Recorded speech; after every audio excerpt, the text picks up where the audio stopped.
Hey guys, welcome to a new video. Like, comment and subscribe if you enjoy. Without any further interruptions, enjoy the What If. Chapter 1. Games of Politics. In the heart of the desert of the country of wind, fortified by high walls of rock, was the hidden village of Suna, home of the Sand Ninjas. Things hadn't been going well for their village. They were still rebuilding their forces after the failed invasion plan with the Sound Village.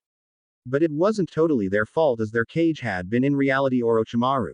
The body of their real cage had finally been found and the funeral had been held for him and their fallen ninjas. The village mourned the losses that had been suffered and also shamed at how they had been manipulated. In the center of the village, in the largest of structures, the council elders were in a meeting discussing the future of the village. In a large room with statues of all the past leaders against one wall, there was a long table with all the leaders of the village. They were discussing candidates for who the future cage would be, how to deal with such a loss of manpower as well. They were in for some rough times, as they had to keep up appearances that they weren't as weakened as they were. Another village might take advantage of that weakness, and like all villages, they needed the income from the people who hired them. Those who paid well went to the villages with the most strength, and a weak village didn't get as much business. But there was another matter on the table, and that was how to firmly cement their alliance back with Konoha. They had been allies and had betrayed them. That was something that wouldn't be forgotten easily, and they needed to make up for it and prove their commitment to the new alliance. They already agreed that the Sound Village would be a mutual enemy, but they felt something else was needed. "We need to prove to them that we are committed to the alliance," an elderly man in robes spoke. The Leave village did suffer losses, but even at 2-to-1 odds they still came out on top. Despite their own losses, they are still stronger than our village, and if they don't trust us and feel we are only buying time to rebuild, they might think we're planning to attack them again, another member said somberly. After our attack on them, I wouldn't be surprised if certain members are planning to attack us to wipe out a possible enemy or for revenge. I still find it hard to believe that they were able to repulse the attacks by two villages, one member said. Give it a rest, said an annoyed elder. We were led to believe they were weak and we were proven wrong. So now we have to think of a way to make a solid alliance with them. Yes, although they are now currently in the same state as we are in, looking for a new leader. A man said, looking at reports on the matter. Apparently they went Jiraiya to look for his old teammate, Tsunade. She would be a perfect choice, although I thought she left the village not wanting to return. If she does return, then Konoha will have a powerful leader. She's related to the first two Hokages and is a legend herself. With her as a leader, their village will soon start to rebuild itself, and we still haven't agreed on a new cage. When did he depart to look for Tsunade? One asked his fellow council member with the reports. It says that he was spotted outside the village. That's odd. Apparently he's taken in a young genin with him. The reports weren't clear, but from what our sources have stated, it appears that he's taken on a new apprentice. The man looked through his reports for a name for the boy. Apparently it's someone named Naruto. Wait, did you say Naruto? Another member said as he suddenly went looking through several sheets of paper he had in front of him. Is it a Naruto Uzumaki? The man blinked and looked at the report he had. Yes, that's his name. He was the one that defeated Gaara, he told them all, and they all looked shocked at the revelation. Are you sure? Someone asked. The report was by Temari herself, as she was a witness, the man said, looking at the report in question. From her accounts, when the Uchiha couldn't damage Gaara, the Uzumaki boy used what was referred to only as a unique move to cause a lot of damage to him with an exploding kunai. Then somehow made, by her accounts, created more clones than she could count, but she estimated something close to 1,000 shadow clones. 1,000. No one can make that many. A few other mummers agreed to that. While that is highly unlikely, the man said, who had been reading the report. But the boy did somehow manage to beat Gaara, and it is listed on his official report that he does know the shadow clone technique. When first I heard, I had a few people look into him. He's largely unknown, an orphan boy of unknown parentage. He was regarded highly by the third Hokage for unknown reasons. He was said to be dead last of his class, and yet he knows an advanced Jonin move and was on a mission that went to a class, which was also the mission that killed the demon of the mist himself.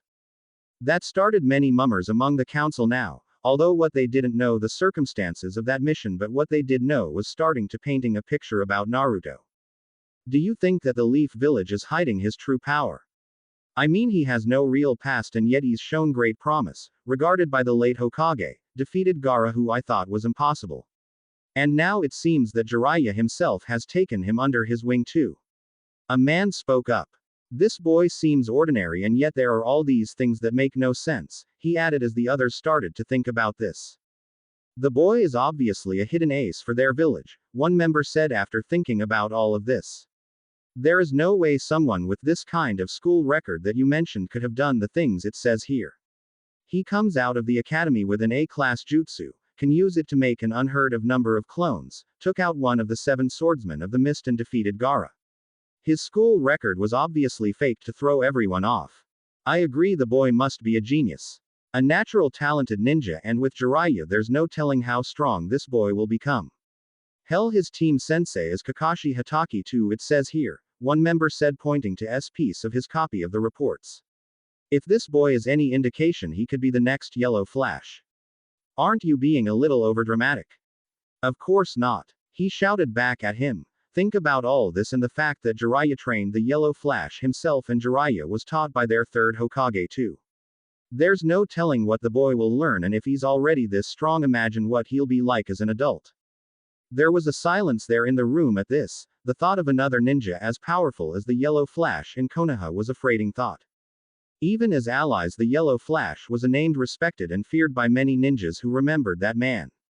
The fact that they could be seeing a return of a ninja of that skill would be dangerous. If Konoha ever decided that they weren't faithful to their alliance, a war could be very devastating to them. Everyone remembered how brutally the Rock Ninjas had been beaten in the last Ninja War. It might not be so far-fetched. The one that had read Temari's report on Gaara's defeat spoke up. It said that the boy already could summon the toads. In fact, she described the one of the ones she called the size of a small mountain. It was all red, had on a vest with scars on the body and carried a sword. There is only one toad I can think of that describes that. He didn't have to say it, as everyone knew the chief of the toads just by his description. There weren't many toad summons that could even come close, and it seemed even more likely that Jiraiya was now training a new proto-copyright Ga copyright, a new ninja that could rival his last apprentice. If the boy had already signed the contract, the boy was obviously already on his way there. This could be bad for us, one of the older members spoke up, feeling his age at the moment. If they have a secret weapon in the makings, one I might add that trumped our own weapon, we must prove the depths of our alliance with them now more than ever. How? We've already agreed to some restitutions to help them rebuild the damage to the village, a man to his left said. He nodded his head to that point. Yes, but I do have an idea. It might kill 2 birds with 1 stone and even be beneficial to us if things can go perfectly down the years. What are you talking about? He continued on. Simply, we put in for the bonding alliance contract with them. Everyone remembered that old ritual. Mainly when 2 villages or countries had been at war and one side lost, there was a way to cement the peace. It mainly said that the loser would offer up a prodigious member of that group to marry into the victor's forces. It was a way to show commitment on both parts. That might work, a member said, thinking about it. It hadn't been done in a while, but there is precedent for it. If we make an offer to the Konoha Council, they might accept, but we need to ensure that they would. But who would we pick? It would have to be someone close to the boy's age, but also someone upstanding, or else the offer could not even be looked at. Names were thrown out as to whom could it be, but when someone actually suggested Temari herself, that caused a bit of talk. I don't think we should give her up, someone said. She's one of our most potential ninja. She's the eldest child of our late Kage himself. Plus, if the boy is as powerful as we think he could be, then any children they would have would be just as strong, if not stronger. Yes, it would, but that would entice their council to accept. That's why it's a good idea. No, it isn't. We wanted to ensure a peace, not give another village a family of powerful ninja. Hear me out. First, it would give them incentive to accept the offer, and yes, it would create that. But they would have family in Suna, making it harder for them to fight against our village. And if they are that powerful, they would most likely become even a Hokage at one point. If they had strong ties to our village, we could rest easy. That made the council think on matters. It would be true if it happened. Having a strong family of ninjas that has strong ties to their village would be something that could benefit them down the road. It was also offered that maybe one of their children could be married off to someone in their own village. that way whatever strong bloodline that would be produced could also be started in Suna as well. That was what sealed the deal for the council. Everything if it worked out would benefit their village, they would have a strong alliance with one of the strongest villages, and possible strong allies in the future and even future stronger ninjas for them down the road too. Preparations were made to send an official deal to Konoha as soon as possible. Konoha Council. A few days later the Konoha Council was in session, since there was still no Hokage they needed to help run the village as best they could. They did have limited power though they couldn't institute policy or wage war or anything like that. They couldn't accept missions that were S rank and only certain B rank missions. But they did have to help with the rebuilding of the village and with relief efforts as well. At the moment 3 of the most influential members of the council were meeting with each other. 2 were an elderly male and woman, both had been teammates to the late 3rd Hokage, the other however had been a thorn in the 3rd's side for years.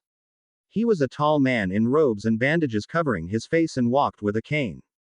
He was Danzo, the war hawk of the village as it was said.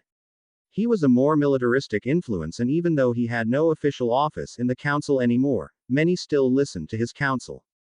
Homura Mitokado, the old woman, was currently sipping her tea as she watched Kaharu Utatane read the letter that was to be sent to the council that afternoon from Suna. The old man's face was an emotionless mask as he read it carefully, trying to read it to see if there was any hidden meaning in it.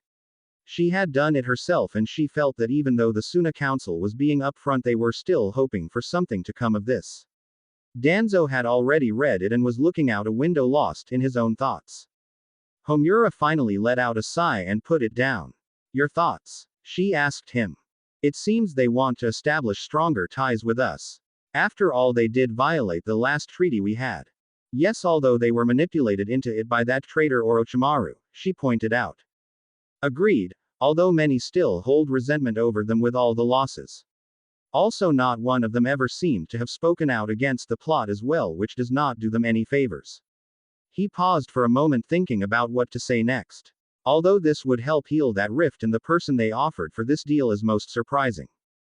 I still can't believe they are offering up Tamari, she agreed.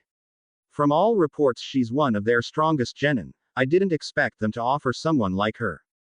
It must mean they are trying to show how serious they are taking this, he said to her and then frowned.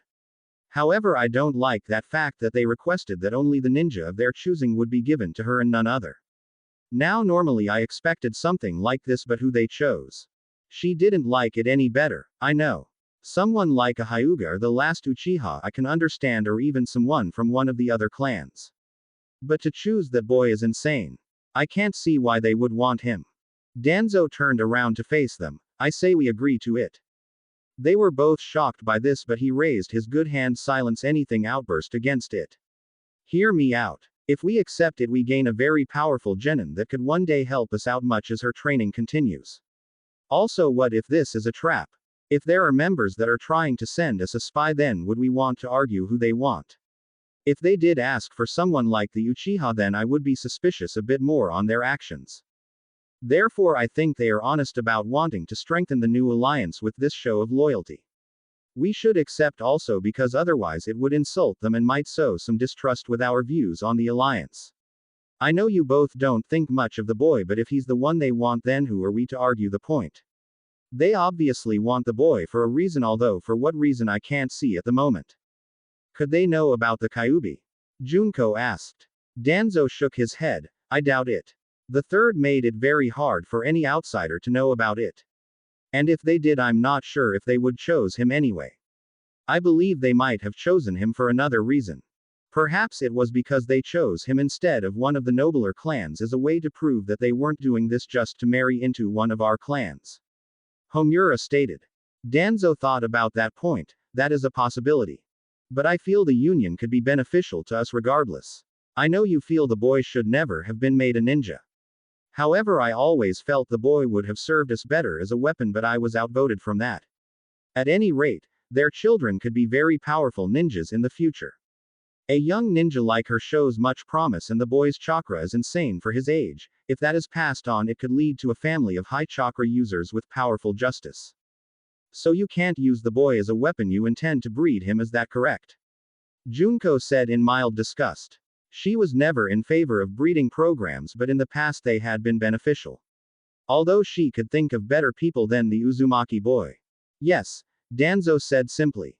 It wasn't uncommon for villages to breed new and stronger generations, and if he couldn't use the boy as a weapon, then he could ensure that their village could have stronger ninja in the future. If the children were strong enough, they could be used as fine soldiers in future wars. It was just too bad that he might be a bit too old before they were ready. I do suggest that they have at least one child as soon as possible, he stated to them.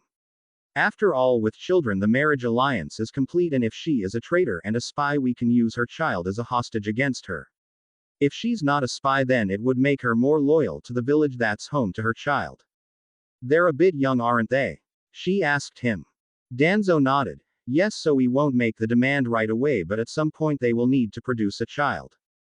The other two nodded in agreement. They wouldn't push for it right away, but they would wait for a bit before they did. Danzo went back to looking out the window as his mind drifted to making some new plans for the Uzumaki children. If they were born with strong talents, he would have to see if he could influence them in some way. He doubted he could do it in person, but there were always other ways. On the road, walking on one of the many roads within the Fire Country, was a tall man with long white spiky hair. He was in a red vest and had two painted lines on his face. Next to him was his young new apprentice clad in an orange and blue outfit. Naruto was walking along trying to get the next stage of the Rasengan. He had already finished the first step with the water balloons and he could break the rubber ones slightly, but Jiraiya said he wanted him to totally break the rubber balls and not just make a small hole in them. He was just about to get it too when he sneezed again. Kid, are you coming down with a cold or something? You've been sneezing like crazy for the past few days. The older man asked Naruto. I don't know. I've never been sick before in my life. Anyway, where is this teammate of yours? She should be in the next village, he told his young student. At least he hoped she was in the next village. So far all his leads pointed to here, but she had a way of running out of town once the money she owed from gambling became a bit much. At any rate, he was proud of the kid's progress. He was taking to it better than he had, not that he would tell the kid that. He had an ego enough as it was. He looked at the golden-haired boy, and just looking at him he could see Minato in everything, and his mother's personality as well. He knew that the boy's parents would be proud of him and how he overcame everything to get where he was. He just wished he could have raised the boy, but he was on the road all the time with his spy network and he couldn't have done it. He should have came back more to check up on the boy, but he had thought the third would know best. He sighed to himself at how wrong that was. True, he knew that his sensei did the best that he could under the circumstances, but still he could have at least found a family for the boy. Jiraiya knew full well how lonely life could get, but then he was a hermit by choice. But he pushed those thoughts away. He didn't need them, especially not when he was going to see Tsunade as well, although how he was going to talk her into the job he had no idea. She was a very stubborn woman, but that was one of the reasons he brought Naruto along. He was just as stubborn as she was, and the kid had a way with people. If anyone could get her to take the job, it was the blonde knucklehead there. Suna. I'm to be what? The female yell was heard clear halfway across Suna. Inside a large building that was home to the late Cage, in a small audience chamber, there was Konkuro in his usual all-black outfit, only the hood was down and his brown hair was free, although he still had on his purple face paint. Next to him was his younger brother Gaara. He cast a look to younger brother. The red-headed boy was stoic as ever, but ever since that fight with the blonde-haired boy he had changed. He wasn't ready to kill at the drop of a hat. In fact, the usual terror people normally felt around him was greatly diminished. He just couldn't figure out what happened in that fight. Sure, it was the first and only time Gaara had been defeated, but there had to be something more to it. Gaara had for years been unstable, and now he seemed to be calm and yet controlled.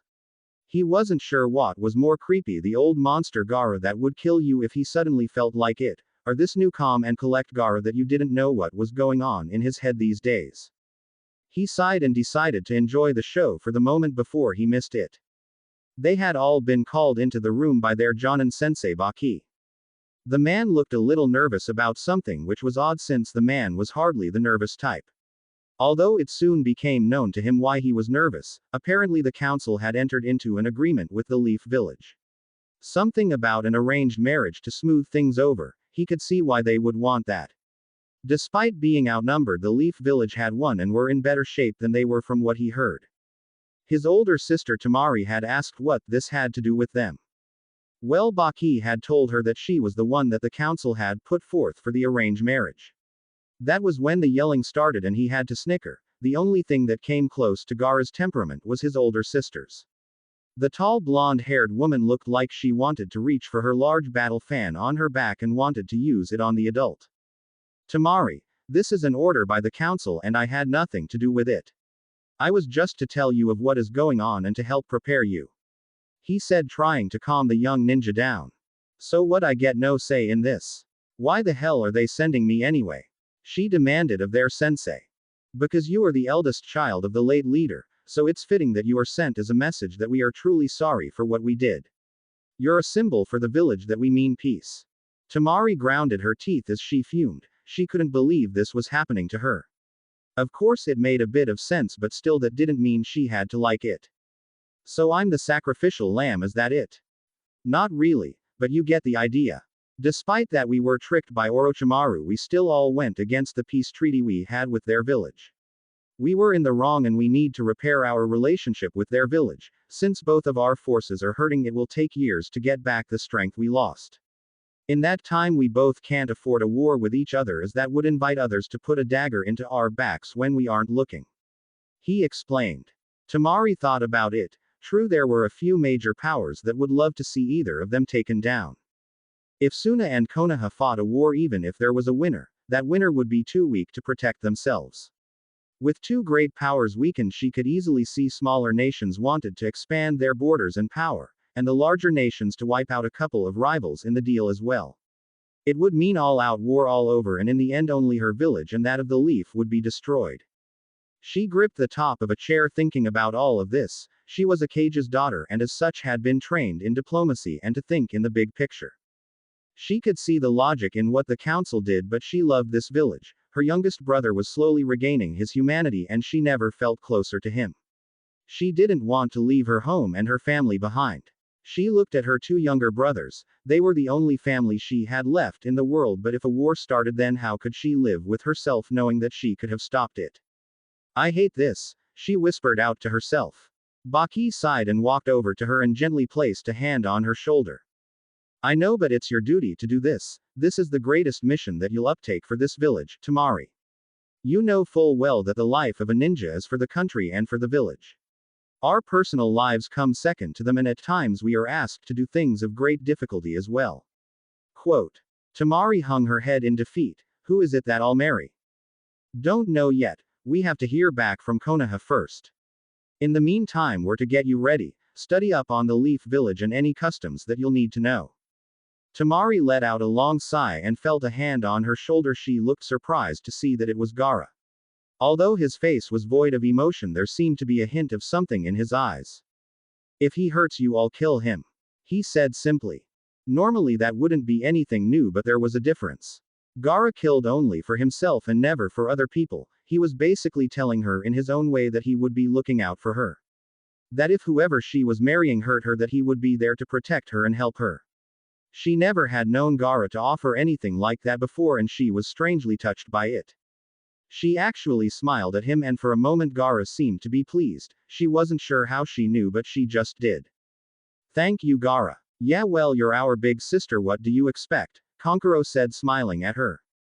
Gaara nodded. Family is important. You are important, and I will not let anyone harm those precious to me. Tamari couldn't speak. She didn't trust herself not to choke at his words. Gaara had never said that they were precious to him. She had no idea what had changed her baby brother, but for the first time in years she had her youngest brother back. To the surprise of everyone, she hugged the younger boy to her. Gaara was shocked by the gesture, and he was trying to make sense of the feelings he was getting. The warm embrace of his sister reminded him of when he was in his sand, but this was different. This was warm, and he felt something nice growing inside of him. He wasn't sure what to do, but something told him to hug her back, so very gently he reached up with his arms and wrapped them around his big sister. He couldn't remember if he was ever hugged in his life, and it felt nice for some reason. He was still getting used to all the new emotions and feelings. For so long he lived for only himself and loved only himself. But Naruto had shown him where real power came from. The boy was like him in so many ways, and yet he hadn't turned into a monster. He had beaten back the darkness and had shown Gaara that he didn't have to live in darkness himself. Gaara was forever thankful for Naruto to opening his eyes to a new world, and right now he suddenly started to understand where Naruto got his true power. The feelings he had with his sister hugging him made him want to protect her and Kankuro. He would do anything to protect them, and it felt nicer than anything in the past. Baki watched on as the two siblings were hugging. He had a small smile on his face at the sight. Whatever happened to change Gaara had also healed the rift in this family. He hated that they had to take Tamari away from it, but duty came first. But he would ensure that they could visit whenever they could and also have enough time together before she left as well. Chapter 2. Wedding News. Konoha Front Gate. Finally we're back. Naruto shouted out happily. It had taken time, but he and the old pervert of a teacher finally found Tsunade. Of course it hadn't been easy. They got into a fight when the old woman, although he still didn't get why she hid her true age under the illusion of someone that looked to be in their mid-20s, started to badmouth the Hokages. To Naruto that was unforgivable, especially since the death of the third still hurt him deeply. The old man had been like a grandfather to him and his death hit him hard. Well, the fight had been pretty much one-sided until he tried the Rasengan. It hadn't been complete, but it was enough to get her to make a bet with him that he couldn't master it in a week. Well, after all the training he finally got it, and just in time, since Orochimaru had found her to fix his arms and he found out that Kabuto, a fellow leaf ninja he met in the Chunin exams, had been a spy for Orochimaru all along. While Jiraiya fought Orochimaru, he fought to save Tsunade from Kabuto and used a finished Rasengan for the first time. Although he blacked out from something Kabuto had done when he woke up, he had her necklace and was told they beat back Orochimaru. So then they started on home, and there he was with Jiraiya, Tsunade and her apprentice Shizune holding Tsunade's pet pig Tauntaun. Come on, you promised to heal Sasuke and Kakashi-sensei. Naruto told her, dragging her through the gates. All right, just hold your horses, she told him as the blonde buxom women walked through the gates. She never thought she would be back here, let alone take on the leadership role of the village, but the kid opened her eyes. She smiled looking down at the blonde-haired boy. He reminded her so much of her little brother, and his love of the village was like how her lover Dan had loved the village. Looking over the village, she had to admit, nothing much had changed on the surface. But in a strange way it actually felt a bit nice coming back. It was nicer than she had thought it would feel. She looked up at the mountain with the faces of her grandfather, granduncle, and her sensei up there with the fourth's face too. She smiled looking at the familiar faces, and strangely enough she actually felt like she was coming home. For so long her own bitterness at the losses of two important people in her life had obscured her view of the village, and now with it gone she could see the reasons why they had loved this village. Oh come on, Ero Sennin, can't you get Bachan to move it? Naruto asked. Naruto, she has to take up the job of Hokage first, and at least let her settling in for a bit. Why don't you drop all your stuff at your place and meet us at the Hokage's tower when you're done? Jiraiya said, and then thought about it and gave him a little money back. Here, get some ramen while you're here too. Naruto's face lightened up immediately. Thanks, Ero Sennin. Stop calling me that brat. He shouted at him. How about pervy sage then? That's basically the same thing. Naruto gave him that fox-like grin as he ran off to get ramen and then drop his stuff off at his place. Jiraiya muttered about the lack of respect in the youth of today. Tsunade smirked as she watched the two of them. They were quite the pair, and she could tell that he really liked the boy. She remembered when he swore he never wanted to take on another student after the Minato had died against the Kyuubi, but it seemed that Naruto had won him over. Jiraiya, there's something I've been meaning to ask about Naruto. His last name is Uzumaki, right? Is he related to Kushina? She asked him as they all walked on. Jiraiya nodded his head. Yes, he's their son. Tsunade nodded her head in understanding, but Shizune looked confused. Excuse me, but what are you two talking about? Do you know who Naruto-kun's parents are? She asked her mentor. Sorry, but that's a triple S secret, Jiraiya said. He can't know who his family is until he's old enough to defend himself. All I can say is that his father has made a lot of enemies, and they would love nothing more than to kill his son since the man himself is dead. His mother died in childbirth, so as far as I know he has no other family. So, he doesn't know at all? She asked sadly. He nodded solemnly. I don't like it either. But the boy must be protected, and besides, the kid would blab it to the mountains if he found out. He needs to mature a bit more, but I will say this, he would have made his parents proud. I mean, damn, he did the Rasengan in a month. The kid's got loads of untapped talent that should be brought out. Tsunade smirked as they walked up to the main building with the kanji of fire on it. She ignored the gasps and points of surprise at her return. She and the others climbed the stairs as they found themselves in the Hokage's office, or her office now. She never thought that she would be the one to take up the job, and she wished it was at least under better circumstances. The death of their sensei wasn't something you took easily. On the outside it would appear that she and Jiraiya were strong, but on the inside she knew that both of them were hurting. The old pervert was like a father figure to them, and it was their teammate, Orochimaru, who had killed him. It was yet another betrayal in a long list of betrayals that man had done to them and the village. As they entered the office, she had memories of her sensei sitting behind that desk in his robe, smoking, doing the usual paperwork. She gave a small smile as she walked towards it and ran a hand over the surface of the desk. It had been made by her grandfather when he became Hokage, and she found it odd how a piece of furniture had so much history tied to it. She thought she could still faintly smell a bit of the smoke in the room from his pipe. She felt a hand on her shoulder and knew it was Jiraiya. He remained silent, just letting her know that he knew what she was thinking and feeling. It always amazed her at the times that he could actually act his age. The moment was shattered, however, when there was a knock on the door and two people walked in. Tsunade and Jiraiya knew them as the third's old teammates Homura and Kaharu, who were also at least two members who sat on the council. Apparently word got around fast as the two members came in to meet her. I'm glad that we were able to find you so soon, Tsunade-sama. Homura said. Yes, we are all glad that Jiraiya was able to find you and bring you back home. Kaharu stated. Tsunade sighed as she sat behind the desk. Yes, well, it seems I'll have my work cut out for me, have to rebuild the village, familiarize myself with the current shinobi roster and such. Actually, there is one pressing detail that I think you should know about that happened while you were traveling, Homura said as he handed her a piece of paper. It was the official agreement with Suna for the arranged marriage between Naruto and Temari of Suna. Tsunade, however, didn't know that before she took the document and started to read it, and when her expression went from bored to a look of anger, both Shizune and Jiraiya were wondering what was going on. Tsunade looked at the agreement in her hands. What the hell is this? Tsunade-sama, Homura said calmly, it's obvious what it is. It's an arranged marriage between one of our genin and one of theirs to seal the bonds of the newly restored alliance we have with Suna. The council has agreed to this. She couldn't believe that they had gone and done this. Sure, it happened now and then, but so soon and between two people so young. She never was a fan of this old custom, and she had hoped that she had seen the last of this damn thing. Yes, it has, Kaharu told her plainly. Since we had no Hokage at the moment, we felt we needed to agree to this. After all, given the tense feelings on both sides from the losses of loved ones, can you blame us for trying to assure the new peace lasts?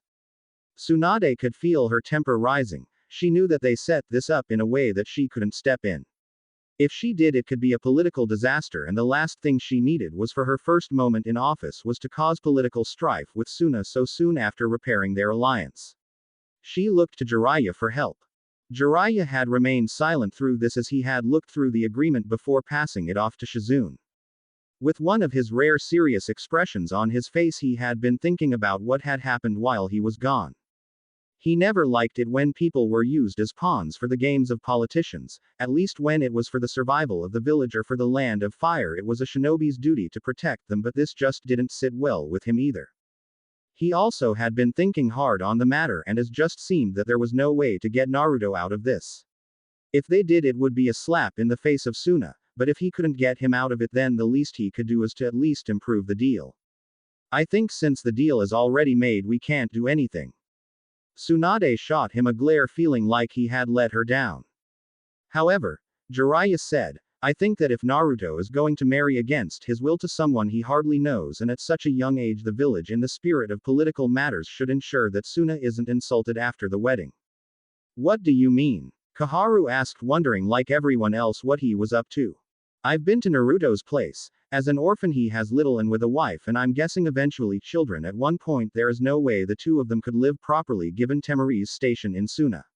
She's an influential political figure. You think when she tells her brothers that she's living in a cramped apartment that the Suna Council will think we just took their prize genin and shoved her into a closet? That would piss me off, that's for sure. Tsunade got a smirk on her face as she caught on to what he was doing. She looked to see the two old people hadn't thought about that. It was true that Tamari being the daughter of the late Cage and she was deserving of a decent place and way of life. She walked to her desk and sat down in the chair as she folded her hands and looked hard at the two members of the council. You know that's right. I don't think Suna would take kindly to her treatment by allies, she said to them. Then what do you suggest? Homura asked the blonde woman. Well, given this is for a political alliance and everything that goes with it, both Naruto and Tamari will need to be given a slightly higher pay grade than normal at least until they reach Chunin and can handle things on their own. After all, the third helped Naruto out, but this is something much different, and so they both need the help of the village, or you know what could happen. Anything else? The old woman asked, a little tense. Jiraiya. Tsunade asked almost offhandedly. I think a new place to live would be another way to go, he said as if he was thinking hard on the subject. After all, she could be a permanent representative for Suna here, even if I suspect she'll be made into a leaf ninja. I'm not saying give them a palace, but with all the ruined buildings, I'm sure the council can divert some funds to fixing up a house for them to use. Maybe even hiring some of the genin to help, and of course a few things to go with it, but in comparison for keeping the peace, it's really a small price. Tsunade grinned at the two members of the council. He has a point. If we want this alliance to work, we better make sure that, as I'm sure the council will want to ensure that things go well with Suna. After all, I would hate for them to find out early just what kind of living conditions we'll be giving the young lady when she arrives. The two elders knew the hidden threat in her words. If they didn't do this, she would basically inform the Suna Council and they would not be pleased. They could in fact call off the entire thing, and that would cause a political nightmare. Tsunade grinned as she could see them thinking it over. She really gave them no real choice in the matter, and everyone knew it.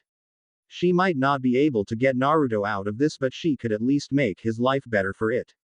Very well. We will ensure that the council approves of this action, the old man said. It is in the best interests of the alliance after all. Konoha Hospital. Sakura Haruno was walking to Sasuke's room again. She checked on him and Kakashi daily, hoping that they would get better. With Naruto gone off, she was left alone, and thankfully Ino kept her company whenever she could. She smiled at how they were slowly repairing their friendship after their match in the Chunin exams. It was one of the few good things that came out of it. But she missed her team. She hated being alone, as it only reminded her of how things had been for her as a young child. Without Ino there, she might have ended up as just this lonely girl that people picked on with no confidence at all. She winced at the memory of how her relationship with Ino had broken up over their mutual feelings for Sasuke. Although she still wanted Sasuke, at least now her friendship with Ino was back on track. Now if only the boy would wake up. She sighed as she came to Sasuke's room, but she was hearing voices behind the door. One was the loud voice of Naruto, and she actually smiled a bit hearing it. Mainly because it meant one member of her team was finally back, but the other voices she never heard before. She opened the door and there stood Naruto, but with him were two people she had never seen before. One was a woman in a gray dress with short brown hair that had an earthly beauty about her. The other was a woman that looked not much older, although she was in fact 50 years old, with blonde hair in pigtails, a green shirt. Naruto looked at her and smiled brightly. Hey, Sakura-chan, guess who finally woke his emo ass up? Sakura blinked a few times and took a few steps through the door as she saw around the women, and there was Sasuke finally awake from his coma. Sasuke-kun. The pink-haired girl ran right over to the dark-haired boy and hugged him. Tsunade had to smile at the scene. This was why she got into medicine, seeing someone recovered and the reactions. Although it seemed not all the reactions were what she had hoped for.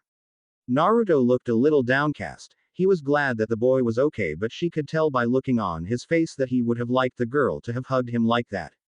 And the boy in the bed didn't even seem to notice the young girl was even there, let alone hugging him. Too bad, Naruto. Looks like she has her eyes on someone else, but you better get over it fast, because I'm sorry to say you have no choice but to, Tsunade thought to herself, seeing the scene. She let out a cough, getting everyone's attention. There's a meeting in my office tomorrow. I want you all to be there with the others at 9 sharp. Okay, Ba-chan. Naruto smiled up at her. She could feel the twitch in her eye at being called Granny again. She really wished the brat would stop calling her that. As she and Shizune left, it was Sakura that looked to Naruto. Naruto, who was that? That's our new Hokage. Naruto smiled proudly at her. She's our new what? Sakura asked shocked. Hokage's office.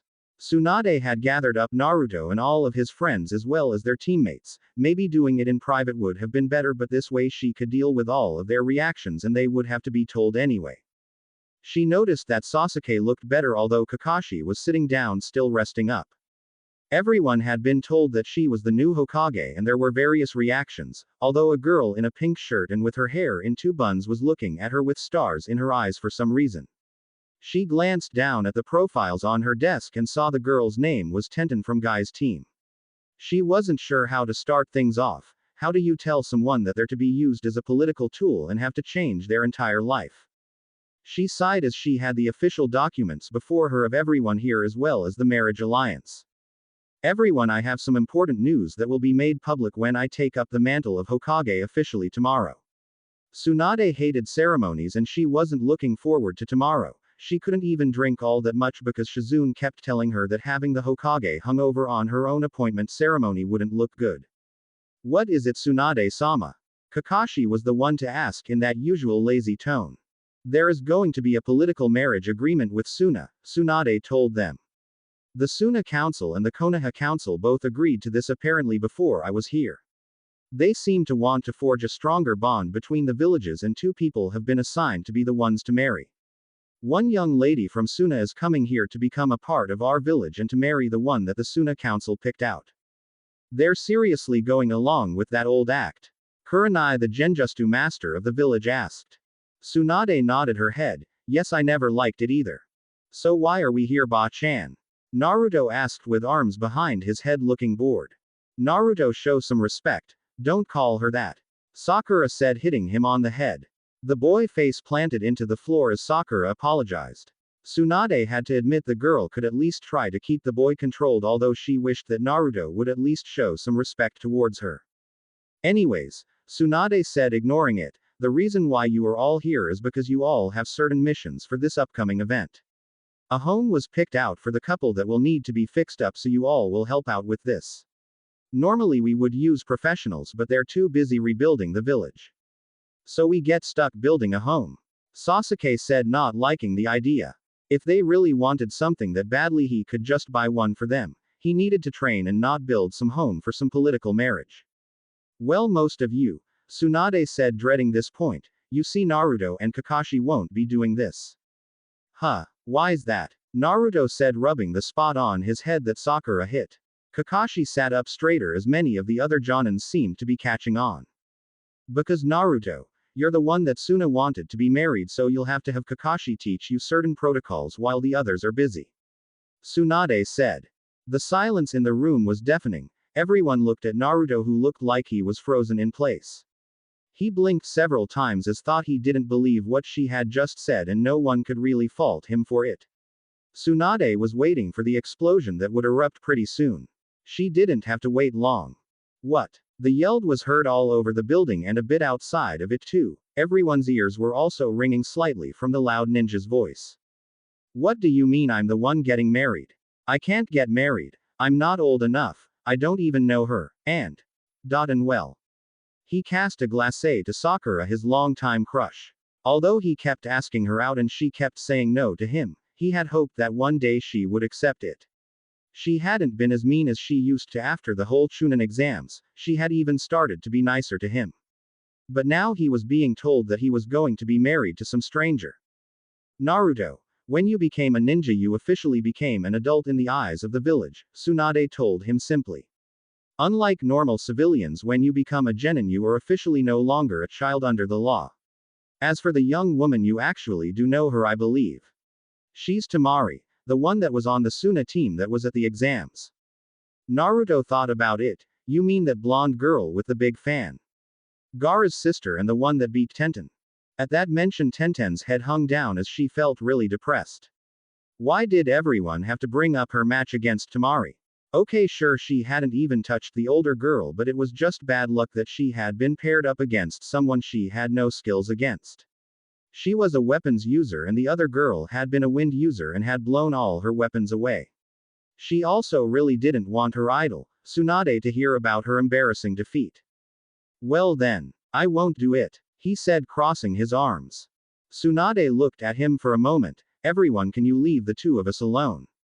As everyone filed out, she got out from behind her desk and stood in front of Naruto. He was looking down at the ground and she felt sorry for the kid. But he had to grow up sometime and he had to realize that being a ninja meant sacrifices. Naruto, I know this isn't fair, but this is an important thing that you have to do for the village. But, I hardly know her. And what about Sakura-chan? He asked her in a soft voice that didn't seem to fit him. She sighed. Naruto, a ninja's life is about sacrifice and doing the greater good. You want to become Hokage one day, right? Well, when you're Hokage, you have to realize that you'll have to make tough choices. You'll decide on who goes on missions, and sometimes you'll be sending people out who you know will die. It's not always pretty and you can't save everyone, but you have to understand. For the Hokage, the village must come first. I tried to think of a way out of this, but to do so would have caused a political incident. I'm sorry, Naruto, I tried. The best that me and Jiraiya could come up with was to make your life a bit better with it. You mean like the new house? He asked her. Although he liked his apartment, it wasn't fit for more than just him really, and living in a real house was something he never thought that he would be able to do. Plus a little pay rise, but it was the only thing I could do. This was done before I got here and so I wasn't in the loop when it happened. Naruto, you have to know that this is most likely the most important duty, the most important mission you could take up for the village. You could always say no, but there will be consequences, so I want you to understand that. Naruto thought long and hard about it. Sure, he didn't want to do this, but this was something important for the village as well. He never went back on his word and he always completed his missions. Naruto thought about what could happen if he didn't do this. Although he wasn't sure what exactly would happen, he guessed it wouldn't be good if this was really important. How much trouble would be caused if I didn't do this? A lot. Our relations with Suna could be damaged and it could really harm our alliance, and given both our weakened states, it wouldn't be good for either of us. She told him. Naruto took a look out the window for the village. It was true that he loved the village more than anything. It was his home despite how most of the village had treated him in his life. This was his home, and the third Hokage, the first person to acknowledge him and show him kindness, had died to protect this village. In that moment he knew that for a Hokage you had to do whatever it was for the village, even to give your own life. If the old man could give his life, then this wasn't as big a deal. Okay, I'll do it, he said softly. Tsunade smiled down at the boy and placed a hand on his head. He looked up and gave her a small smile in return. She knew that this wouldn't be easy for him, but maybe there was hope for it after all. He wouldn't be alone in life, but she just hoped that the two of them could learn to like one another, as being trapped in a loveless marriage wasn't something she wanted for him. Meanwhile, outside of her office, the others were already talking about the big news. I can't believe that Naruto of all people is getting married, Ino whined. I mean, I don't want to marry just yet, but still I never thought that the first of us to get married was him. Would you have preferred that they set you up with someone from Suna?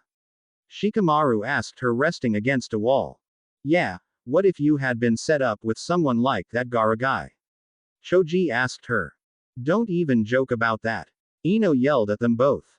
The thought of being married to that scary red-headed boy from the exams would have been a nightmare. Not only would she had lost her chance at Sasuke, but that Gaara guy was just really scary. Hey, Kiba said as he walked over to them with Shino in tow and Akamaru riding on the boy's head. You guys seen Hinata anywhere? She looked kind of upset and we wanted to see what we could do to help. I haven't noticed, to be honest, Ino said, looking around and not seeing the shy girl anywhere. Why not ask him? Shikamaru pointed to Neji. It stood to reason since he was Hinata's cousin, plus with his eyes he could find her easily enough. Although both Kiba and Shino hadn't liked the guy for the longest time, not after nearly killing Hinata in the Chunin exams when they fought against each other, but after Naruto had beaten him, the guy had changed. Sure, he was still uptight like most Hyuga, but the malice in him was gone. He had even been nice to Hinata again, and she had never been happier. They walked cautiously over to the older boy who was with his team. Hey you, Kiba said to him, earning a glare from the Hyuga prodigy. Yes. You know where Hinata ran off to. She was upset and we can't find her. Kiba said. What happened to get her upset? Tenten asked them both. We are uncertain, that is why we are searching for her, Shino said in that usual monotone voice of his. Neji closed his eyes as he activated his eyes, the veins on the side of his face enlarged as his eyes looked more strained. He could see all around him, and through anything. He started his scan within the building and then moved outside of it. They waited for him to finish and after a few seconds he deactivated it. Well, Kiba asked him. She's in good hands, don't worry about it. Neji told them simply. Outside the building, Hinata was on the ground hidden from view as she was crying. When the new Hokage told them that Naruto was being forced into a marriage, she felt her young heart break. For years she had liked Naruto, he was everything that she wanted to be and he never gave up. When she had been fighting Neji, it had been him to cheer her on, it was him that gave her the strength to get stronger and to improve herself. He had given her the old Neji back that she had missed for years. Every time she tried to say something to him she stumbled over her words, just once she wanted to tell him how she felt. But she had waited too long and now it looked like she would never have her chance with him. She silently cried her heart out until she felt a familiar arm around her. She jumped and looked up into the face of Kurenai, her sensei, and who was like a mother figure to her after she had lost her own mother at an early age. Kurenai had known about the young girl's crush, she had suspected something for a while, but it wasn't until that moment when she had seen Naruto cheer on her student and how she reacted to him did she finally figure it out. But when that announcement had been made, she had kept an eye on the young girl. She had seen how she had been controlling herself from crying right then and there. Hinata had left the room as quickly as she could and she had followed knowing the girl needed comfort. She put an arm around the small girl as she hugged herself to Kurenai's chest. I'm sorry, Hinata, she said softly to her. It's not fair, she cried into the woman. I know it's not. Life sometimes isn't fair, she told her, gently stroking her short hair. She wished this didn't have to happen to her and she also wasn't sure how Naruto would think on it either. It just seemed that the happiness of two young people had just been crushed for the sake of politics. Losing your first crush wasn't easy, she remembered her own first crush and how he had just dumped her after a few months. She had been very depressed for a while until she got over it, but she was stronger for it and Kurenai only hoped that Hinata would eventually get over this as well. Chapter 3. Preparations. It had been a few days and already, Temari was starting to feel the strain. The council hadn't told her who she was marrying just yet as they wanted to get confirmation from Konoha that the new Hokage was appraised and her fiancé copyright, as well. After that and there were no problems, a message would be sent, and then she would be on her way to the Leaf Village. A part of her hoped that this fell through so she didn't have to go through with it, but she knew what was riding on it as well. So for the past week she had been looking up and reading all about the village and those important in it. When she had gone off to the Chunin exams, her team had been given some of this before, but now it was more in depth. She had already read up on the clans and now she knew more about some of them than she needed to know. She was bored out of her mind and leaning all this about customs, political figures and other such things that she didn't want to think about anymore. Normally she went out to trail to blow off steam, but after she had went a little overboard, Baki had ordered her not to train for the next few days. So now she was bored and itching to destroy something with her fan. She let out a frustrated groan as she put the scrolls aside and went out of her room. She went into the living room that she shared with her family. There was Konkuro sitting on the ground working on a new puppet by the looks of it. There were tools and parts all over the small mat he was working on. She hated how messy he got the place when he did this, and the worst thing was that he had his own little workshop for this kind of thing as well. How many times have I told you not to do that in here? Temari snapped at her. Lost count, he muttered as he finished screwing something together. Besides, we were just waiting for you to get out. He jerked his thumb to the side and through the large door she could see Gaara standing out a balcony looking over the village. It was something new he had started to do lately. It puzzled them both as Gaara never really showed much interest in the village before, but now it was like he was studying it. It was just one more of his odd behavior that he had started to do ever since after they had picked him up off the ground nearly dead with his fight with that blonde genin of the Leaf. Although it was nice to see this change in him, he was calmer and even a bit nicer now. She had asked him what had gotten into him a few days ago, and all he said was that he had been shown a new way and a better way to be stronger. He didn't elaborate, and it just left her even more confused what was going on in the head of her baby brother. So why were you waiting for me anyway? Tamari demanded of her other brother. We were told that the Hokage has sent us a replay and that the whole. Well, it's still on. He said, a bit nervous. She was touchy if he used words like marriage, so he avoided them. It was fun to watch her mad at others, but not when she was furious at you. For a moment she actually pitied the poor bastard that got stuck with her, given how much she hated this whole affair. But he was a ninja and he knew that this was a duty that they couldn't get out of. That didn't mean he liked it. They were a team after all, and they were also a family. Sure, on the outside he didn't let it show that it bothered him, but he wasn't very good at his feelings anyway. Plus they were more than a team, they were a family, and he didn't want it to be broken up. That's another reason why he was toying with his new puppet. It helped to calm him. Do you know who it is? Tamari asked him. She had been dreading who it was she was being made to marry for a while now. She guessed it wouldn't be too bad if it was at least someone their own age group, most likely one of the ones from the Chunin exams, from her reasoning. They were the strongest members, and there was no way her own council would marry her off to some weakling. So for the past week, as she was studying up on the village that would become her new home, she was trying to figure out who it was she was marrying. There was the Uchiha boy. He was handsome and strong, although his personality didn't really seem all that great. That was the reason after her fist encounter she didn't take much notice of him. That kind of arrogance got old fast. There was also the fact that her brother had his sights on him, and she knew that he wasn't going to live for very long anyway, at least until he was saved by his teammate. There was also the Hyuga boy she saw fight. He seemed very strong as well, although he too had been defeated by that same boy that had beaten Gaara. Another possibility was that boy she had fought herself. She would admit that it still pissed her off that throughout the entire match he had been actually one step ahead of her and she hadn't seen it until the end. She was supposed to be a great tactician, but he just played with her. And when he had her beat, what does he do? He gives up. Although she had officially won, she took it as a loss no matter what anyone said. Yeah. He told us who it was, all right. He trailed off, not sure how she would take it. Well, who it is? Tamari demanded. It's that Naruto kid, the one that beat Gaara, Kankuro finally said. Although he hadn't seen the battle, he heard the story and had seen the shape Gaara had been in. He had never seen his little brother in that kind of shape before, and anyone that could do that to him was scary. Tamari was thinking the same thing. She had seen that insane battle.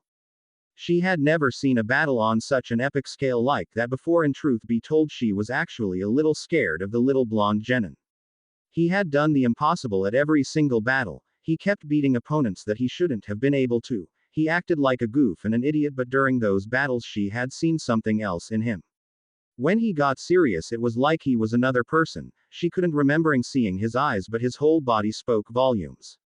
And now she was going to marry him. She wasn't sure what to think at the moment.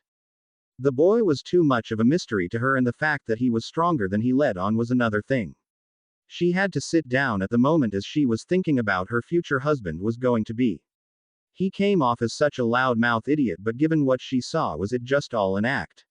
She looked to see that Kankuro was a bit at odds with it as well, as he too didn't know what to think of the boy that defeated their once murderous little brother. I approve. Came a slightly gravely voice, and everyone turned surprised to see Gaara was now in the doorway looking at them with that neutral expression of his. What? Tamari asked him. He's a good choice, Gaara said in the same dead tone. But after what he did? Tamari asked him. She honestly didn't get this at all. Of all of them, Gaara shouldn't even like the boy after defeating him. But he had been a changed man after the event, but still to just actually accept this didn't make any sense. Gaara, her older brother, asked the younger. He's a good person, Gaara simply said, and turned back to stare out at the village again, leaving his family just as confused as they had been without any more explanation. Tamari just never understood her youngest brother, and now she was even more confused than ever. What could he mean that Naruto was a good person? Just a short time ago he was a murderous monster, and now he was all of a sudden saying and doing things that constantly surprised and confounded her. And he approved. That didn't exactly go well with her. Did that mean that Naruto was even worse monster than he was? No, that didn't make any sense at all. At any rate, Tamari, with this final confirmation, you should start packing. You'll be leaving for the village soon, Baki told her. She sighed as she slumped down a bit. She cast a look to her family. Who knew when the next time she would see them? Well, the wedding of course, but after that she wouldn't see them all the time. She got up and headed for the door. If her time was limited in this village, then she was going to go for a walk. She wanted to have some memories of her home before she left and to have one last good look around her home. The next time she saw it, who knows how much will change when she next visited anyway. Konoha. Naruto never liked school. It was very boring at times, although Iruka had made it kind of nice. That is when he didn't get into those boring lectures. So now Naruto was feeling he was right back in school. As he was sitting at his kitchen table looking over his books, he felt like he'd rather do what Shikamaru did and fall asleep. Naruto, are you paying attention? Kakashi asked him across from him. The man was leaning back looking lazy, as he had been teaching Naruto all the things he would need to know. So far it hadn't been going very well. Naruto was always restless, and it took Kakashi a few days on how to actually teach Naruto this kind of stuff. After getting some tips from Iruka, he had made some progress, but still the boy was having troubles. Oh come on, Kakashi-sensei, this is boring. Why do I have to learn all this stuff anyway? He moaned. Kakashi sighed, as this wasn't the first time he had to go through this. Okay, well, first it's good to get to know where Tamari is coming from for a deeper understanding of her culture. I mean, what if there is something that's offensive to her culture but isn't to ours? You really don't want to piss her off for the wrong reasons, right? Naruto thought about all the times he had accidentally pissed off Sakura, and Tamari was just as scary. Plus she had that huge metal fan as well, and he suddenly got a mental image of an angry Tamari slamming her huge fan onto his head. Naruto broke out of the daydream with a shiver. Now then, you should also familiarize yourself with certain diplomatic things as well. Well, the first part one get, but why that? Naruto asked him. Naruto, this is going to be a major political marriage, which means that you two will eventually have to meet and greet with several of the clans and members of the council in official functions. As she's also a representative of Suna, she'll be most likely be used as a link to her village for official means. So that also means that you'll be going with her to Suna at times on official business, and you need to know this so you don't make any major political embarrassments. Although he knew that would be a miracle, as Naruto always seemed to have a way of getting into trouble even when he didn't mean it at times. Oh man, Naruto grumbled. Naruto, you want to be Hokage one day, right? Kakashi asked him, knowing this would get his attention. Well, a Hokage also knows about this. All this political stuff are things that you'll have to deal with all the time. A Hokage runs the village and had to make a lot of decisions, like with Tsunade-sama's with this whole affair. Naruto looked at the books and sighed. He really did want to become Hokage, and he never thought that he would need to learn all this stuff. He just thought a Hokage did paperwork and protected the village like all the Hokages before had done. Think of it as training then to be a Hokage. Kakashi gave him that usual eye smile of his. With that, Naruto perked up as he grinned at his teacher. Well, why didn't you say that to start with? Let's get this training underway. Kakashi only chuckled as he started to teach Naruto more of the history of Suna. Later he would get him up to date on the tea ceremony, proper manners, and later on he would give him a break for ramen to help him relax a bit. While he started to study, Kakashi took the time to think on this whole affair. He didn't like the fact that Naruto would have to be put through this, but he knew how things went in the ninja world. All things being said, there were a lot worse duties that a ninja had to do. He had seen and done a few back in his time in Anbu. One of the reasons why he left it, to be honest, was that he didn't want to do those kinds of jobs anymore. But Naruto was another matter. While looking at the blonde, he couldn't help but see his father. There were times he wished he could tell Naruto about his parentage, but he was under orders from the third. He couldn't tell him no matter what until he was strong enough to defend himself, and he wasn't. But he tried his best. The training and missions he had them do was a way to start off. It was obvious that Sasuke was more advanced, but then again he had help when he was younger. Sakura he wasn't sure what to do about. She had great chakra control and would be great for Genjutsu, but other than what he got from his Sharingan to see through them, he didn't know much, unlike Kurenai. Then there was Naruto who always wanted to be trained and took to it with a dedication that he liked to see. If only he'd calmed down and relaxed when he learned things, it would come a bit more easier for him. There were times when he felt putting his team in the Chunin exams had been a mistake, but they were a good team and it had brought out in them their inner strengths. He did wish he could have helped Naruto more, but honestly he didn't expect him to beat Neji. Do good, yes, but he had wished he could have seen that win. But after he saw what happened to Lee, he had to train Sasuke or the boy would have gotten killed, and he owed too much to Obito to let the last of his clan die. The teacher he had found was the only good one he could find. Although he learned he found a better teacher, it was a good thing too. Naruto was always full of surprises, and he was wondering that maybe he should keep that in mind in the future. At any rate, he was worried how Naruto would handle this. This was a major step, and despite everything, he wasn't exactly the most mature person. He only hoped that Naruto's ability to touch the hearts of people worked on Temari as well, because he didn't want to see his student trapped in a loveless marriage. Plus, there was the problem with Sasuke as well. After that trip from the hospital, he noticed that the boy had taken a few steps backwards in his social progress with his team. He was also worried about that seal on the boy as well. It seemed to be reacting stronger for him than it was with Anko, who had been given on to. He was worried that Sasuke would seek out Orochimaru, which had been another reason why he had trained him in the Chidori, to show him that he didn't have to leave the village to gain strength. But after that meeting with his brother, which he found out from Jiraiya while in the hospital, he noticed the change in the Uchiha boy. As Kakashi continued training Naruto, he was a little worried for the future for all his students. Across the village, in a section of the village that was under repairs, the genin teams were already hard at work fixing up the home to be used for Naruto and Temari. The home wasn't too bad, although it was missing a whole side of it, and the lawn had been torn up pretty bad, not to mention the brick wall around the property as well. The backyard was pretty much a write-off as well, but after a week things were looking better. Apparently one of the giant snake summons had gone through the area and the previous owner had been crushed under it. Finding the blood smears had upset a few of the kids, but that was long gone now. Currently they had fixed the missing pieces of the home, cleaned up the yard. Although there were some little improvements that still needed to be done, it was largely finished. It had been a long week full of work and the genins were taking a much needed break. Man, this has been a lot of work. Still can't believe that Naruto is getting stuck with this whole deal, Kiba said as he lightly petted Akamaru sitting on his lap. Kiba, perhaps that is not a good topic for the moment, Shino said as he glanced over at Hinata. Kiba looked over and winced as the girl had been depressed all week long. They had been trying to cheer her up all week but without much success. Well, I for one hope that Temari can at least keep him in line, Sakura sighed as she sat down with a box lunch. He could use someone in his life will make him more mature. Oh man, don't start that, Shikamaru sighed as he walked over with his team. My mom does nothing but nag me and my dad all the time. I wouldn't wish that on anyone, although she did seem to be the bossy type of woman. That's not a nice thing to say, Ino yelled at him.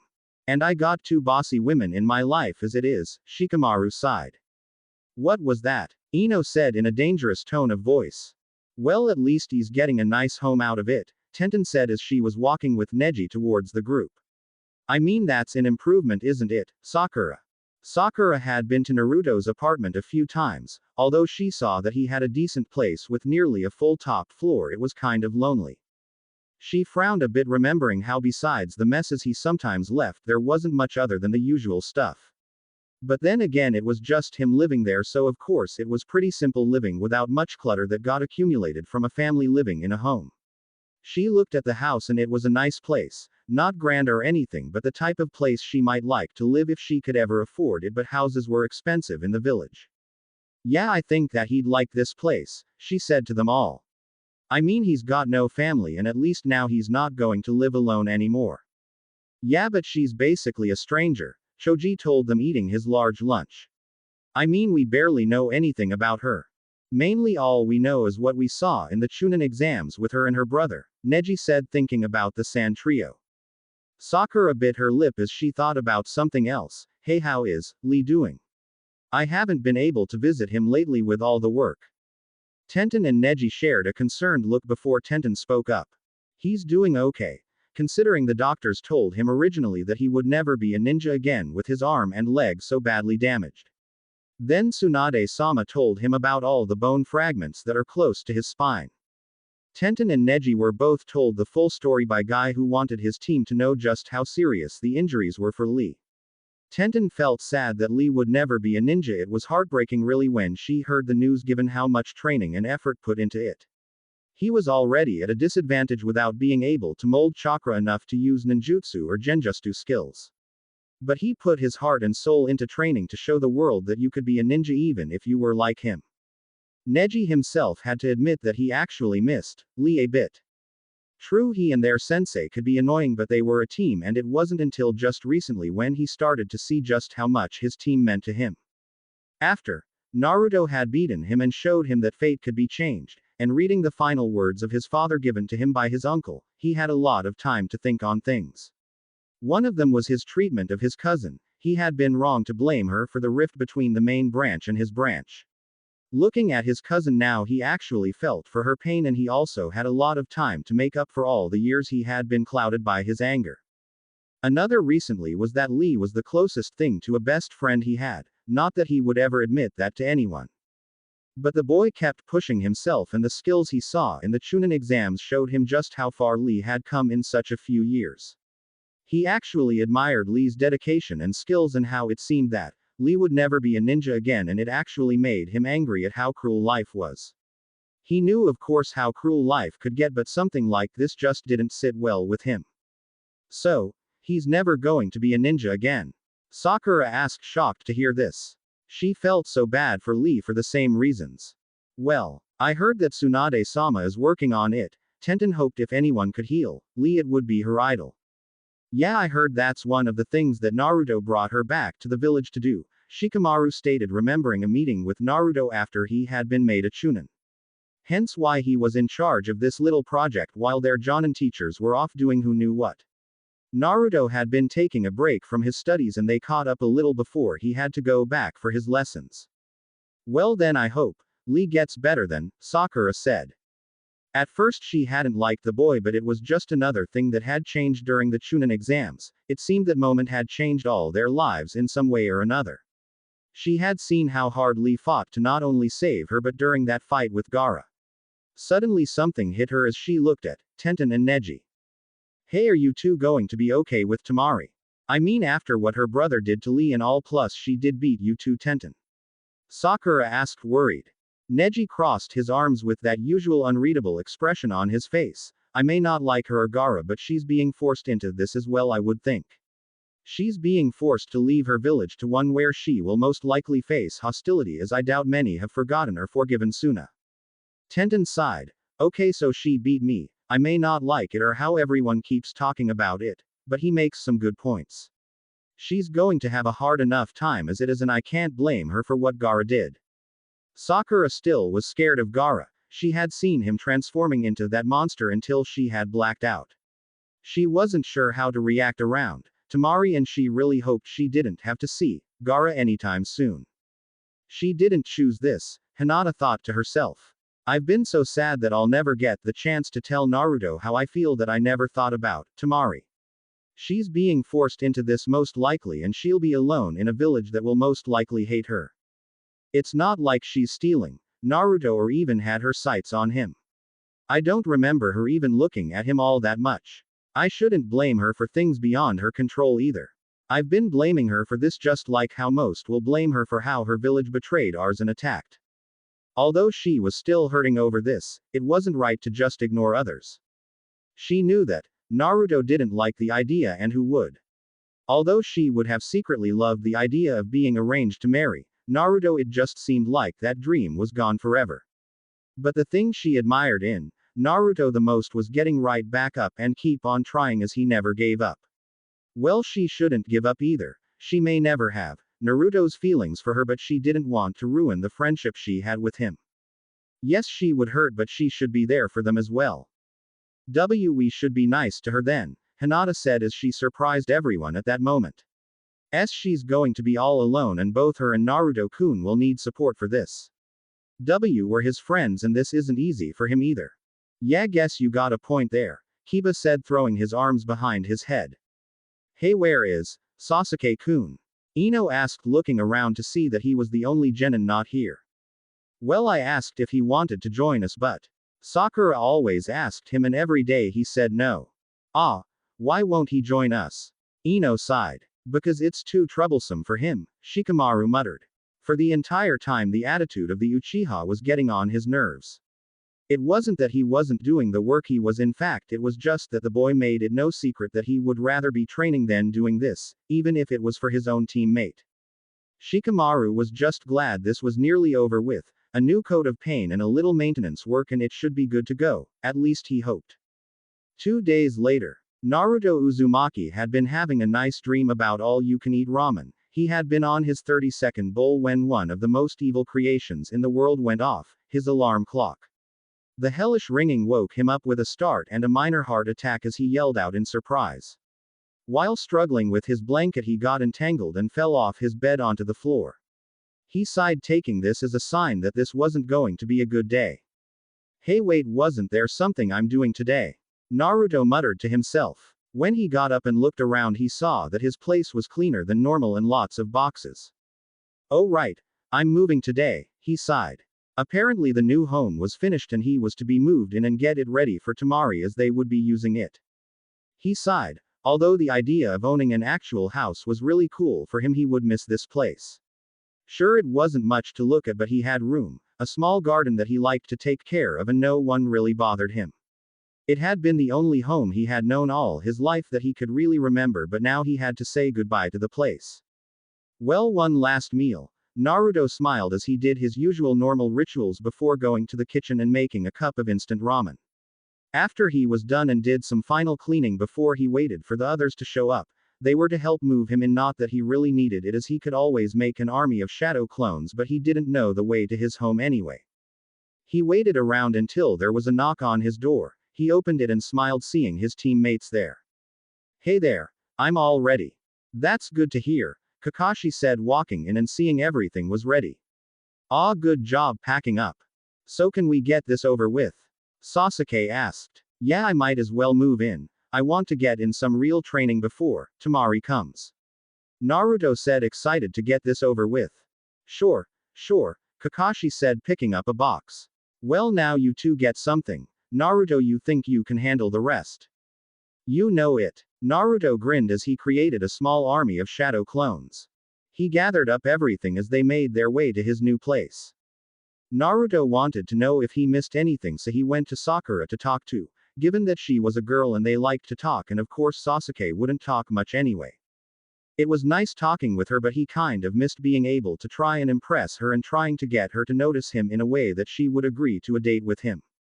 He sighed, knowing that he would have to give up his feelings for the girl. It wasn't easy after all, he liked her since they started school together. Hey Sakura-chan, he asked, suddenly cutting her off from her telling him about how the others were doing. Yes, Naruto. Can you promise me something? Okay, what is it? Naruto was silent a moment, looking at the ground at his feet. Promise me that no matter what, that we'll still be friends and teammates. Sakura blinked a few times at the question before she made a small smile. Of course, Yubaka, we'll always be friends and teammates no matter what. Naruto gave one of his rare real smiles at that. It was nice to know that no matter what he could count on his friends. They continued on, and just when the shadow clones were starting to complain about all the stuff they had to carry, they arrived. Naruto looked on at the place. To him, he couldn't believe he was living here. Sure, it wasn't like the houses you find in the richer parts of town, but to him the place was great. When he asked his sensei if this was the place and he was told it was, he took off running through the gate. He couldn't believe it, but he actually had a yard. He could train all he wanted now.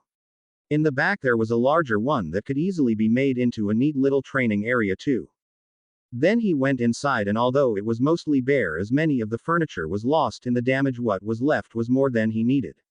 He had his clones start setting things up as he started to explore his new home.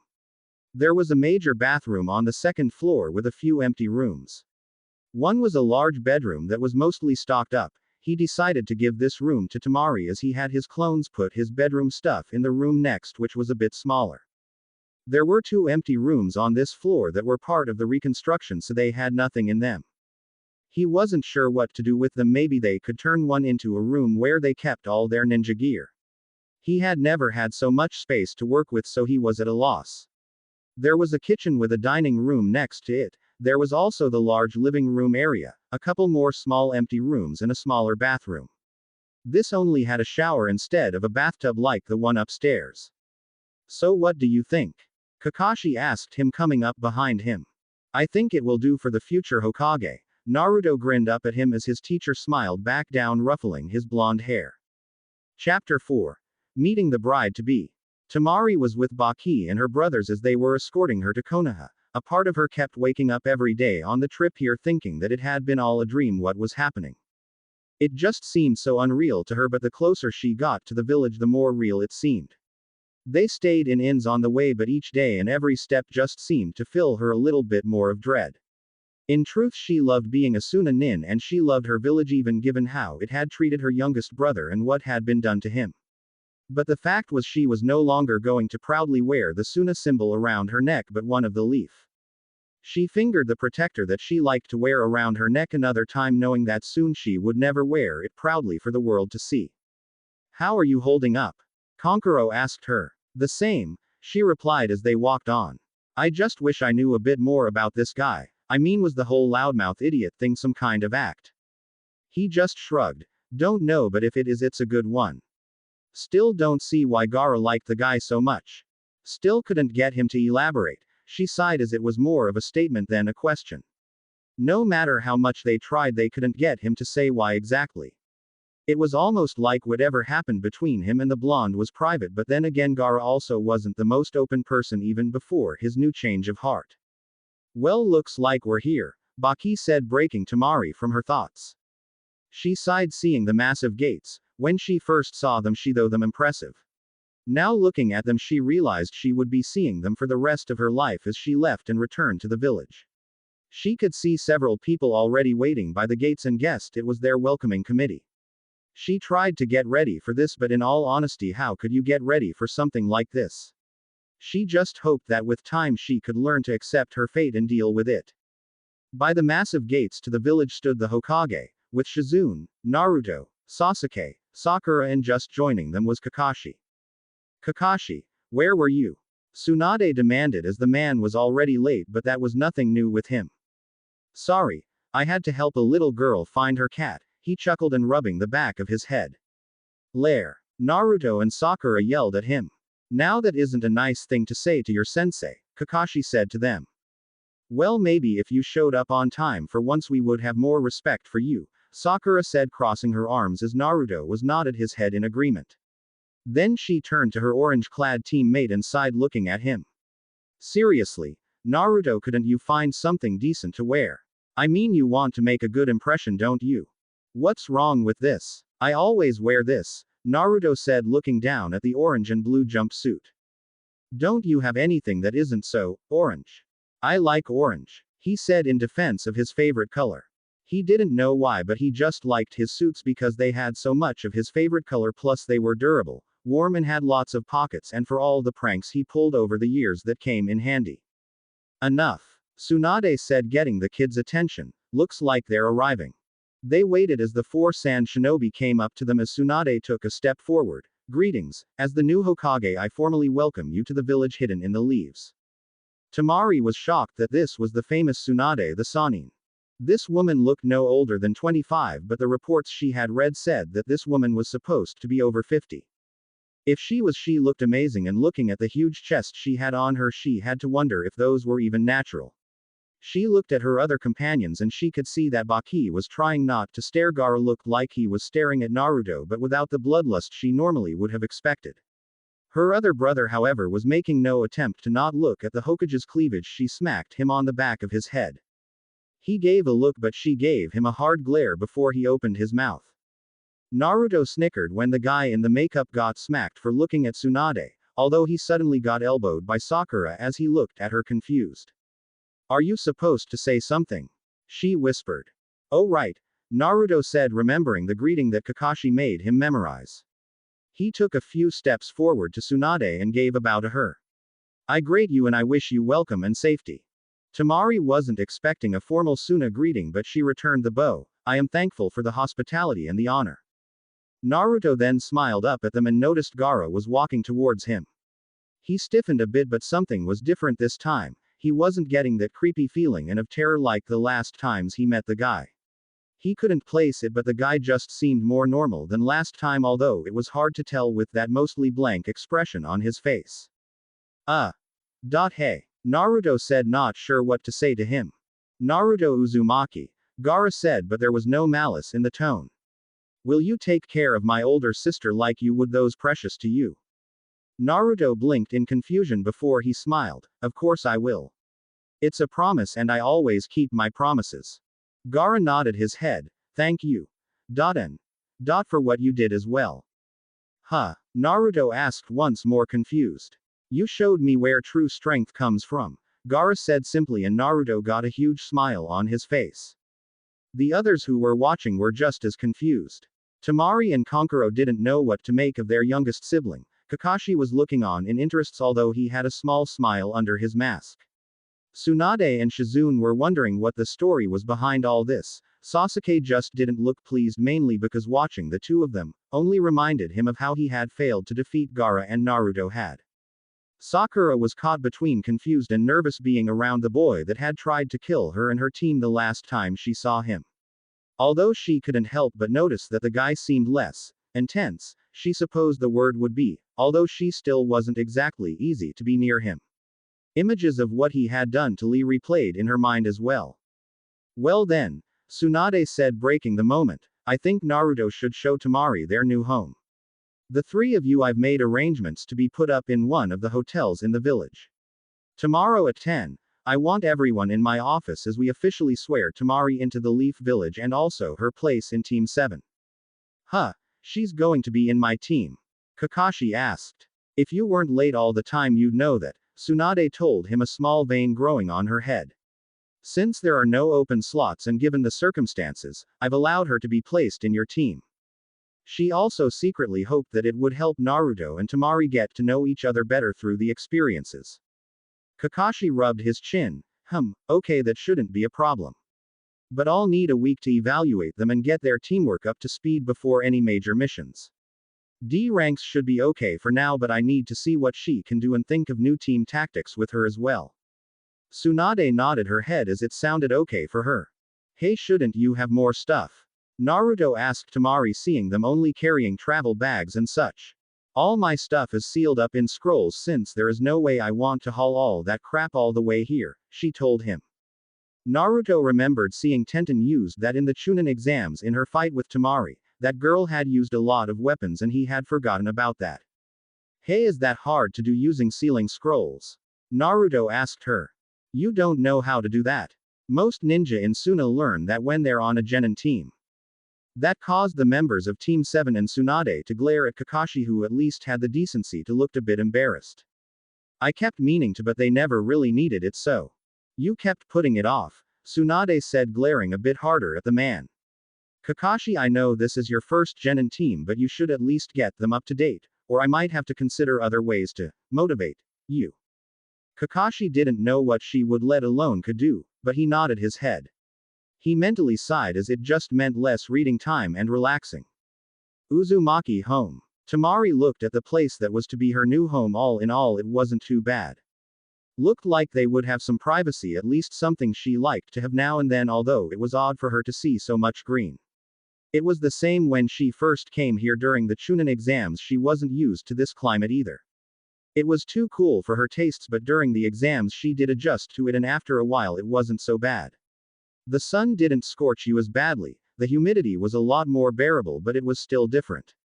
She had no idea what it was even like to have a yard, as the water to maintain grass was a luxury that people didn't bother with, as not dying from thirst was more important. Well, come on. This place is great. Naruto said, smiling, eager to show her around. There's this nice backyard that I think we can turn into a nice training area, that is if that's okay with you. Tamari shrugged, although it did sound like a nice idea to her. Whatever the shorter blonde was, at least he was somewhat practical. Sounds okay to me, but can I put my stuff away first? Oh sure. Naruto led her inside and the place obviously would need work, Tamari thought looking around. It certainly could use a woman's touch, plus if she was doomed to live here she might as well make it her own. She took one of the ceiling scrolls and placed it on a table. It held things that could easily go down here and she could set it up later. Naruto led her upstairs to where the bedrooms were and a part of her was dreading this. Would he force her to sleep in the same bed as him? Sure, they were going to be married and she was duty bound to certain parts like at least having one child and the things that came with it. But she sure as hell wasn't going to be some trophy wife either or subservient to his every wishes. Just as she was about to voice her strong opinions on the matter, he spoke up first. "This is your room, mine is just across the hall." Naruto smiled at her. Tamari blinked a few times, a little surprised he had given her her own room. "My own room? Well, yeah." Naruto smiled nervously as he scratched the back of his head. "I mean, I know we'll be married, but we don't even know each other all that well. I didn't think you'd like sharing a room with a stranger and it wouldn't really be right to force you to, so I figured to give you the large room and I get the smaller one." Tamari had to admit not only was she surprised but she was impressed with his decency in the matter. Although there was one question she had left: "So why did you give me the larger room then?" "Well, I figured you would have more stuff, coming from a family and all." He shrugged and she nodded, also remembering the report that said he was an orphan. She wasn't sure how to feel about that, although sad she didn't really know him that well to really feel much. Besides, girls tend to have a lot more stuff than boys. He grinned, remembering some of the stories Kiba told of his older sister and mother. Temari's eye twitched. Just when he was starting to earn from points with her, he had to go and say something stupid like that. Naruto noticed the glare that she was giving him and shrunk a little under her gaze. "What did I say?" he muttered. "Baka." She muttered, going into her room, leaving Naruto to wonder just why girls were so hard to understand. She went through setting up her room. The sealed scrolls she had mainly had a lot of her stuff from back in Suna. She gathered up everything she had since it wasn't likely she would go home other than a visitor. So she got her bed, a nice large one with a soft mattress. Sometimes she needed to relax and this was one of them: a dresser, vanity mirror and her clothes and stuff. She still had her equipment scroll that held all her ninja gear and things she needed to repair her fan and the replacement fan too. She decided to leave that for later and placed it aside. "Hey, what's this for?" She heard Naruto's voice and she was starting to wonder if she should worry. She went down to the first level as she saw him looking at the scroll she had left. He had it open, looking at it. "What do you think you're doing?" "Sorry," he said quickly, trying to move it back to where he found it. "It just looked so cool and I wanted to see how it worked." Tamari was once again wondering if he really was like this or if it was an act, although she didn't know what he would bother to keep it up around her. "Fine, I'll show you, but in return you got to help me set things up." Naruto eagerly agreed with her as he watched as she used the scroll to bring out the items in it. It was basic stuff like a couch, lamp and several other things. Naruto helped her to set up the living room and by the end of it things were looking a bit better now. She put up a spare picture of her and her brothers up as the place felt a bit better with it. After that, Naruto showed her around the rest of it. She was surprised by the backyard, as he had been right, it was a good place for outdoor training area. The rest was kind of empty, but she knew that they had the rest of their lives to fill it up. That thought was a strange one, although not very pleasant. There was a small onsen as well, although it looked to be just newly repaired.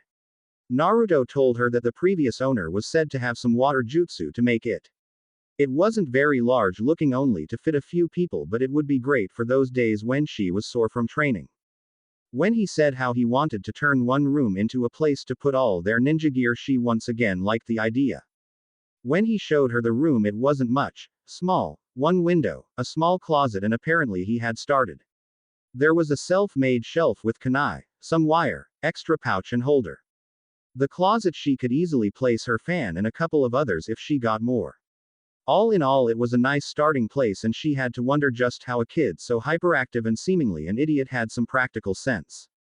It just seemed the more she got to know him, the more confusing he was, as nothing made sense. Although there was one thing she didn't know about Naruto, and that was when they got to the kitchen and when she took a look at what they had to eat, she was dumbfounded by what she found. The fridge held a few things, but there were two cupboards full of nothing but ramen. There was instant ramen and ingredients to make your own, and in all kinds of flavors as well. How the hell can you eat all this stuff? She blurted out. Why not? Naruto asked her. Ramen is the best food there is. Tamari gave him a level look. No wonder you're short if that's all you eat. What's that supposed to mean? He shouted as Tamari once again wasn't sure if she should anger the boy or not. She had seen him and knew that in a fight she couldn't beat him. I just mean that without proper food you can stunt your growth. She told him in the same type of tone she used with Gaara when he had been crazy. Naruto wasn't sure why she seemed so strange, but he didn't think nothing of it, but still he didn't get her point. Ramen was the best food there was, plus it was easy to make and cheap too. Then a thought hit him. What if she didn't like ramen? How could he get married to a woman that didn't like it? The idea wasn't too pleasant for him, but he had to make sure. So you don't like ramen? It's okay now and then, Tamari said, but then looked around the kitchen and frowned. But there's more than just ramen, you know.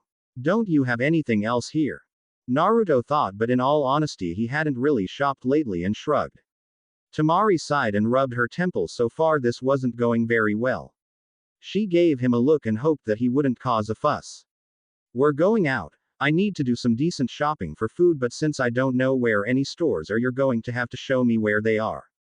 Now, he whined. Yes. Tamari, while on the way to the nearest store, had Naruto tell her and show her anything that she needed to know. She had a basic layout of the village from her time here and from her studies, but she would be living here, so she needed to know where certain stores were. Drug stores for her more feminine products, shopping stores for clothing, decent ninja gear stores, and anything else. So far he was helpful, although when she pressed for details on certain stores he only gave her a few. What she didn't know was that these were the only stores that actually let Naruto buy anything.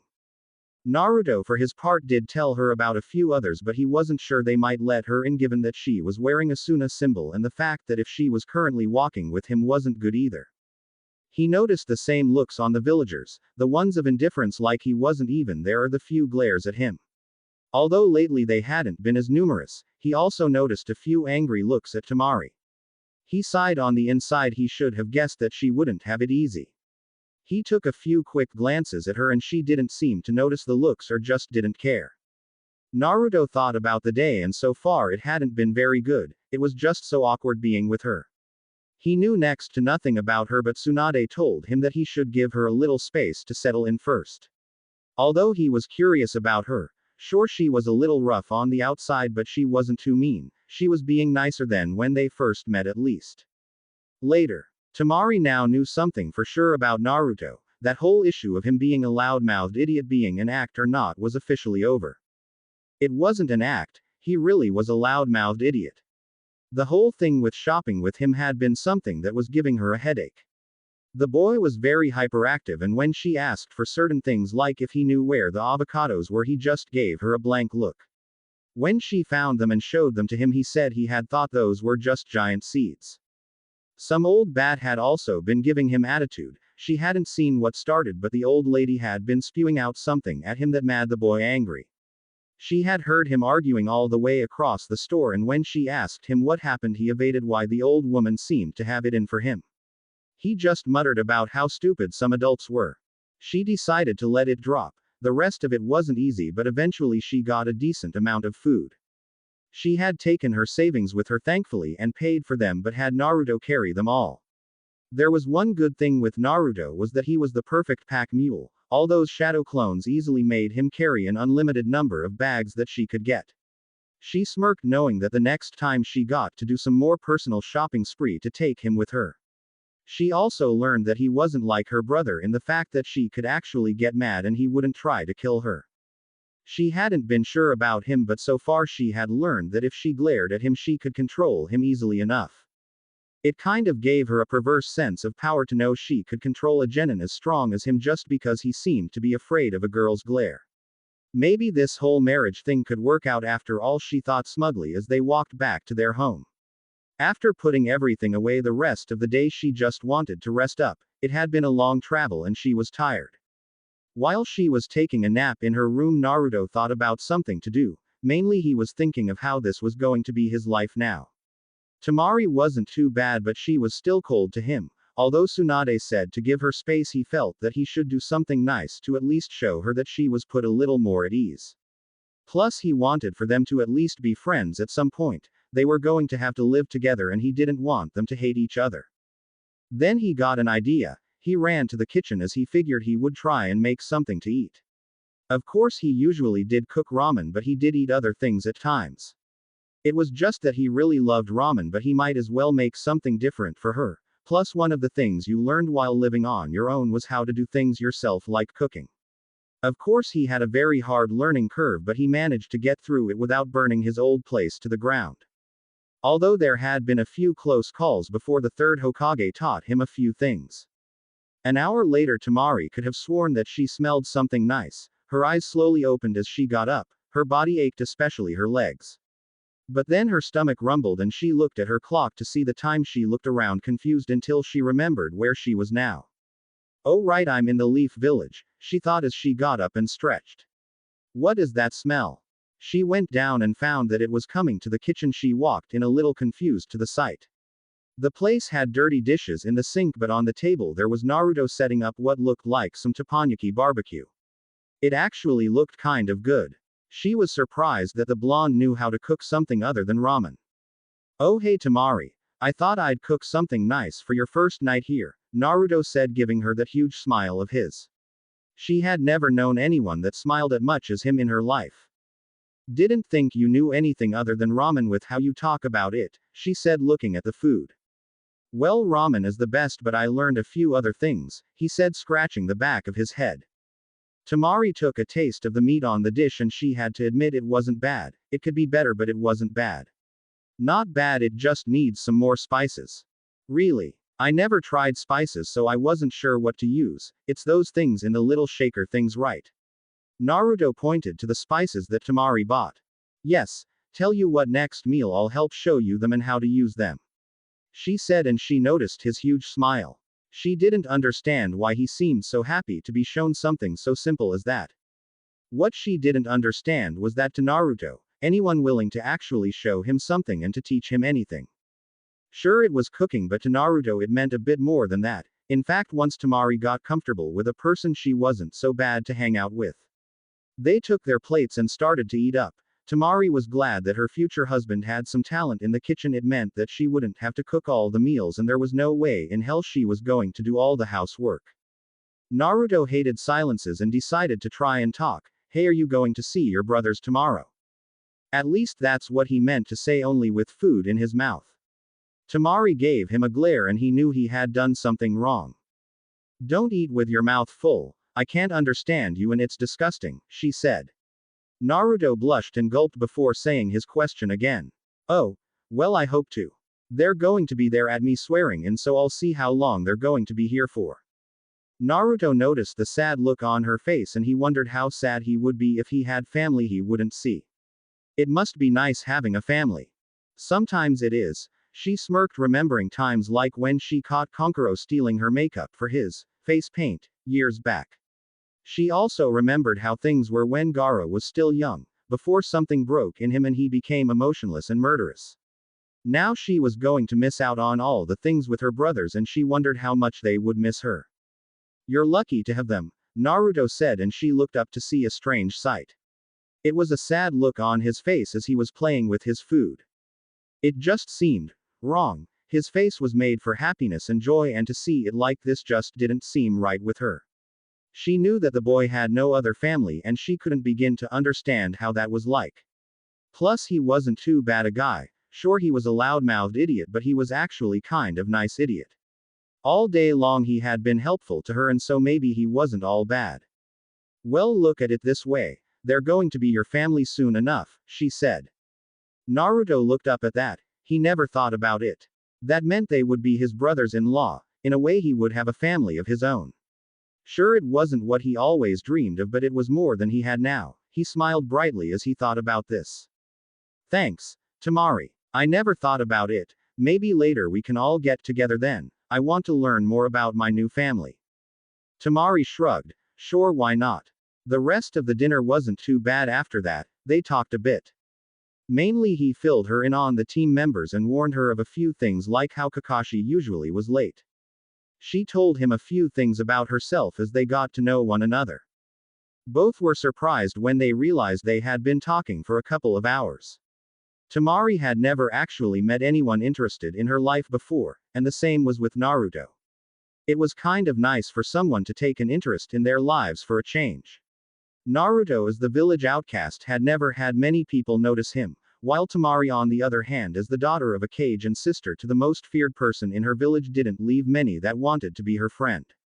Naruto offered to do the dishes. At first she thought that maybe she should do at least some work, but he said that she had a longer day and it was nothing for him. It was true, as he made more shadow clones as one washed, dried and put the plates away. She just shook her head, not understanding how he had the energy to keep making those clones. Although they were very handy to have around the house, to say the least, they could have many chores done easily with them. Tamari headed to her room thinking on all that she learned about her future husband.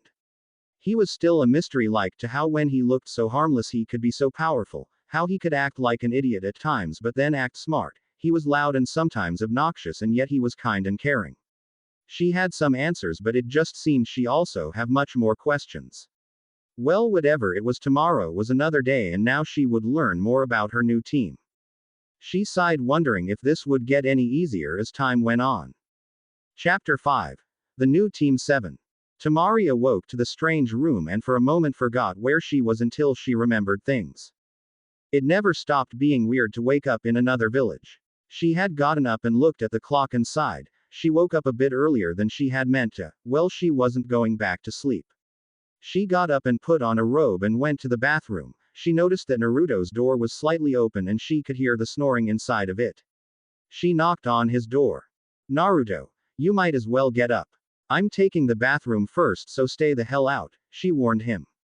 Huh, Naruto muttered. I'll be using the bathroom first. She told him again as he muttered something as he yawned. Tamari shrugged, hoping he remembered. The last thing she needed was for him to be too sleepy and walk in on her. She did her usual morning rituals and finished off with a nice long hot shower. That was one of the things she did like about this village. They were rich in water and you could shower at any time you wanted. That month she had spent in this village training during the exams, she had taken a shower every day. She loved how the hot water went over her body, since in Suna water was always kept cold. But here she could enjoy the heated water. It was one of the few pleasures she liked about her new life. She finished up and walked out just in time to see a sleepy Naruto walking towards her. She blinked mainly at the sight of something on his head. What the hell is that? She asked him, staring at the nightcap on his head. It was some black and white monstrosity that looked like some kind of animal head with two large teeth. She didn't think that a ninja his age would even have something like that. What's wrong with it? Naruto asked, looking up, seeing where she was looking. Iruka-sensei gave this to me when I was younger. Oh, sorry, it's just really strange to see someone with it, she said. He sounded very offended that she had said something against it, and the fact that it was a gift from someone Tamari figured it had sentimental value to him. Anyway, bathroom is all yours. Alright, he yawned, and then he noticed something about her. She was only in a robe and her blonde hair was slicked down. She didn't have her hair up in those pigtails of hers, and he blinked a few times. This was the closest he had been to a girl that had so little on. He knew that he shouldn't, but he wondered if she was wearing underwear or not. He also noticed she actually looked kind of nice with her hair like that. He started to form a slight blush. Tamari noticed how he was looking at her. She wasn't used to people looking at her with that kind of look. She had seen boys give her an interesting look, that is, until it was known who her family was, and then they pretty much ran off. She felt a slight heat in her cheeks as she felt a bit too exposed with so little clothing than just her robe. What are you looking at? She snapped out of reflex. Ah, sorry, I mean nothing, I'm going to the bathroom. Naruto said quickly and ran off to it. He closed the door behind him, wondering what the hell was going on with him. He was still thinking about it when he was in the shower. Why did I start looking at her like that? He thought to himself. Okay, yeah, she is kind of pretty, and nice legs, no bad thoughts. Besides, I liked Sakura-chan, don't I? But I can't be with Sakura-chan ever now. He looked down, depressed. Ever since that day he accepted his fate, he had been trying to overcome his feelings for his teammate, but it wasn't easy. He had liked her for years and you just don't get over that, but he had been trying. He sighed as he finished up his shower and got dressed, although breakfast that day was a bit awkward between the two of them. When they arrived at the Hokage's office, they found the rest of their team along with Temari's brother. Both of them walked up to the woman's desk as Tsunade cleared her throat. She wasn't one for ceremony, so she wanted to get through this. Besides, there was a lot of paperwork piling up, and if she ever wanted to get through it all, she couldn't afford to linger on this. Temari, Tsunade said, putting on her official Hokage look and voice. Do you accept your role as a leaf ninja? Will you give your life for the mission, and for the safety of the village? Do you swear by the will of fire to your allegiance to us for the rest of your days? Temari knew that if she spoke up, she couldn't take back what she answered. Saying no would cause lots of trouble, but if she said yes, it would mean that if she ever went back on her word, she would be hunted down and killed as a traitor. But she really had no option. I swear it, on my life, my honor and my blood. Tsunade nodded and pushed the paper to her. Temari signed the paper as the Hokage stamped it, making her an official leaf genin. Tsunade handed it off as Shizune signed it as a witness and then went to file it. Tsunade then pulled out a leaf hit 8 and passed it to the younger blonde. Temari took it and looked at it for a moment. It was strange to think she had to wear this, as before she had proudly worn her Suna symbol. She took a breath and slowly undid her own hit 8 around her neck. She ran her thumb over the symbol there, sad that she would never again wear it. She looked to Baki and put her hand out for him to take it. Baki shook his head. Keep it, as a reminder of your past and of your history. Temari gave a thankful smile to him as she placed it in her pocket. Then she tied on the new hit 8 around her neck. Even though it was basically the same thing with only a different symbol on it, it still felt weird to her. Now then, Tsunade said, getting everyone's attention, the wedding itself will be in 3 months, on the 22nd. I figure that will be given enough time for Naruto and Temari to at least get to know each other a bit more. Baki, you and Temari's brothers are welcome to visit at any time, of course, and are invited along with any officials that I just know will want to butt into this whole thing at the wedding. Baki nodded to her, and he too knew of a few members of the council would want to attend. Are there any questions? The Hokage asked, looking around. I have one, Temari said. What are the duties that all have to do?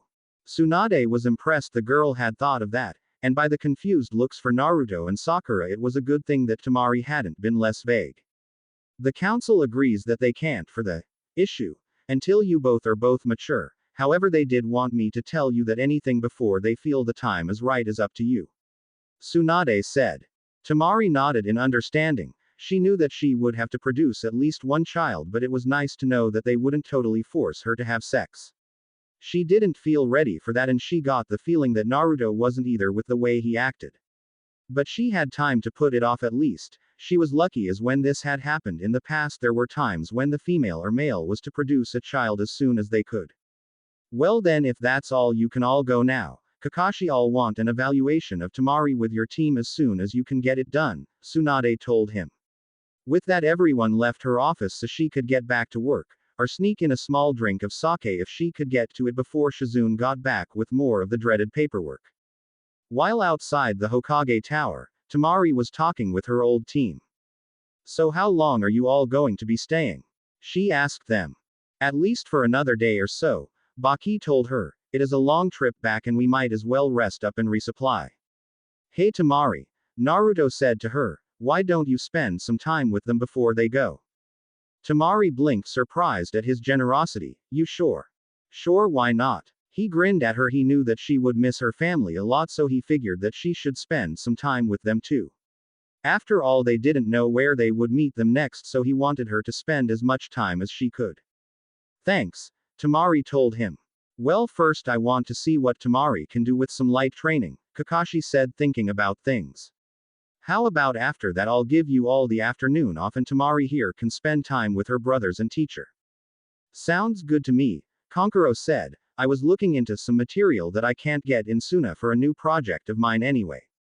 How about you, Gaara? It's fine with me, Gaara told them. Good then, Temari, you can meet them later after training then at their hotel, Kakashi said as both teams said their goodbyes as Team 7 went to their training area. Team 7 training grounds. Tamari looked around the grounds. It was a lot different than what she was used to. There was more cover and water nearby, not to mention all the trees. The grass could take a little getting used to at first since sand was a harder surface to fight on.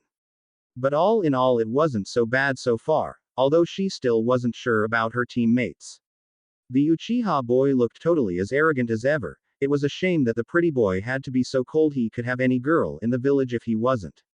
Although from the attitude and looks that the pink-haired girl was giving him was starting to make her sick. Fangirl Kunoichi were the ones that gave female ninja like her a bad name. Even that girl that Tamari had beaten in her Chunin match had been more professional. Their teacher however was just strange. He always seemed to wear that mask and she was starting to think he had some kind of scarring. At least that's why she assumed Baki always hid half his face, so maybe this Jonin had damage to his lower face. Kakashi looked over his team. Although this was highly unusual to have 4 genin, but he was actually looking forward to it. It would be a unique challenge, although he would have to step up his training with the team though. The thought of the things that Tsunade could do if he slacked off too much wasn't pleasant. He was also wondering how Naruto and Tamari were doing. So far they seemed okay, although not very close, but he wasn't expecting them to be all over each other after one day. Well then, let's start off by introducing each other to Tamari. Kakashi said, smiling under his mask. I know we all did this on our first day, but I want her to hear it, and I also want you to list any skills you think you should let her know as well, so when she does it we can all get an idea of each other's abilities. Kakashi looked to Sasuke as the boy prodigy rolled his eyes. He couldn't believe that he had to go through this whole thing again. Sasuke Uchiha. I only have 2 goals in life. First is to restore my clan and the other is to kill a certain man. I can do a few fire jutsus, Chidori, my family style of taijutsu, some wire work and Fuma shuriken. He simply said in a bored tone. Alright, Sakura, Kakashi asked. Sakura gave a small nod. Sakura Hanero. I like my friends. I'm happy that I'm repairing my friendship with Ino. I want to become a stronger ninja as well. Until recently I realized I need to be stronger. I don't really have any of my own jutsus other than the academy ones. Sakura felt embarrassed to admit this, but the Chunin exams had shown her that she had a long way to go to catch up to her teammates. As for my hopes and dreams other than being a stronger ninja, I hope that one day I can get the boy that I like to notice me. She gave a hopeful look at Sasuke but sighed in defeat when she saw him not even looking at her. Kakashi had to admit that Sakura had grown some since that first day. Maybe if she was willing to work so hard he could help her in her training a bit more. He then looked at Naruto and gave him a nod. Alright, time for me. Naruto shouted out. I'm Naruto Uzumaki. I like ramen, training, my friends. I hate people who look down on others and can't see beyond the surface. And my dream is to be the greatest Hokage ever to have lived. Tamari hadn't known that Naruto had such high aims for his ninja career. She wasn't sure if it was laughable or not.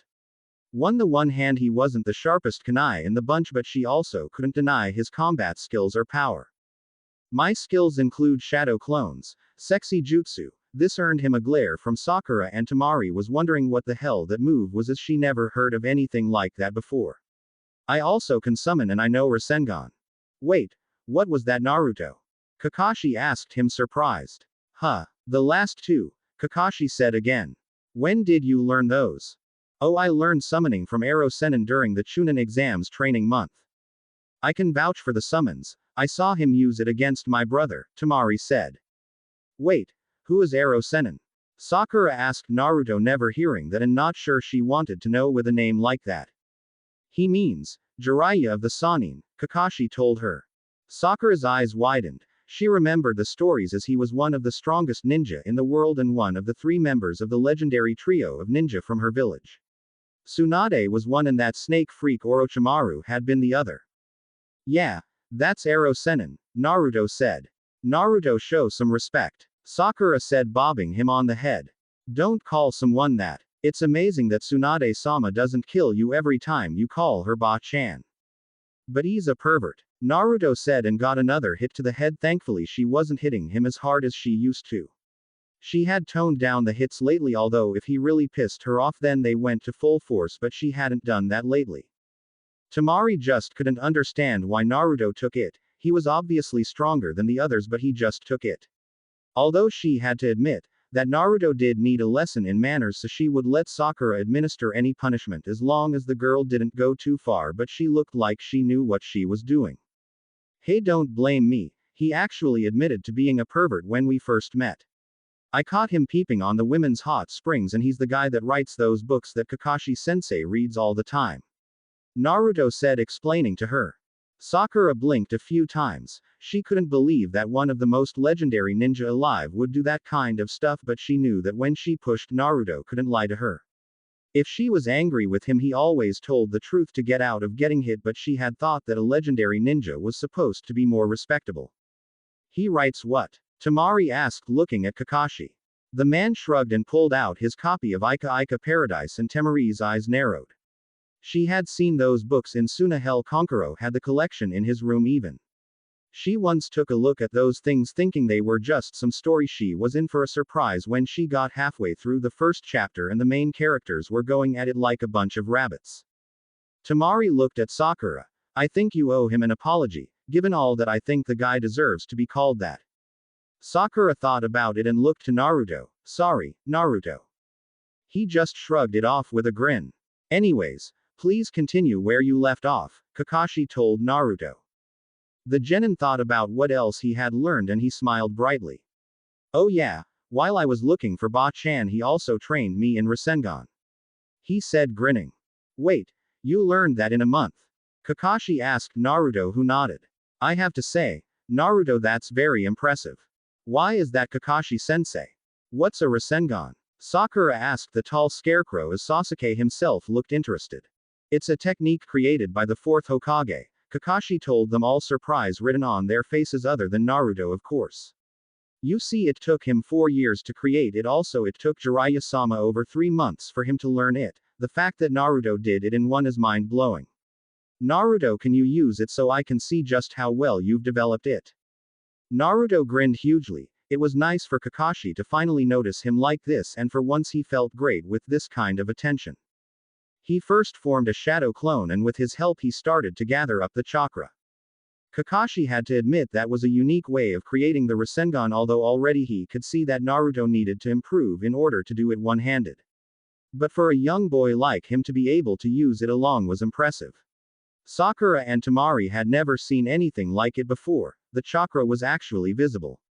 Tamari couldn't believe that the boy was actually stronger than the last time she met him, and that was only 2 months ago. Just how much stronger will he get? Tamari began to wonder. At this rate, he might actually become Hokage one day. Sasuke stared at it. There were no hand seals to it, so how did Naruto do it? There was no way that the dead last at the academy had learned something as advanced as that in a month. Naruto felt the ball of chakra ready and ran forward to a tree, Rasengan. The result was the tree being obliterated, as well as the ground in front of it and behind the tree, as it was blown to pieces like a cannon hit it. Naruto turned around grinning, happy with this new technique of his. I have to admit I'm very impressed, Kakashi said, looking at him with some pride. If I had known you could master that move in a month, I would have helped train you in it when I was training Sasuke. How could you do that? Naruto asked him. Kakashi chuckled. Naruto, who do you think was my sensei? Kakashi then held out a hand as everyone was surprised to see Kakashi form a Rasengan of his own. He taught me just like he taught Jiraiya-sama. Although I wish it had taken me a month like you actually beat me at that. Naruto was grinning ear to ear now. But I could still do it one-handed, so you might need more work on yours, so you don't need a shadow clone. Kakashi told him, making the boy face fall at that. You should know it was training with the Rasengan that led me to create the Chidori. Kakashi was still very proud of Naruto's skills so far. He had a good guess at what the boy could summon, but he would do that later. He was glad that Naruto had gotten so strong. He hadn't wanted to just ignore him in the Chunin exams, but the things was that Sasuke needed it more. While Naruto was up against Neji, if he won or lost, the boy would still be alive. If Sasuke had gone up against Gaara without being properly prepared, he would have died. So if Sasuke had defeated Gaara, then Naruto would have faced Sasuke most likely in the end, and there was no way that Naruto would be killed in that. Of course, if Sasuke had still lost and died, then he would have told Naruto to forfeit. There was no shame in that, and if he had lost one student, he didn't want to lose another. It had been a calculating risk. Plus, there was no one else he could train Naruto other than who he had picked, and there had been no time to teach him anything new. At least he thought there hadn't been time. It would seem that he would have to pay a bit more attention to see what Naruto's true skills were. Kakashi then turned to Temari. Well then, let's not forget our newest teammate.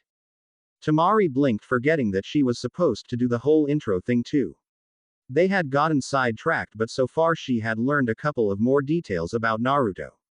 So she took a breath and decided to get out with it. You all know my name, so I'll skip that, Temari said bluntly. I like training, barbecue, salads, and light music. I loved my village despite certain events, and I guess I'll try and do the same for this one. My dream has always been to become one of the strongest kunoichi in the world, so I guess my new life won't interfere with that. I was looking forward to healing the rift between my brothers and me, but she trailed off as she might have to give up on that dream. Naruto looked down at the ground, feeling a bit responsible for her. He wished that she didn't have to be separated from her family like she was, but both of them had no way of getting around it. Anyways, Temari said, shaking herself out of it. As for abilities, I use my fan for a lot of them, but I'm pretty good at taijutsu as well. I can summon as well as I hold the weasel contract, but I usually only use the one summon animal so far. My jutsus are Cutting Whirlwind and the stronger version Great Cutting Whirlwind, Dust Wind Technique, and also Wind Release, Severing Pressure. Kakashi mulled that over for a bit from what he remembered of her fight against Tenten. Tell me, Temari, are you a wind-natured element user? Of course, how else can I use wind chakra? Temari asked him, looking at him like he was an idiot. What's wind chakra? Naruto asked. Naruto, didn't you pay any attention to Iruka-sensei at all in the academy? Sakura chided him. There are 5 elements in ninjutsu and people usually have an affinity to one. Although you can have secondary affinities, these tend to be weaker though, and usually you'd only find 1, maybe 2 other secondary affinities. Kakashi nodded. Exactly, Temari, I can assume you're wind-natured. Myself, I'm lightning, but I have secondary affinities to fire and water. I can use others, but they are very hard to do even if I copy them. That's one of the weaknesses to the Sharingan. Even if you copied something, you can't use it to its full potential all the time. It's why even though I know a lot of jutsu, you only see me use a few element types. If I force to use something that I have no affinity with, it increases the drain on my chakra. Although there are 2 main uses for advanced chakra use, one is element nature like we've been talking about, but the other is shape, which is what Naruto has learned with the Rasengan. Kakashi looked at the blonde genin. So if I learn element nature, I'll get both types? Naruto asked. Kakashi nodded and Naruto's eyes lit up at the thought. Cool. So how can I find out what element I am? Kakashi-sensei, do you think I could learn as well? Sakura asked. She was feeling pretty left out. Temari was the newest addition and she was already way ahead of her. Plus she needed to learn more of her own stuff as she had vowed to become stronger. Kakashi pulled out 2 pieces of paper. Okay then, it's a good thing I brought these with me. These are special papers that have been used with trees raised up specifically to make this paper. Just take one and put some chakra into it and it will tell you what kind of affinity you have. Naruto and Sakura both took a piece as they closed their eyes and put in some chakra. Sakura opened her eyes to see that her paper got all wet. Kakashi looked at it and told her she had a water affinity. Naruto looked at his puzzled as he held up his as it was split down the center. Well, Naruto, looks like you and Temari have something in common, you're both wind users. Kakashi said to him. Really? Naruto looked at Temari. The older girl was surprised that he had wind chakra since it was a rare type. Kakashi smiled at them. Well then, Temari, I hope you can help train Naruto in wind chakra since you'll be better at this than me.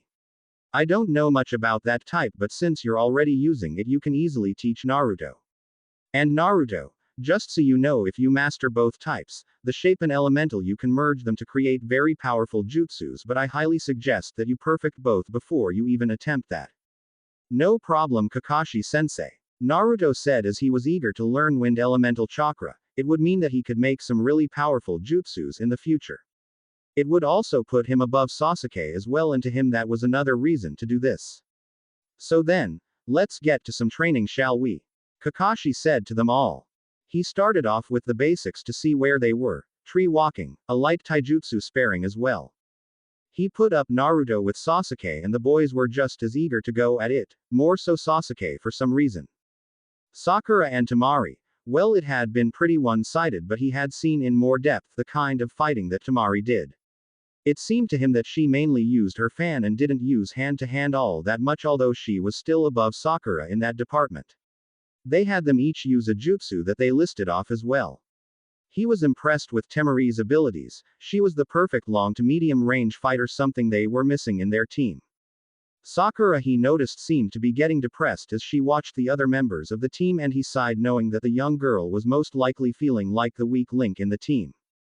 He hadn't realized just how far behind she had gotten. Didn't she study in her time off or train like the other boys did? Maybe he should have a talk with her about taking her training more seriously soon. Now that he knew her element, maybe he could figure out a few techniques that would be good for her as well. Chapter 6. Tension. The training with Team 7 was going well in Kakashi's opinion.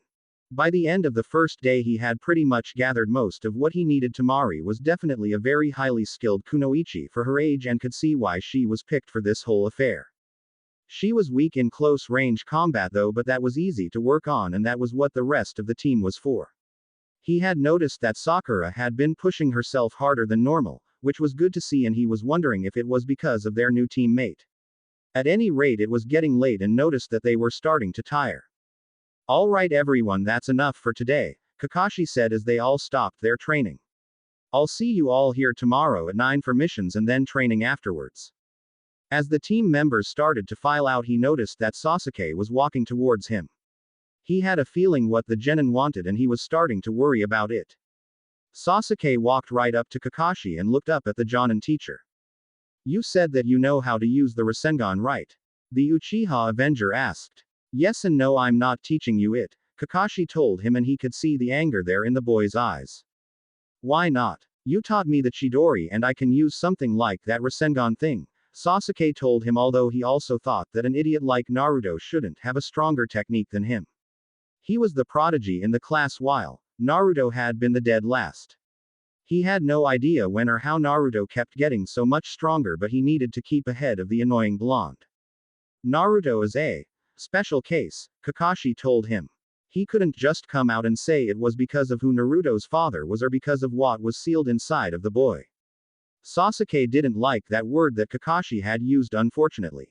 Special. There's nothing special about him. He's an annoying loudmouth and an idiot. Why the hell should he get a jutsu like that anyway? He doesn't need it. I have to become stronger to kill Itachi and I won't be held back. Kakashi could see that the young boy wasn't taking this well. "Sasuke, you're very strong as it is. I already taught you my only original jutsu. You're faster and stronger than you were before the Chunin exams as well. Although I didn't approve of you stealing Lee's movements, but we've already talked about that." During the training month, Kakashi had seen the boy use moves that only Guy or a student of his would know. When he asked him, the boy admitted to copying Lee's movements from earlier, and Kakashi had taken the boy aside and gave him a lecture on how it was improper to use the Sharingan against allies. That was one of the reasons many had a dislike for certain Uchiha members. When you trained your ass off and someone just walks in and copies your hard work in a blink of an eye, resentments easily followed. "Look, the only way you'll learn the Rasengan is if Naruto trains you in it. If you ask him and he agrees to do it," Kakashi told him. Sasuke scowled at the thought. There was no way the dead last of the class could teach him, the last of the Uchiha, anything. The idea of even asking him for help in any kind of training was laughable and an insult to him as well. Naruto wasn't something special and he sure as hell couldn't train him to do anything. "Then why can't you train me in another type of shaping then?" Sasuke asked him. Kakashi sighed. "Sasuke, I've already given you lots of training. I've even ignored some of the progress of the others just for you and I can't keep doing it." What he didn't mention was that he also did it to keep Sasuke from being killed by Gaara and also to keep him away from Orochimaru. He eyed that mark that was just inside of his shirt collar. It didn't look like the seal he had put on the boy was weakening, but he was starting to worry about the boy. Ever since he woke up from Itachi using that technique on him again, he had been colder and more distant. All that progress they had made seemed to be falling apart, and Kakashi was running out of ways to keep the team together. Not that Kakashi could entirely blame the boy. After 3 days of being put on a cross and being cut over and over again by Itachi, Kakashi didn't want to go through something like that again anytime soon. Although Kakashi had an idea of what Sasuke had seen in those 3 days of his own. Maybe he should see if he could get Sasuke some help. The boy never talked about his problems as he just kept them bottled up inside and the Jonin could see it was eating the boy up inside. But then again, who was Kakashi to judge either? For years he left the deaths of Obito and Rin and everyone else he cared for weigh on his shoulders. He went to the memorial stone all the time just staring at all the names he knew from over the years. Although Obito was always the name he looked at first and for the longest. Maybe I should take my own advice sometime, Kakashi thought to himself as he internally sighed. Sasuke, you're already very strong as it is, one of the strongest genin around, and in time you will only get stronger, but you need to learn patience. You can't just become stronger overnight, it takes lots of hard and you can't expect to just be handed everything all the time. With that, Sasuke turned around and walked off, angered that Kakashi wouldn't teach him. He couldn't understand it. He was the top of the class and better than any ninja in his age group, even older ninja. Besides, he needed to be stronger. After all the training he had done when he had gone up against his brother, he had been swatted away like a fly. Then there were those eyes of his brother, those uncaring eyes. You don't hate enough. His older brother's words ran in his ears before he went through 3 days of hell watching his family and clan being killed over and over again. His fists clenched so hard that his nails were biting hard enough into his palms to draw out a little blood. They don't understand. None of them understood, Sasuke thought as he walked back to the empty Uchiha district. He looked around at all the empty buildings. He remembered when they were filled with his clan, but they were falling into disrepair. Even the old police station was now used by Anbu now. He remembered when these streets were alive with people, adults and children playing. Sometimes he could still remember the sounds of life on this road, but not anymore. They were as silent as a tomb for years now. None of them can understand the loss I've suffered, Sasuke darkly thought as he walked through the streets. I only have my vengeance in life. I've spent all this time to get stronger and I'm still too weak. I need to be stronger or I'll never kill him, my clan will never be avenged and I'll never find any kind of peace. He still had nightmares of that night, especially lately. He stopped looking around as his hatred grew and grew. He remembered the kindness of his mother, and his father had finally taken notice of him. He had mastered that fire jutsu after all that hard work. His father was finally going to train him, but then his older brother killed them all. He still couldn't stand to be in the room where his parents had been killed. He knew that the blood had been cleaned up, but he knew what had happened in that room. I swear no matter what I will get stronger, Sasuke vowed to himself and to the dead ghosts that haunted these buildings. I will get stronger and kill Itachi, no matter what I will. I don't care if his village is holding me back, I will find a way to get stronger. He grunted out, feeling the seal on his neck flared up. He felt the cold sweat on his brow as he fought it back, although for a moment he remembered a bit of what it felt like to use it. He had felt powerful, more powerful than he had ever felt, but he had been warned about using it. He remembered how hard his match in the Chunin exams had been because of it, but maybe there was a way of mastering it. There had to be a way to use the seal and stay in control. He started to slowly grin at the thought of that. Little did he know that he was being watched by a pair of eyes in the shadows. How much longer are we going to wait? A voice said. Yeah, this is fucking annoying, a female said. Shut it. We were to check on his progress, and until we get the word from Lord Orochimaru we won't approach him until the time is right, said a deeper voice. Fine, but I just hope it's not too long, the final figure said, being very bored. Naruto and Temari. The two genins were walking their way to where her brothers were located. Mainly Naruto was just walking with her to make sure she knew the way, and also because he wanted to talk to Gaara again. He wasn't sure why, but he could tell that the boy had gone through a change, and that was good. Gaara was a lot like him in so many ways, and it would be nice to make a friend that knew what it was like to have a demon locked up inside of you and how people treated someone like that. So what did you think of the team? Naruto asked, trying to make conversation. It's different, Temari told him. The pink-haired girl needs to train a hell of a lot more, that's for sure, and the Uchiha needs to get that stick out of his ass too. At that, Naruto started laughing, Finally someone that feels the same way.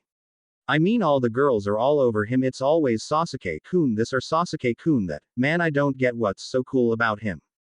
Well he is pretty good looking and he's got that dark mysterious things going for him, she remarked remembering her first time seeing him. She noticed the scowl on the other blonde and she had to admit, it was kind of cute if a bit childish. But he's got no real personality. That's for sure. Naruto muttered, I've been trying to get him to lighten up for a long time but mostly he just ignores it. I mean I once put exploding paint bombs in the teacher's lounge and everyone but Sasuke had laughed when the teachers were in all kinds of different colors for the rest of the day. You did what? Tamari looked at him surprised, she couldn't believe he had done something like that. If she had tried something like that her father would have been so angry with her she didn't want to think about what he would have done. Oh I've done a lot more than that, he chuckled, I used to do lots of pranks all the time. Why? Naruto thought about it. Well sometimes it was to get back at people who weren't nice to me, sometimes it was to get people to notice me, other times it was just fun. I mean haven't you ever pulled something over someone? I'm Akage's daughter. I can't be seen doing childish things, she told him remembering her own childhood. Her father was a very strict upbringing. She hadn't allowed to do a lot of what younger girls were allowed to do because she had to keep up a proper appearance. Man that's too bad, you missed out on a lot of fun I bet, Naruto told her with his arms behind his head. So what? She snapped, we're not children anymore so it's pointless. Oh come on, you're never too old to have fun, he said, but she wasn't talking at that moment. He grunted and starting thinking about her, she was way too serious at times. A slow smile started to form on his face, if she was too serious then there was only one thing to do with that, he had to show her a good time and make her have fun. If he could do that then maybe she would be a little less stiff with everyone. Hey Tamari, a voice called out as Naruto looked up to see her brothers and their sensei. Kankuro, Gaara, Baki sensei, Tamari said nodding to them. So how did training go? Baki asked his former student. It went all right I suppose, she said with a shrug. Baki nodded and cast a glance over at Naruto who was making his way over to Gaara, so things are going well with him. He's not what you'd expect, are you sure of the reasons you were giving as to why the council chose him? Tamari asked her old teacher. She had been made aware before she came as to why the Suna council chose Naruto as her future husband. Although she did agree that he was very strong, but given what she had learned from just a few days of being around him so much she wasn't sure just how close her counsel was to the actual truth. Are you saying that they were wrong about him? Baki asked concerned. I'm not sure I know how strong he is. In fact he's actually gotten stronger with learning a move of their fourth Hokage in only a month, but as for him being some kind of secret weapon, I'm not seeing it. Baki nodded and put that information away for the moment. Even if the council made a small error the boy was very strong in his own right. Hey Gaara, how have you been? Naruto smiled at the red-headed boy. Gaara looked a little unsure. He never had anyone actually be nice to him and not all that long ago they were trying to kill one another, or at least he had been trying to kill the blonde. But it was also Naruto that had opened his eyes and truth be told he felt better about himself a lot lately too. I've been well, Gaara said to him in that same neutral tone although there was a hint of something different. There was no menace in his voice anymore and Naruto smiled at the sound of that. Naruto wasn't getting that creepy vibe off him anymore and the boy could just tell that Gaara really had changed. He could see it in Gaara's eyes the most, they were still hard eyes but no longer had that hint of madness to them. Naruto gave that usual foxy grin at him, that's good to hear. I think I'll like having you for a brother. Gaara didn't know what to say to that, he was still getting used to feeling things and although it was strange the feeling he was getting felt nice. Gaara nodded his head as he too felt that having him as a brother or at least a brother-in-law would be nice. The boy was just like him and Gaara felt less alone in the world now. Kankuro blinked looking as his younger brother and Naruto started talking. Well, Naruto did most of the talking as he told Gaara all about the day so far. He looked back to Tamari and Baki who looked on as Naruto was totally at ease with Gaara and Gaara actually seemed a bit more relaxed as well. What the hell? Kankuro asked silently to them both. How the hell does he just talk to him like that after everything and Gaara actually seems to like the guy? Tamari just watched, but a small smile formed on her lips seeing Naruto act out the day's events in exaggerated motions as Gaara watched on. Unless you know Gaara very well, you couldn't pick up on his subtle moods, and Tamari could see that her youngest brother was actually enjoying himself. It was just the way Gaara carried himself, it was less stiff and relaxed. She remembered how much that Naruto had gone through to make her comfortable, and it dawned on her that despite his more annoying traits, deep down he was actually a nice guy. This was the first time she had seen someone actually try and reach out to her little brother like that. So are we going to eat of what?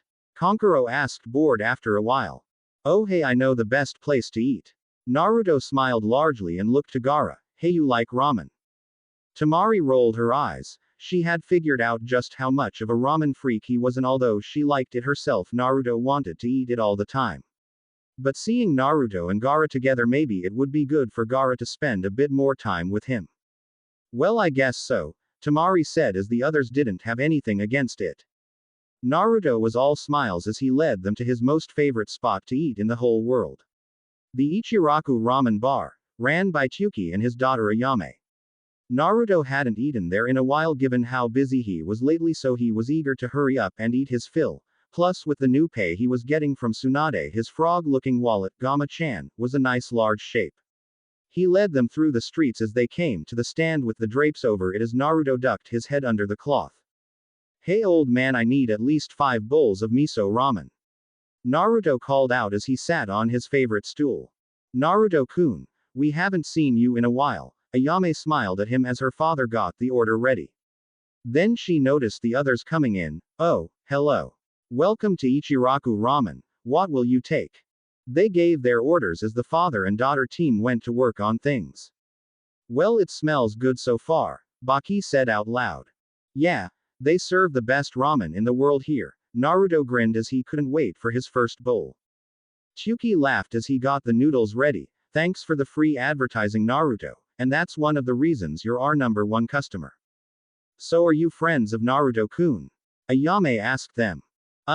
Actually Tamari here is, Naruto wasn't sure how to go about it. He had told them of what was going on with him a while back, but he hadn't mentioned names to them. I'm Tamari, the blonde female said. I'm Naruto's fiancé. Copyright. That caused both cooks to pause for a second. They hadn't known who was going to marry Naruto, although the old ramen cook had to admit the girl was pretty if a little serious.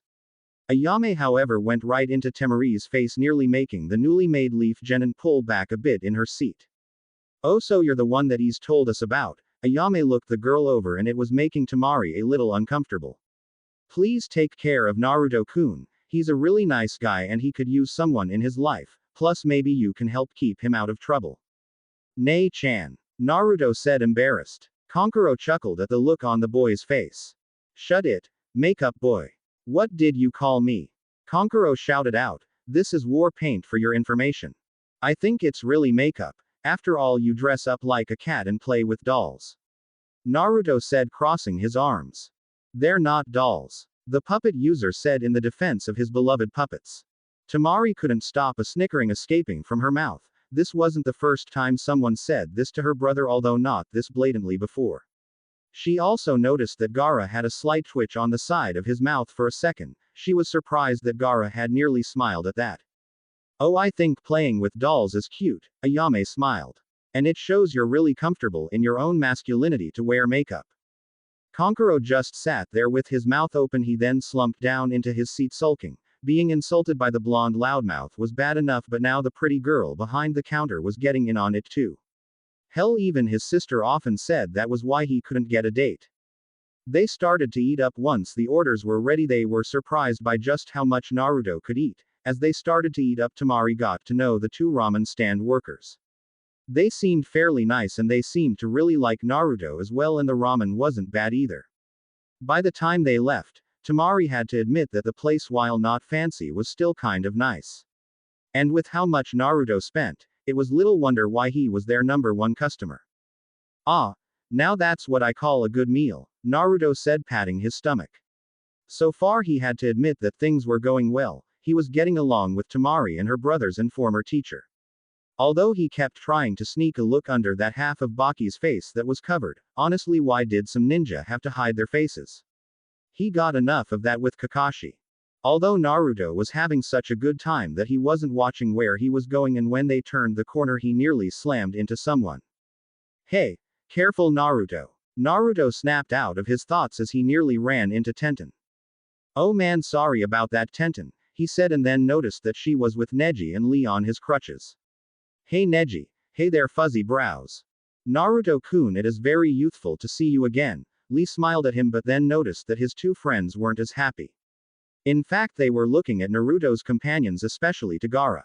Lee locked eyes with the red-headed genin that had put him into this condition, and said boy stared back.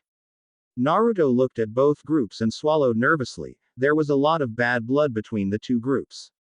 First there was how badly Tenten lost to Temari, then there had been what Gaara had done to Lee. He was hoping that a fight wouldn't break out as things had been going to great today. But given his luck, he should have known that something would ruin things. To say there was tension was like saying that Jiraiya was a pervert. Tenten took a hard look at Temari, but she had promised not to start anything with her. But Gaara, on the other hand, she had seen how bad Lee had taken to his injuries at first, and what the boy had done in the Chunin exams had been out of line in her opinion. Neji had his usual cold look on, although if you were to look more closely you could see that his eyes were a little colder than his face. He too was thinking the same things as Tenten about Gaara. Although he knew that the other boy was very strong, if he tried to hurt his teammate again he would take him down as fast and as hard as he could. There was a heavy silence, and then Gaara of all people walked towards Lee. Everyone tensed up as the boy got close to the green-clad genin. Gaara looked at the injuries that he had caused when he had been less than stable. Lee had given him one of the best battles in his young life, had pushed Gaara to his limits, but in the end Gaara had not only beat Lee, he had taken away his ability as a ninja by the looks of it. He had tried to kill the boy until that older green-clad ninja jumped in the way and had stopped his sand. He remembered how the man had said that Lee was important to him, and at that time he couldn't understand that. But now he did understand what the man had meant that day, and he also understood the full impact of what he had done. This was one of Naruto's friends and he had hurt Lee very badly. It left a bad feeling in the pit of his stomach. He hadn't felt that emotions since he was a little child, when his sand would go out and hurt a child by accident. Gaara remembered getting medicine and offering it to the boy, but that had not worked out as he had hoped. Now looking at Lee he felt that same emotions all over again.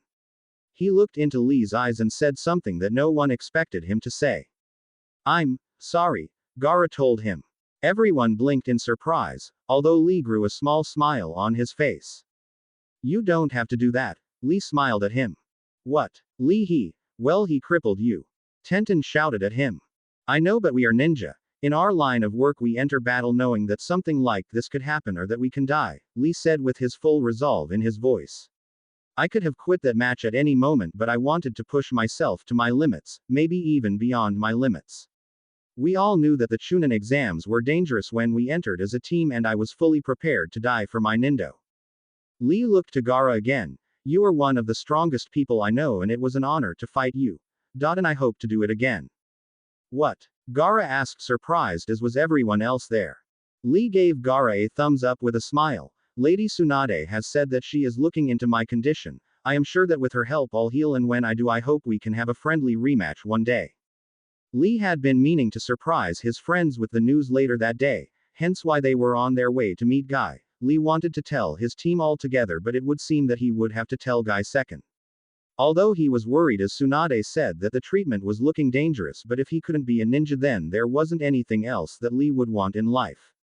He still had a dream to pursue, and if he died in the pursuit of that dream, then so be it. Naruto was all smiles at that. Alright. I knew that Ba-chan wouldn't let us down. Just you wait, Lee, she'll make you better than ever. Tenten smiled, and even Neji had a small smile on his face at that. It would be good to have Lee back. Gaara himself wasn't sure how he felt, but he felt better. Unlike the boy that he had once hurt, Lee was forgiving him for what he had done. It made the bad feelings inside of him lessen and slowly replaced by something else. I would like that, Gaara told Lee. Then when I am ready we will have the most youthful match. Lee shouted out. Gaara wasn't sure by what he meant by youthful, but he nodded anyway. Chapter 7. Making her smile. For the past week things had been going okay with her life. Tamari was getting used to the village although it was still not her home. After her brothers and Baki had left she had felt very alone even with sharing a home. But at least Naruto turned out to be decent company. She had been also started with the wind training with Naruto although he was starting to have some trouble with it. She did her best to explain it but it seemed that Naruto worked best with simple instructions and then he could get along fine enough. In Suna when someone had wind elemental abilities you had to cut a rock with it. It wasn't easy as a rock was very tough but once you did that anything else was child's play. Basically you had to hold a rock in your hand and focus on the wind chakra and force it to cut the rock up.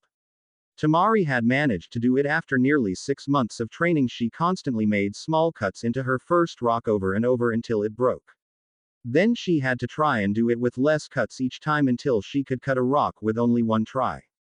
She had found out that typically in this village you would use a leaf but it wasn't like there was much plant life in her home, you had to use what you could and with Naruto's huge chakra she felt that a rock would be better to get him to do it properly. He was more of a blunt fighter anyway and with wind jutsus at his disposal he could be very devastating in battle, after all wind wasn't called the battle element for nothing. Besides that it was just slightly odd living in the leaf village, she got some cold looks but she was prepared for it. Although she would admit that it was kind of lonely but she was used to that as well. After all most of her life her father had been cold and distant, her younger brother obsessed over his puppets, her youngest brother had until recently been completely insane. Baki had been more teacher than friend and because of her Gaara and her status she didn't have many friends. But at least she was in her own village, here she didn't have the same sense of belonging that she had on her village. So she was currently lying on a small ledge looking outside the window of her room looking outside.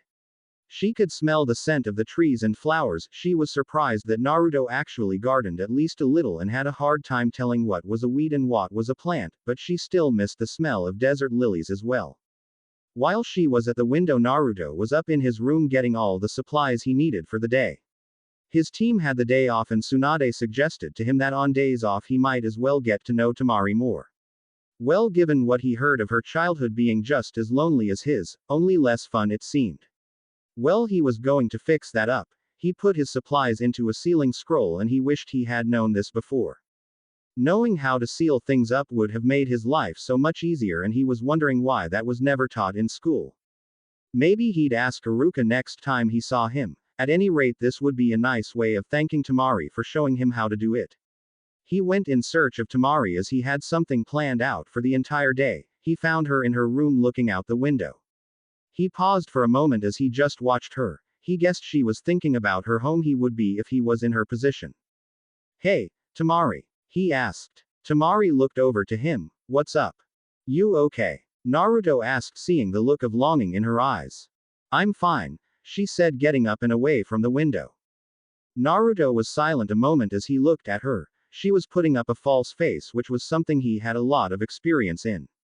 He knew the signs of someone that was hiding any kind of pain as he used that same mask himself a lot of the time.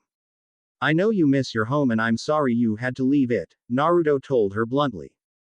Tamari hadn't thought she looked that transparent but she just shrugged it off. Not your fault, sometimes you just have to take what life gives you. Nothing can change it so I'm not going to let it dominate my life. You know you never said but what are the things you miss the most?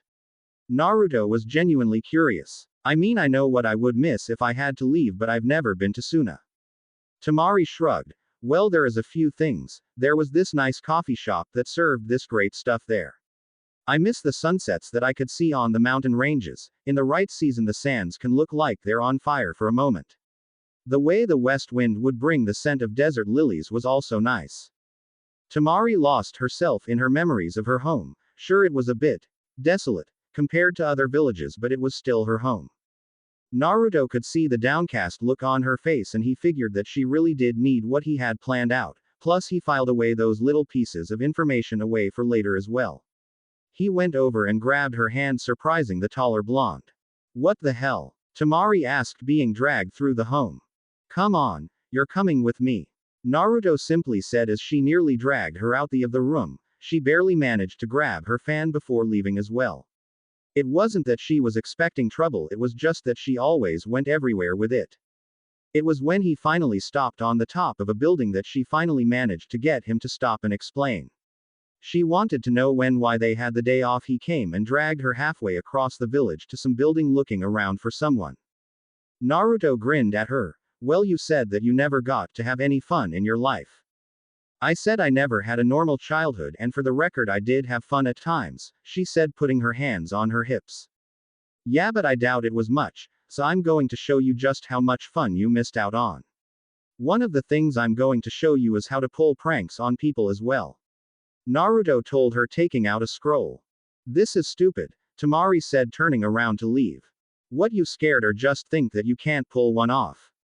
Naruto challenged her. He saw her pause in mid-step and he knew that she was a very proud girl, and like a lot of proud people couldn't pass up a challenge to their pride, now he just needed to push her once more. Plus I guess the fact that the first target is Shikamaru means nothing, huh? Temari turned around to see Naruto pointing in the distance. She took a long look and managed to spot the boy laying on some bench on the top of a building looking like he was sleeping of all things. An eyebrow started to tick on her head at that. She never did forgive him for that humiliation in the Chunin exams. Their battle had been long, but in the end he had outmaneuvered her the entire time. He had her in that shadow technique of his, and what did he do? He gave up. Sure, she technically won, but she didn't feel like it was a win. The fact that he didn't like to fight girls, and how work was too troublesome, was also very irritation to her. The boy was just so lazy and a bit sexist in her opinion, plus the fact that he was the only one promoted to Chunin and he still shirked off the responsibility. If she had been made a Chunin, she would have honored the position and not sat around sleeping the day away. What do you have planned? She asked Naruto, who just grinned a bit evilly. He pulled out a sealing scroll and suddenly in a cloud of smoke lots of hot air balloons tied down and other balloons that looked like they were filled with water. There were more of the hot air ones than the water ones, and she was wondering what he was thinking of. Can you make sure that these balloons float over him with your fan? Naruto asked, and then Temari suddenly got where this was going. She had a grin on her face as she quickly helped him to tie the hot air balloons to the water balloons. Over with Shikamaru, he was enjoying a restful day. Sure, he was supposed to show up for a mission assignment at the Hokage's office, but she never did say when he had to show up. So he was taking his time enjoying the clouds as he liked to. He loved clouds. They were just so carefree and slowly did whatever they felt like doing, which was just floating along really. He closed his eyes listening to the wind gently blowing. Then the wind picked up a bit. He didn't think much of it until a shadow fell across his face. He just thought a cloud got in front of the sun. Now, yelled out a familiar voice. He opened his eyes just in time to see several shuriken hit several balloons, popping them, but then he noticed that several balloons were now falling, which made no sense unless they were filled with. Splash. Shikamaru got up after the water balloons hit him and looked over, seeing Naruto laughing his ass off with Temari, who looked like she was enjoying herself. What the hell, Naruto? Shikamaru yelled over to him. Sorry. Nothing personal, just trying to show Temari the joys of pranking people. Well, got to go, we got a lot more targets to hit, Naruto called out as he and Temari ran off. Shikamaru sighed as he wiped the water off his face. He hated it when he got pulled into one of Naruto's pranks. Sure, they were fun when they happened to other people, but not to him, although he will admit that was a unique one. But still, why did he have to ruin his cloud watching? He managed to get out of some work for Tsunade for the day, and then that happened, and worse, he seemed to have recruited Temari of all people to help. Those two blondes together seemed to be just so troublesome. Shikamaru, where the hell are you? Ino's voice yelled out from nearby. Lady Tsunade asked me to come looking for you for work. Damn it, the young Chunin sighed. Figures that she would send Ino after me. Shikamaru, get out here now. I'm using my break time from the flower shop, so you better get your lazy ass out here now, or when I find you, I'll use my mind transfer jutsu and make you walk to the Hokage's office myself. The thing was, he knew that she wasn't bluffing. He sighed as he got up off his spot, as now his whole day was ruined. First Tsunade, then Naruto and Temari, and now Ino, he muttered as he went to find Ino. Why is it that besides my mom, the most troublesome people I know are blondes? There you are. Where the hell were you? And why are you all wet? Ino asked him when he saw her. He just muttered something about troublesome blondes and went to the Hokage's tower. Elsewhere, Hinata was walking the streets of her village. She wasn't really caring much where she was going. Her team had finished off with a mission and she had said her farewells. She just wanted to be alone for the moment. Ever since Naruto's announcement of his marriage, she had been very depressed. She still broke down crying at times late at night in her room a few days. It just wasn't fair. She should have said something to him all those years ago, but she wasted all that time because she had been so shy. She was still shy and she hated being like that. What if she had found the courage to admit her feelings? If she and Naruto had been a couple, then would have the Hokage refused it? Then there was the fact that her family would most likely not approve of Naruto, at least not before the Chunin exams when he defeated Neji. She had seen how the village had changed a bit. Some people actually looked at Naruto without the cold looks, although she still saw many that held whatever resentment they had. She never did figure out why so many people seemed to dislike Naruto so much. One of the reasons that she came up with was that maybe his family had fallen into some dishonor in the face of the village. It would explain much, but she never heard of any Uzumaki family unless Naruto was the last. She found herself at the park for some reason. She stood there watching everyone having a fun time. She saw families there, children at play, and she felt a wave of sorrow over her. Her family wasn't really that warm. They had to be the picture of perfection and nobility. Her own father trained her and her sister very hard because Hinata knew that the main branch had to be the strongest, and she knew that she was a disappointment to the standards of her family. Although her father was cold, he wasn't totally abusive to her. It wasn't like he hurt her physically, but she did feel the pain of his disappointment in her. He always would say that she needed to be stronger, and she knew that he didn't know that she had overheard what he had said to Kurenai on that day. She wanted to make her father proud of her to be stronger, but she knew that she still had a ways to go. Looking at the children at play reminded her of her own lonely childhood. She never had any friends really while growing up. Maybe that was one of the reasons she noticed Naruto at an early age. He was lonely just like she had been. He wanted to be noticed as well, so he acted out and he trained himself so hard all the time. Hinata remembered the times she would secretly watch as he kept pushing himself long after others went home for the day. Hey, Hinata. She jumped as she was broken out of her thoughts as she turned around to see Kiba there with Akamaru. Hey Kiba-kun. We've all been a bit worried about you lately, Kiba told her, so I decided to see if you needed someone to talk to. Thanks, Hinata said, giving a small smile as she looked back to the playground. Many of the children were leaving with family, it seemed, for the moment. Kiba stood beside her as she was looking over the playground, wondering what she was looking at. He knew that she was really depressed over the whole marriage thing with Naruto. He never knew just how much she must have liked him until this whole thing turned up. He hated seeing her like this actually. She was just the most kindness person that he ever met. She didn't deserve to be miserable like this. So, what are you thinking about? He asked. Just thinking about when I was younger. Kiba thought about it for a moment. You know, I can't remember seeing you all that much outside of the academy. Hinata jumped a bit as she looked down at her feet. He noticed the look and was worried. I just figured you had your own friends to play with, Kiba told her. Hinata's mood got a bit darker. I didn't really make friends until I was put on Team 10. Kiba was surprised by that. He figured that she would have had some friends, or at least some in her own clan. But the look on her face told him otherwise. He couldn't remember seeing her playing with others when he was younger, not that he looked for her. She was so quiet and she just blended into the background so much that you could easily overlook her. Now that they were put onto the same team, he had taken notice of her. She had become his friend like Shino had, and now he wished that he had been her friend when they were younger.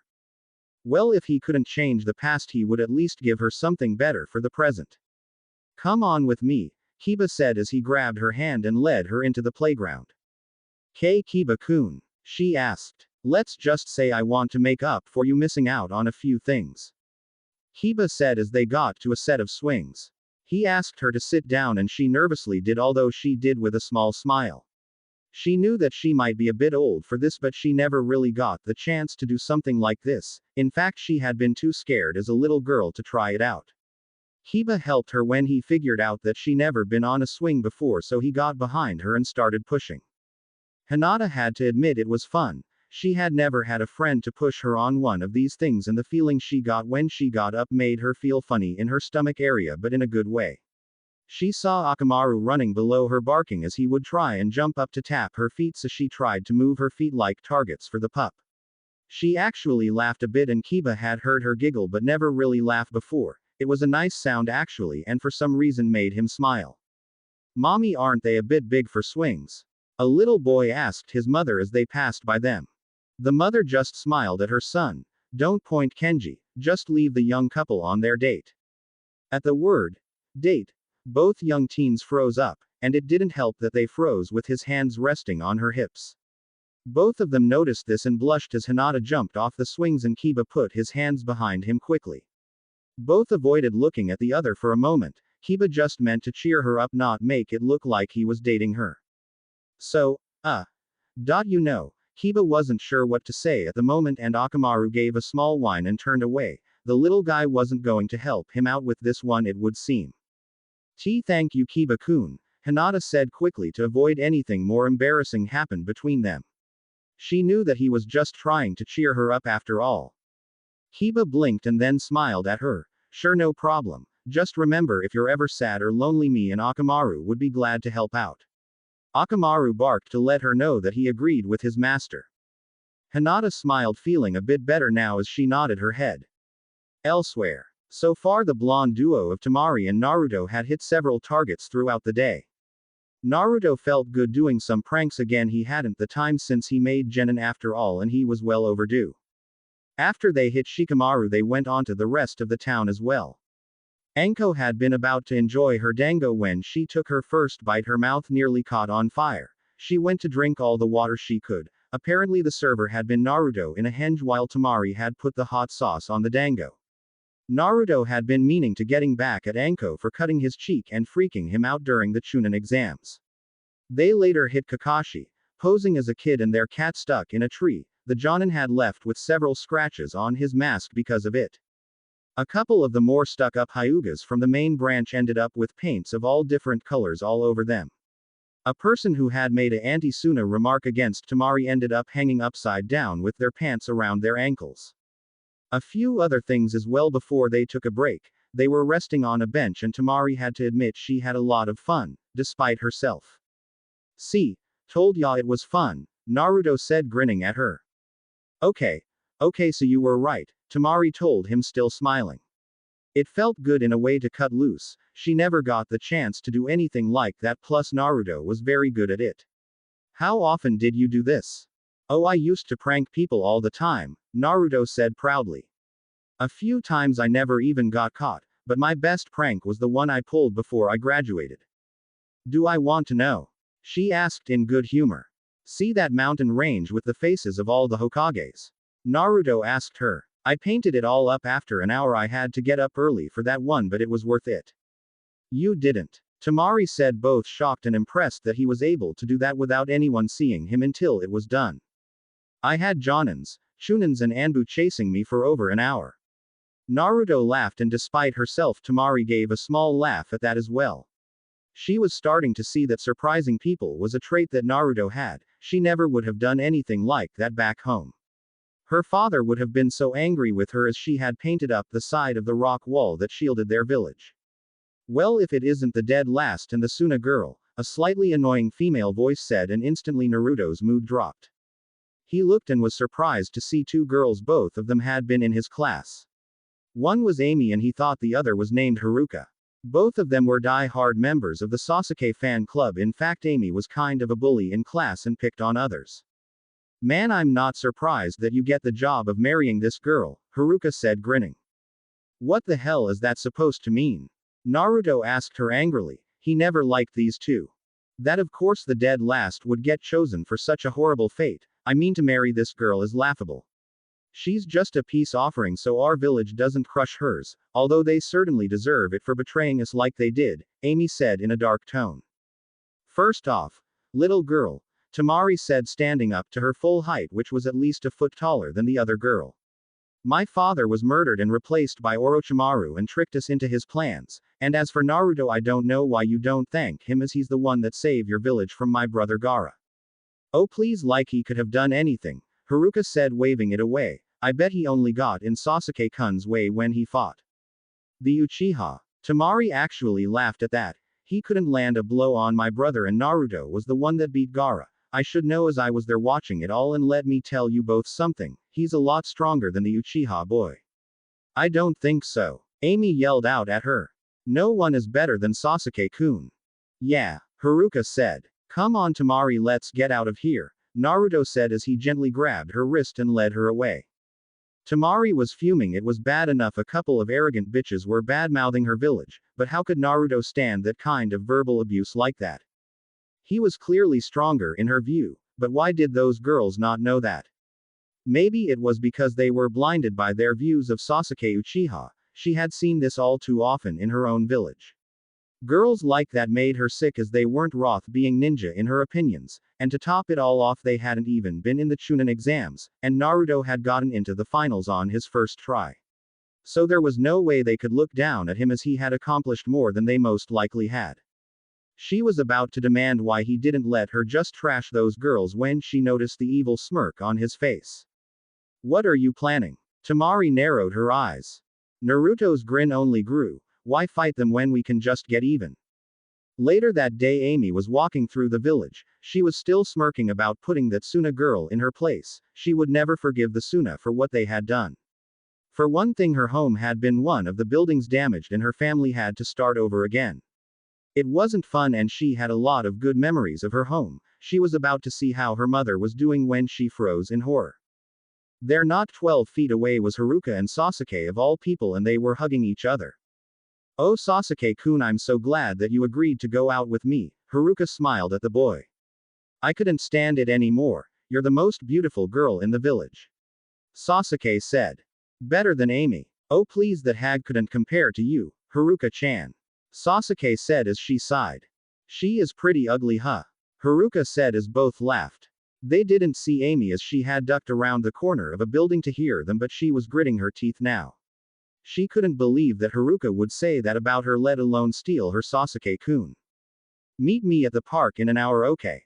Sasuke asked. Sure thing, Haruka said happily. That was enough for Amy as she stormed off. If Haruka was thinking she was getting away with this, then she had another thing coming.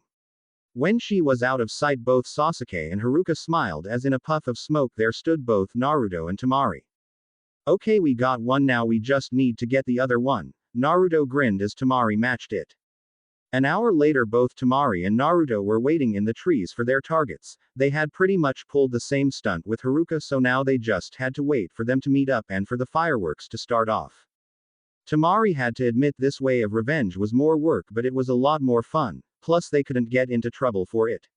While doing this, she figured that her beating the hell out of a couple of genin, even if they had it coming, would look bad, so this way both girls got what was coming to them, and she and Naruto were just looking on, being innocent of the whole affair.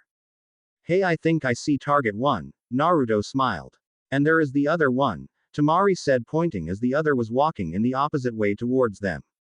When both girls saw each other, it took only for a second before both of them grew furious seeing the other girl. You bitch! Both girls yelled out as they started the verbal fighting. This caused many onlookers. Both were saying how the other was a two-timer, a bad stabber, and every other name they could think of. When one of them called the other a whore, well, that was it. The fight became physical at that point as the girls went to the ground clawing at each other. This caused a few boys their age to stop.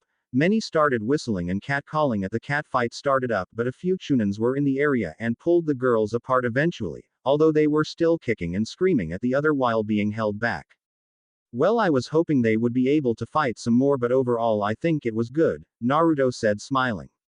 Temari smiled and shook her head. Remind me never to get you pissed off to prank me. In fact, you ever do and I find out about it, you better run. Naruto smiled nervously and scratched the back of his head. Oh come on, I would never do that to you. What kind of guy do you think I am? Temari gave him a deadpan expression as she pointed at the two girls, and Naruto had to admit she made a good point. Okay, I promise that I'll never prank you, at least nothing horrible like that, Naruto said as he wanted to make sure he could keep that promise. You better keep that promise, she said. Hey, I always keep my promise, it's part of my ninja code, Naruto said proudly. Tamari gave a small smile. All right then, well let's eat. All right. Race you to the ramen stand. Naruto jumped out of the tree heading for his usual eating place. Huh. Naruto, get back here. Tamari yelled out as she had to run after the boy. She had never agreed to ramen, and if he got to that stand first she couldn't talk him out of it. They had eaten there last night and she was trying to get him to eat different foods, and for some strange reason she felt that he planned this part out as well. She grinned as she chased after him. Looks like you'll keep me on my toes, Naruto. She was looking forward to the challenge that he looked like he was going to give her in life. She thought Shikamaru was smart, but Naruto took surprising to a whole new level. Chapter 8. Mr. Nice Guy. Naruto was standing in the Hokage's office, not even sure why he was called here. It had been after training when the message got to their team that he was to be called into the Hokage's office as soon as possible. He was kind of disappointed that he had to, since Tamari had loosened up a bit since the pranking they had done, and he had been wondering if he could have found something else fun for them to do.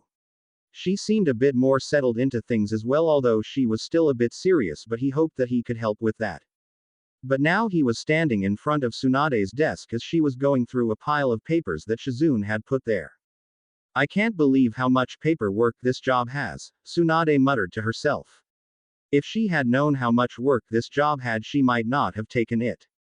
Someone arrested for public nudity, graffiti, and above all 2 young kunoichi brawling in the streets, Tsunade told Shizune as she was looking over the incident reports of yesterday. I tell you, I don't remember things like that happening when I was in the village, at least not this much happening. Naruto suddenly froze as he started nervously sweating. Those sounded like the pranks he and Tamari had pulled.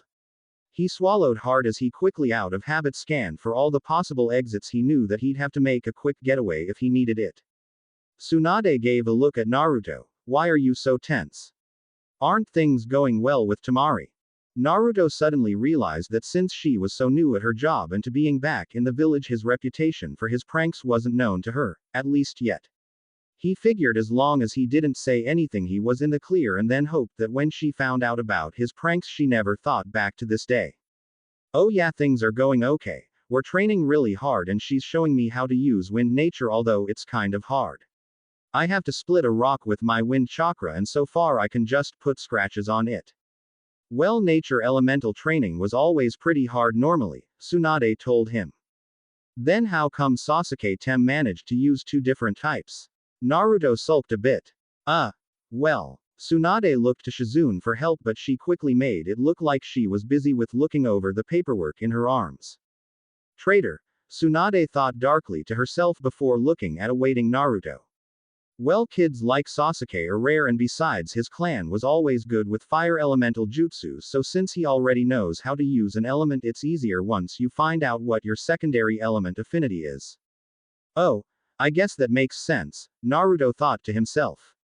Tsunade was glad the explanation worked on him. She wasn't sure using the term genius or prodigy would work with someone like Naruto. But now it was time to get to why she called him into her office. So Naruto, do you like Tamari? The Hokage asked. Naruto scratched the back of his head. I guess so. I mean, she's teaching me some cool stuff. It's nice not living alone anymore, and thanks for the new home, by the way. She's kind of strict at times, but I think I know how to loosen her up some. Tsunade sighed. That's not what I meant. And do you find her attractive? What? Naruto said, blushing a bit. Naruto, have you even tried to go on a date with her yet? The older blonde asked the younger. Why would I? I mean, we're getting married, so what's the point? Naruto asked honestly. Tsunade felt like slamming her head into the desk at that point. How he could be so short-sighted was beyond her. She had been hoping that he would make an effort to at least court the girl so that something could develop, but Naruto had no plans at all for it. Naruto, just answer the question. Do you think she's attractive? Well, I guess so, Naruto admitted. Look, Naruto, you really don't want to be put into a loveless marriage, do you? Maybe at least make an effort to take her out for a date or something. You never know, something might happen, and it would be better if you could love each other eventually as well. Tsunade said gently to him. I know this is hard, but it will make this easier in the long run at least, plus it will make you both happier as well. Naruto looked down, thinking about it. He never really did think about his life over the years. He might be able to live with just a marriage without love, but in all honesty, it wasn't something to look forward to either. Naruto had to make a lot of changes in his life, some easier than others. He had done his best to give up on his quest to win Sakura over to him, although a part of him still cared for her and he doubted he would totally get over it. But was it really fair to live an entire life without trying to find some kind of love? Plus, what about Tamari? Did she deserve the same fate? He thought about his future wife. He would admit that physically she was pretty good. Her long legs were nice and he remembered how she looked coming out of the show with her hair all wet like that. He gulped at the memory. Okay, sure, he found her physically attractive and they were getting along. She had the same work ethic as him too, which was nice. Well, I guess I could try, Naruto wondered out loud. Tsunade smiled. So what kind of plans do you have for her? Well, I'm not sure, I mean I never had a date. Do either of you have any ideas? Tsunade thought about it. It was better to get advice from them than someone like Jiraiya if he found out that he was looking for advice. Well, treat her nice. I mean, take her out to dinner, or just for a walk. I remember a date with Dan. He showed up with my favorite flowers and we walked to his favorite spot. It was this little bridge overlooking a lake just as the sun was setting. She sighed, remembering those days. It was a beautiful moment and he would tell me how lucky he felt that he found me and said how he admired my abilities, my strength and my beauty. Tsunade sighed as a bit of a sadness hit her. She missed him so much at times. He was the only man that she allowed herself to fall in love with, but the pain of his death was just too much for her. She had stood over him, covered in his blood, trying to save his life, but she couldn't. She couldn't save her little brother who died on his first mission away from the village, and she couldn't save him even when she was there. Shizune looked on in sympathy for Tsunade and the fact that Dan had been her uncle too. Her parents had died when she was young and Dan had taken her in, and when he had died, Tsunade had taken her in after that. After that they had spent the years looking after each other and was the closest thing to family she had in the world. She looked over at Naruto, who was like a lovable kid brother to her lately. Naruto-kun, just remember that girls like to be treated well, complimented, and try to be romantic if you can. Holding hands is a nice way to start, and don't forget to be a gentleman either, like holding a door open for her, pulling out a seat for her, or paying for the meal. Shizune added. And when was the last time you went out on a date? Tsunade asked with a sly smile. Shizune flinched at that. It's not my fault. I just like a certain type. Shizune, if you keep those high standards you'll never find a man, the Hokage joked as Shizune hung her head in slight depression. She hadn't even been with a man in 2 years and she hadn't found the time to date in a long time. Naruto noticed the downward look on a woman that was like an older sister to him and he didn't like it. Well, she might have had the time if you didn't drag her all over the place and running from all the people you owe money to, or dragging you home after you got drunk, Ba-chan. Naruto told the other blonde who had the good graces to blush at the mention of her less than honorable moments in her life. Shizune gave a small smile to the boy for sticking up for her, and he did have a point too. With all the running around she had barely the time to date. Hell, she had left the village as a teenager and she still remembered that horrible night she decided to lose her virginity to a boy she met on the road in this village. They had stopped at one night. That hadn't been a good time for her and she was glad when they left it far behind. Thankfully, the very few men she found later on were much better, but she had never found Mr. Right while on the road. Maybe it was something that she could finally get around to doing now that she was now living in one spot all the time. Tsunade coughed, trying to get her dignity back. Well, anyway, try and at least make an effort with making a relationship. Above all, I just want you to be happy the best way I can. Naruto gave her one of his smaller but sincere smiles at that last part. It was good to know that there were people now that actually cared about him. Plus, maybe he should at least try things out with Tamari. After all, they would be living their entire lives with each other. Later, Naruto went walking around the village trying to figure out things that Tamari would like. So far he knew a few things about her and he was trying to figure out something nice that he could get her. Something that reminded her of her home would be perfect, but looking around there wasn't much he could find. Plus, he didn't know all that much of Suna to being with other than what she had said, and it was in a dessert. It was on his wondering that he noticed a flower shop and he suddenly was hit by an idea. He grinned widely as he ran to the store, hoping they would be able to help him. Inside the shop there was Ino Yamanaka, Her mother had asked for help with the store today, and since her team wasn't doing anything, she was the one currently working the counter. She didn't mind it. She loved flowers and knew all kinds of information about them, plus she had been helping with the family business for years anyway. Today hadn't been too bad. It had a few slow periods, but overall there had been enough people coming in so she wasn't bored. She hated the slow days as it just seemed to drag on, and she would rather train than just sit there doing nothing. Plus, after her match with Sakura in the Chunin exams, she had taken to thinking that she needed to train more. She had always been the stronger ninja, but Sakura had beaten her to a tie, and it was a wake-up call in a way. Although the other good thing that came out of it was that their old friendship had started to be repaired. The door opened up with the familiar door chimes. "Welcome to the Yamanaka flower shop. How can I help you?" she asked just on instinct before looking at the door. "Ino." The blonde looked over and was surprised to see Naruto of all people. "What are you doing here?" Naruto asked. "What do you mean? This is my family's shop, didn't you know that?" Ino asked. Naruto actually didn't know that, as he didn't really read the sign, he just saw the flowers and figured to go in. Plus he never knew that Ino's family owned a shop at any rate. Ino rolled her eyes and sighed. "Well, what can I do for you anyway?" "Oh right." Naruto remembered why he came in here for. "Do you have any desert lilies?" Ino blinked, surprised by that. "I'll have to check, that's kind of a rare flower for here as it's not really native to our climate. But give me a moment and I'll see if I can find it." Naruto smiled broadly, hoping that Ino had the flower. While she went into the back, Naruto looked around. There were so many different types of flowers, in fact he hadn't known that there were so many flowers in the world as he looked around.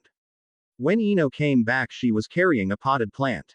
"Well, you're in luck, this is the only one we had," Ino said as she put it on the counter. "Why did you want such a rare plant anyway?" "Well, it's for Tamari," he told her, getting his frog wallet.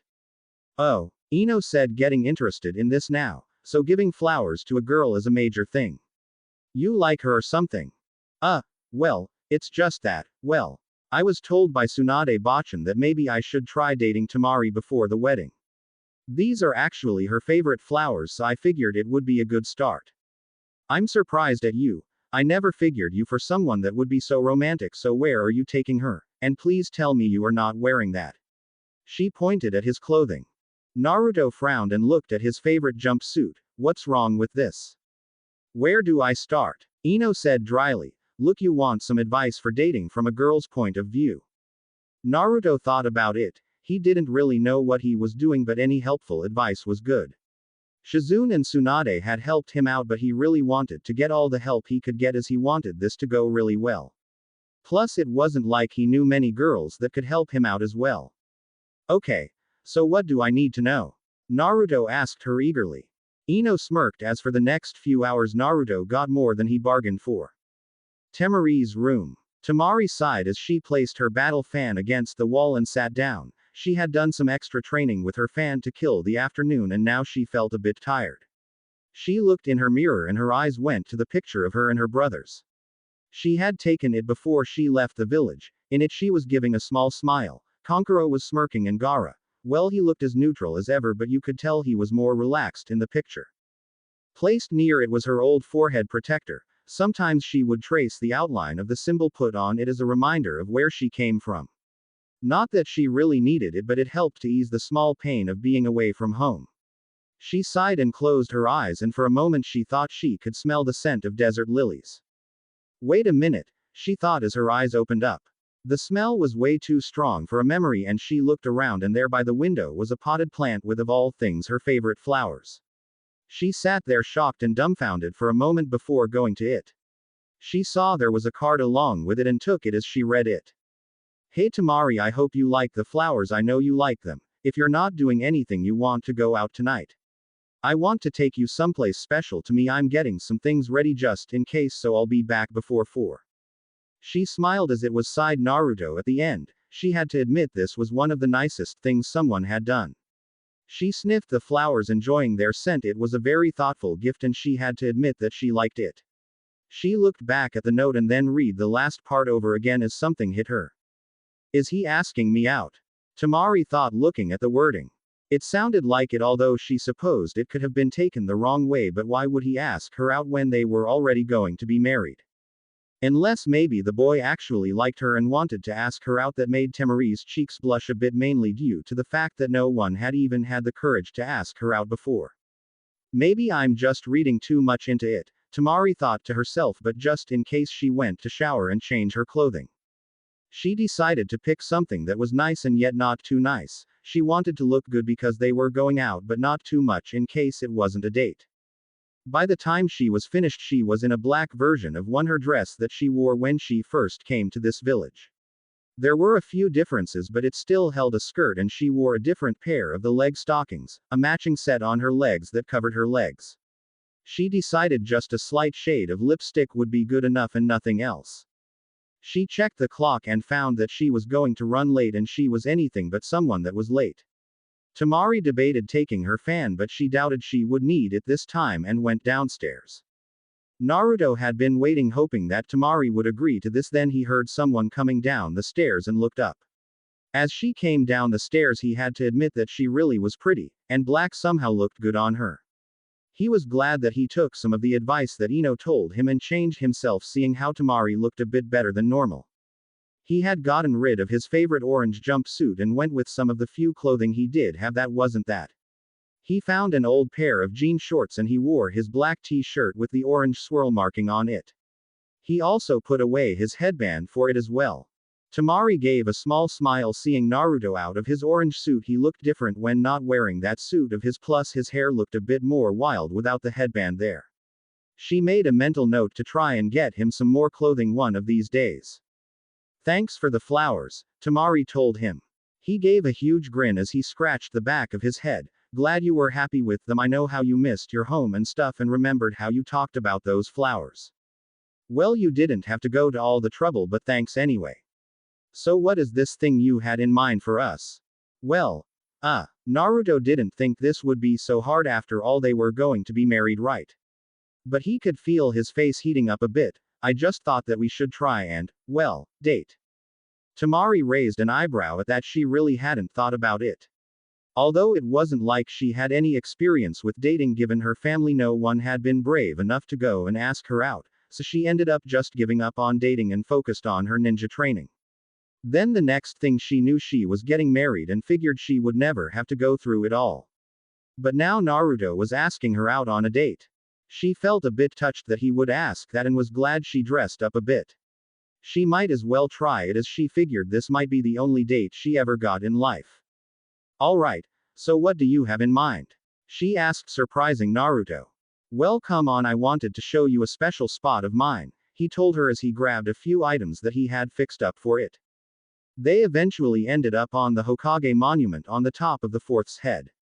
Temari had to admit that the last thing she thought he would take her was up here, and also that he would be making a picnic of all things. She watched as Naruto set things up. Temari was also wondering if they were even allowed to do this and kept looking to see if any Anbu would be coming any minute to take them away. Hey, it's all ready, Naruto called to her. Well, if we're going to jail for this, then we might as well get something to eat, Temari thought as she sat down next to him. Overall, it was a nice setup and the view was nice up here. She looked at the food and it looked pretty good. In fact, it looked better than what Naruto normally cooked. She was wondering how he was able to cook so well until she noticed something in the basket. So you cooked this yourself? She asked him. Oh yeah, I sure did. Pretty good, huh? Naruto asked her, smiling proudly. Oh yeah, if I didn't know any better I would have sworn this was store-bought stuff, Temari told him, giving him a sly smile. Naruto stiffened a bit and gave a nervous laugh. What? No way. Why would you say that? Then Temari got a small smile and pulled out a cup that had a store brand name on it. Naruto gulped nervously as he mentally cursed himself for getting careless. He had thought he had managed to get rid of all of the things that would have shown where he bought the food. Don't worry about it, Temari told him, putting it away. It's the thought that counts anyway. Naruto chuckled nervously. Sorry, I just wanted to make his nice. This is actually my first date with a girl. Well, it's my first time too, so don't sweat it, she said. Naruto looked at her for a moment. How come? I mean, you're smart, strong and, well, pretty. So how come you haven't been on any dates before? She actually blushed a bit when he said she was pretty. No boy had actually done that before that she could think of. She looked down at her food to avoid him seeing it as she thought if she should tell him. In the end she decided she might as well and told her of how the boys were too intimidated by her to ask her to date. Naruto actually looked sad for that. He never figured that someone with a family could still be lonely and he could tell. From the way she talked about her childhood he could just tell. After all he had a lonely childhood himself and maybe that was why he could see that part of her as she was talking. Naruto then brightened up. Well then I guess I'll just have to make it up to you by giving you the best dates I can do. Then he looked a little uncertain, that is if you still want to. Well, so far it's been nice, Tamari said not sure what she felt about it. Let's just play it by ear then. So this is your special spot huh? Yeah. Naruto's face took on a more serious look as he looked over the village. I sometimes come up here when I need to get away or to think. Plus looking over the village reminds me of my dream. To be Hokage. Tamari stated. Naruto nodded his head. I originally wanted to be Hokage for people to recognize me and respect me, but I learned that to be Hokage means more than that. It means that you put your life on the line to protect everyone in the village, and I know I'm not the smartest or the most well-liked, but this is still my home and I'll do everything to protect this village and my precious people. As he was talking the sun was setting down over the city casting a light over the area and from her viewpoint Naruto almost looked like he was bathed in light for a moment. The way the light hit him as he looked over the village for some reason captivated her as she listened to him. I promised myself that I would become greater than any of the other Hokages, to protect my precious people and to ensure that everyone in the village is protected and I always keep my promises, it's my nindo my way of the ninja. He really means it, Tamari thought as she just stared at the genin in front of her. The look of intensity in his eyes were like a fire no more like a maelstrom. That was the perfect thing for this boy, he was full of energy and power, he was unrelenting and never let anything get in his way. She remembered his fights against Gaara and how he had learned the Rasengan as well. There was so much potential in the boy and for some reasons she felt drawn to it. It was like a burning sun, full of light and power and above all warmth. She felt her cheeks heat up slightly but then the light started to die down and the magic of the moment went with it. She controlled herself before he noticed and as they continued on she had to admit that he had got her interest. He was certainly not like other boys and maybe being married to him might not be so bad after all. It was still too soon to tell but for the first time she had hoped that this wouldn't be so bad an arrangement. Naruto was glad that the first date had gone well, she had seemed to enjoy herself and it had been nice. He was happy that his first real date had gone so well, he had kept expecting something to go wrong but besides the fact she found out his little secret with the food it hadn't been so bad. They had finished up and cleaned things up on his insistence, odd for a boy that once painted up the heads, but he had a newfound respect for the Hokages since the third had died and he wanted to keep it clean. It was late by the time they got back and he was glad to see her actually smiling a bit so he guessed that she had enjoyed herself. He was about to put the basket away when he had to say goodnight to Tamari first. So I hope you enjoyed tonight, Naruto said a little nervously. Tamari gave him a small smile. Yeah, it was fun. So, maybe you'd like to do it again sometime after all. To his surprise she bent down and gave him a quick kiss on the cheek. I think I'll enjoy it, good night. Naruto was blushing all over his face. That was the first kiss he got from a girl. He was too stunned to say anything as Tamari took pleasure in the fact she seemed to have that effect on him. After all it was nice for a girl to know she could get that kind of reaction out of a boy she was going to spend her life with. She walked away as she grinned at a thought to put a little extra sway in her hips as she walked up the stairs. Naruto couldn't help but look as she walked up, a small drop of blood was threatening to fall out of his nose. He quickly shook himself. Damn it, stop acting like Ero Sennin. Naruto went to put away the picnic stuff, and also maybe take a small cold shower as well. Chapter 9. Thinking about you. It had been a few days since their first date and so far things were going well with the two soon-to-be-married couple. Sure there were the few things like how sometimes they had to race to get to the good bathroom, Tamari telling him that he should stop throwing things around at random places and putting them away properly. Naruto also didn't like how she had so many products out on the sink all the time and also how she didn't let him eat enough ramen. But even with the small issues they managed to get through them. After all, life wasn't perfect. With the team training and going out on a simple dinner date, things between them were slowly growing. At the moment they were in their backyard as she was helping him with wind training. Both were sitting down as he had a rock between his hands, trying as hard as he could to cut it in two. It just wasn't that easy. The rock was pretty solid and he was finding it difficult to keep his wind element stable. Ah, damn it! Naruto yelled out as he lost his concentration again. Temari sighed. She wished that Naruto would learn some patience. The boy kept expecting to get everything done right on the first try. Naruto, how many times have I told you to relax? You can't just keep going at it without thinking or concentrating. I'm trying. Naruto snapped out, glaring at the rock in his hands. Don't snap at me, mister, just because you're frustrated, Temari said, slightly angry. Naruto sighed and nodded. Sorry, I didn't mean it, but it's just so hard. I mean, how come I did shadow clones in one night and the Rasengan in a month but not get anywhere with this? Well, first off, Temari started to explain. From what Kakashi said, you're unique when it comes to shadow clones. Even I haven't even tried to learn that one yet. Now as for Rasengan, well, maybe you're more talented with shape manipulation, plus this isn't supposed to be easy anyway. Temari got up and got behind him and laid her hands on his shoulders. She felt him tense up in surprise at the contact. Just relax, okay? You can't do this if you're all tense. Naruto swallowed as he tried to calm his mind, but it was kind of hard to do at the moment. He tried not to think of her hands and how light their touch was against him, or that fact he could smell the scent of her hair as she was this close to him. A girl had never been this close to him and he was a little nervous about it, but he tried to push that aside and think of wind chakra. She had explained how it was supposed to feel and the shape he was supposed to have in his mind about it. As his mind was wondering, he heard a small crack and looked startled at his hands.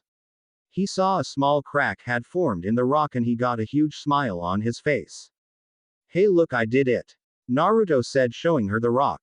You cracked it. It's a step in the right direction, but don't get cocky yet, she told him with a smirk.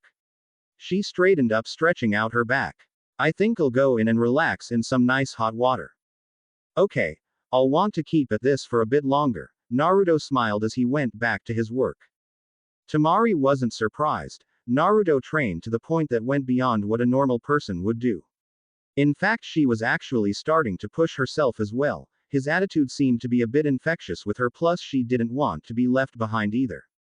As she went into the house, Naruto looked at his rock and kept on trying to picture how wind-natured chakra was supposed to be and feel it out.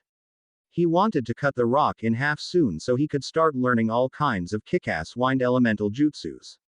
He lost track of how long he was into his training, but so far he couldn't get the hang of it. He tried to relax, but each time he failed at getting the results, the more frustrated he got. After a while he took a break as he glared at the rock. It was like it was mocking him, but he would show it who was boss. So how have you been, kid? Naruto jumped and turned around to see Jiraiya standing behind him. Naruto hadn't seen the old pervert in a while and smiled a bit seeing him. Things are going good, Ero Sennin, Naruto said. The Toad Sage scowled a bit. Damn it, how many times do I have to tell you to stop calling me that? Naruto just ignored it and held up his rock. Look, I managed to get it to crack. A bit more training and I'll be able to learn all kinds of kick-ass moves. Jiraiya stood closer as he looked at the rock. It wasn't much for progress, but for a boy his age to be learning to do elemental training after shape training was impressive. But he also didn't want to give the kid a swelled head. The boy already had problems with that and he needed to learn to keep that in check. Not bad, but you still got a lot of work ahead of you. He could see Naruto looked a bit disappointed. So then, how are things going with that Suna girl? Anything interesting? Naruto was surprised by the sudden change in topic as he scratched the back of his head. Well, Tsunade Bachan wants me to take her on dates to get to know her more. Jiraiya chuckled a bit. He never knew his old teammate liked to play matchmaker. So how have you been doing on that front? Naruto blushed a bit as he went through the dates they had so far. He talked about the first one on top of the Hokage monument. Naruto thought back to that date and he had to admit that she was pretty that day, and he also remembered how she walked up those steps, causing him to blush at the memory. When he was talking about the others, he suddenly heard perverted giggling and scratching noises. He turned to see Jiraiya was grinning as he was scribbling down notes. What the hell? Naruto yelled at him. Hey, don't stop now, Jiraiya said as he kept on making notes. This is good stuff, kid. I didn't know you had it in you. You keep this up and I think I'll make my next book on this. Ah, I can see it now. Ika Ika Princess, the story of a boy trying to win the heart of an exotic princess from another land to prevent a war. It will have action, adventure, romance, and it could be my next big seller. You're not making one of your perverted books about me and Tamari. Naruto yelled as he tried to grab the notes. Come on, kid, I'll cut you in for a percentage then, he told the boy as he tried to keep his notes. Give me that, Naruto yelled out. Inside, Tamari was enjoying the hot water. The way it soothed her made her wish that Suna had enough water to spare for something like this. Although this was their small personal onsen, she didn't dare go in naked. She had bought a small bathing suit to use when she was in here. Besides, what if company came over, or what if Naruto walked in on her? That incident with the shower had been embarrassing enough. She blushed remembering that moment. Sure, they were going to be married, but that didn't mean she was ready to have any man see her naked just yet. She took the time to relax and think on things. So far it wasn't so bad how things were going in her life. It was still strange, and she knew she might never totally get used to living in this village, but it was getting better. Another thing she was thinking about was Naruto. The boy kept on surprising her. He wasn't all that bright at times, and yet he could do something insightful as well. In some areas he was weak, but in others he was so far ahead of everyone it just made no sense to her logical mind. Maybe that was why she was starting to find him so interesting. He was like a living puzzle, and everything she felt she was getting close to solving it. Naruto would do something that would change all of that. Another thing was that he treated her pretty well. She had been expecting when she heard of this whole arrangement to act the perfect housewife. A fate she would have hated and most likely had rather killed herself within the year, but he never once told her to do anything. He always asked her first. Plus, apparently he had a thing about being put into place by strong female types. With how Sakura popped him on the head and how Tsunade threw something at his head for the few times she had seen when he just barged into her office and called her Bachan, Tamari was starting to think the boy was a masochist. On the bright side, with all of that, she could control him when he got out of line. Although at times he could be very stubborn person as well. Her mind went to their dates that they had, and she was surprised at how much she enjoyed her time with the boy. Tamari had never had the chance for a dating life, but so far Naruto was making up for it. He tried so hard that it was very sweet as well. Damn it, Ero Sennin. Naruto's loud voice broke her out of her calming thoughts as she heard an argument going on outside. Her left eye twitched a bit at being disturbed. She gave a small growl of annoyance and picked up a towel and quickly dried herself off as she put it around her waist to go see what the problem was. She made it to the back door and moved it open, and there was Naruto wrestling with some old man over some kind of papers. What the hell is going on here? She demanded angrily. Naruto jumped in surprised, and Jiraiya took the opportunity to get back his previous notes. Naruto scowled at him as he started to answer Tamari. Ero Sennin here was being a pervert again. He wanted to. He trailed off as he went to look at her. There was Tamari, slightly wet, her hair still damp and hung down close to her face. She only had on a towel and a swimming top on that he could see. He blushed deeply as he had never seen her with so much skin showing. Jiraiya, on the other hand, noticed the boy's look and had to admit the girl was a lovely young thing. Pity she was too young for him. He slapped the boy on the back hard enough to cause the boy to fall forward. Nice catch, Gaki. You got a real winner with that one. What the hell is that supposed to mean, and who the hell are you? Tamari demanded. Allow me to introduce myself. Jiraiya got into his usual stance as he became the weird dance of his. I am the sage of Mount Myobokuzan, the toad hermit, the one that the ladies adore and swoon over his charm and power. I am one of the legendary three. I am Jiraiya the Sannin. Tamari blinked a couple of times, then 4 times, and then 5 more times before she said anything. You're supposed to be the Jiraiya, she said deadpanned. She just couldn't understand why the Leaf Village seemed to have the most bizarre collection of ninja in the entire world. That I am, my dear, and you must be the Tamari girl that my new apprentice is going to marry. Jiraiya was already taking notes in his head to make the princess in his story a blonde with a fiery temper. Although many might confuse the character with another character of his, Ayane, which was based on Tsunade, well, nothing a little editing of the character couldn't fix. I am, Tamari told him. So what's all this about? At that, Naruto snapped out of his daze seeing Tamari in that state of dress and pointed accusingly at Jiraiya. He was going to make one of his perverted books about us and I was trying to stop him. His what? Tamari glared at the man. Ero Sennin is the guy that writes those books that you see Kakashi-sensei reading, Naruto told her, crossing his arms over his chest. Tamari got an angry tick on her eye as she glared at the old man. Jiraiya, after a lifetime of knowing Tsunade, had developed an instinct about angry women. He could already see that this girl shared a few of his teammates' attributes, although it was too bad that Tsunade's most visual appealing attributes weren't there for Naruto to enjoy, but the anger this woman had was just like Tsunade.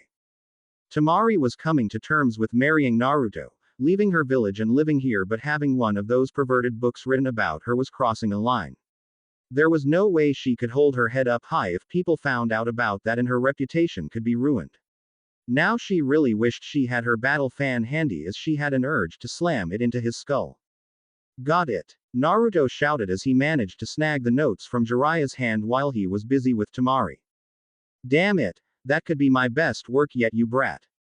Jiraiya yelled out as he started to chase Naruto around the yard. I don't think so. Naruto yelled out as he made his favorite hand seal, and suddenly a large amount of white smoke showed up. When it was gone, there were at least over a dozen Narutos as they ran off in different directions. Jiraiya cursed as he picked one out and started to chase it. They all left the backyard and Tamari smirked as she had to admit, Naruto came up with a good plan, and was further impressed when a rock suddenly turned back into Naruto. He was grinning happily as he used his shadow clones to get rid of Jiraiya while he had turned into a rock. Tamari came up behind him. Niece, that should keep him busy for a while. How long do your clones last anyway? Naruto wondered about it as he shrugged. I have no idea, usually I get rid of them or they hit something. Then he turned around and blushed as he was face to face with Tamari, and given their difference in height he had a good view of her chest. His eyes were just drawn to the cleavage in front of him and he couldn't look away. Tamari suddenly noticed what he was looking at and quickly crossed her arms. Hey, eyes up, she yelled, and Naruto took a step back. Sorry. I didn't meant to, Naruto said as both teens were blushing hugely. Hentai. Tamari shouted as she started to chase Naruto around as he started to run from her. What they didn't know was that in one of the trees Jiraiya was watching them. He giggled as he was writing down on a spare notepad, if Naruto could think he could get one on him after years of being a pervert, the boy was in for a surprise. He let the boy think that he had grabbed the real notes and chased a clone just long enough to get out of sight. He couldn't help but chuckle as he watched the two, and his mind was reminded of a similar moment between Naruto's parents. Minato had accidentally crashed into Kushina and a hand had landed on a breast. That girl had chased the poor boy all over the village before she caught him. He giggled as he started to write down more scenes. He couldn't wait to get this book out. Elsewhere, Kakashi Hatake was having a hard time, although you would never know it from just looking at him. He was sitting in his small apartment trying to read his book, but he just kept on reading the same page over and over again. He eventually put it away as he sat up and sighed. He was both happy and not so happy with how things were turning out for his team. Tamari was helping both Naruto and Sakura in ways he never expected. She was helping both with their taijutsu, and he was helping out here and there as well with hints and improvements. Temari's training in Wind Elemental was going to help Naruto out a lot as well when he got the hang of it. Kakashi also managed to get a couple of Water Elemental jutsus for Sakura to start training in, as he could help her out with that. The only major problem was Sasuke. The boy was being more withdrawn and his quest for power had only gotten worse since that curse mark. In fact, the boy's behavior had changed a lot since the Forest of Death, and not in the good way. The boy had been coming along, and if things had kept as they were he might have started to open up and changed for the best. But Orochimaru had ruined that, and now the man was after the boy. Sasuke already was one of the strongest genin, knew 2 different elemental attacks, which was something someone didn't learn until they made Jonin, but it still wasn't enough, it would seem. He wanted to learn shape manipulation, but he wanted Sasuke to learn other things before that. Like what it meant to be part of a team and that he didn't have to go through it all alone. Plus he had already spent a month training Sasuke and he needed to round out the team more before he could even consider that, but Sasuke wasn't the patient type. Kakashi looked at the window and he saw the plant that Naruto had given him a while back. He smiled at how the boy had grown it himself and given it to him.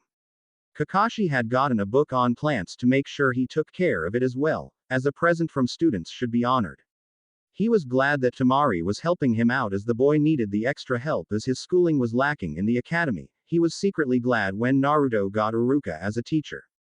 Sakura, he definitely needed to get that girl someone that could be a role model for her. She could become great if she was become more serious as a ninja and she could go far.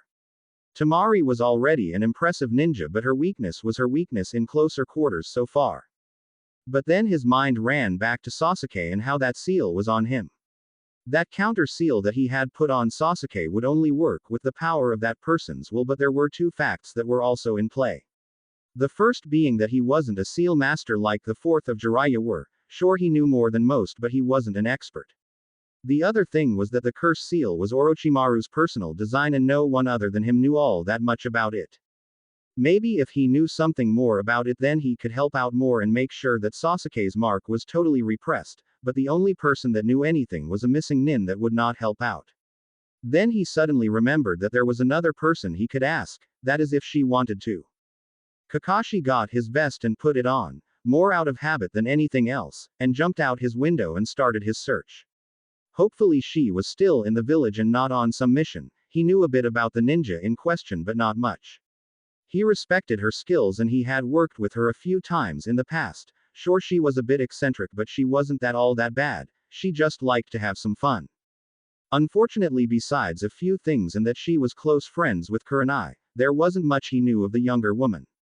It wasn't until an hour later when he felt like he would have to seek out Kurenai for information that he found his target. There she was coming out of a dango shop, eating the last of said treat. Anko had been having a nice relaxing break so far. Nothing major was going on with all the reconstruction going on. Thankfully her apartment had survived being crushed by a giant snake, the buildings next to hers not so much, so she needed to get out when the construction started. There was just no way for her to sleep in or relax with all that racket going on, but at least she wasn't homeless like some of the more unfortunate ones. She had spent the day shopping for some new supplies, some food and looking for something interesting to wear as well. Hopefully there might be a mission soon as she was starting to get a little bored though, something to at least keep things interesting. Hello there Anko. She stopped at the smooth and relaxed voice behind her as she turned to see one, Kakashi Hatake behind her. She grinned seeing the man. He defiantly was looking to make things interesting as Kakashi was never boring. Plus he had that little firecracker on his team as well. So what is it? Anko asked him to the point. Kakashi gave an amused smile. Glad to see you too, but honestly I need your help with something that only you can do. Now Anko was smiling a bit more. What's the name, and do you want that person still breathing? Nothing like that, Kakashi told her and her shoulders slumped in disappointment. I need your help for a student of mine. Anko blinked and thought about it for a second. Oh, which one? Sasuke, Kakashi said in a more serious tone. Now Anko's mood took a bit of a darker turn. She knew all about what had happened in the Forest of Death between her old teacher and Sasuke, and she knew his plans for the Uchiha. She suddenly felt a brief twitch where her own curse mark was on her neck. She shifted a little as her shoulder rolled, but Kakashi caught it. He nodded as he saw her eyes. Yeah, I need your help with his curse seal. I don't know enough about it and I'm afraid that the counter seal I put on isn't working that well. Counter seal? There's a counter and no one told me. Anko said a little more dangerously. Kakashi held up his hands in defense. I had to rush to put it on and I wasn't sure how well it would work. Plus he seemed to be having a hard time with it and I never seen you have any issues with yours, so I assumed it was fine.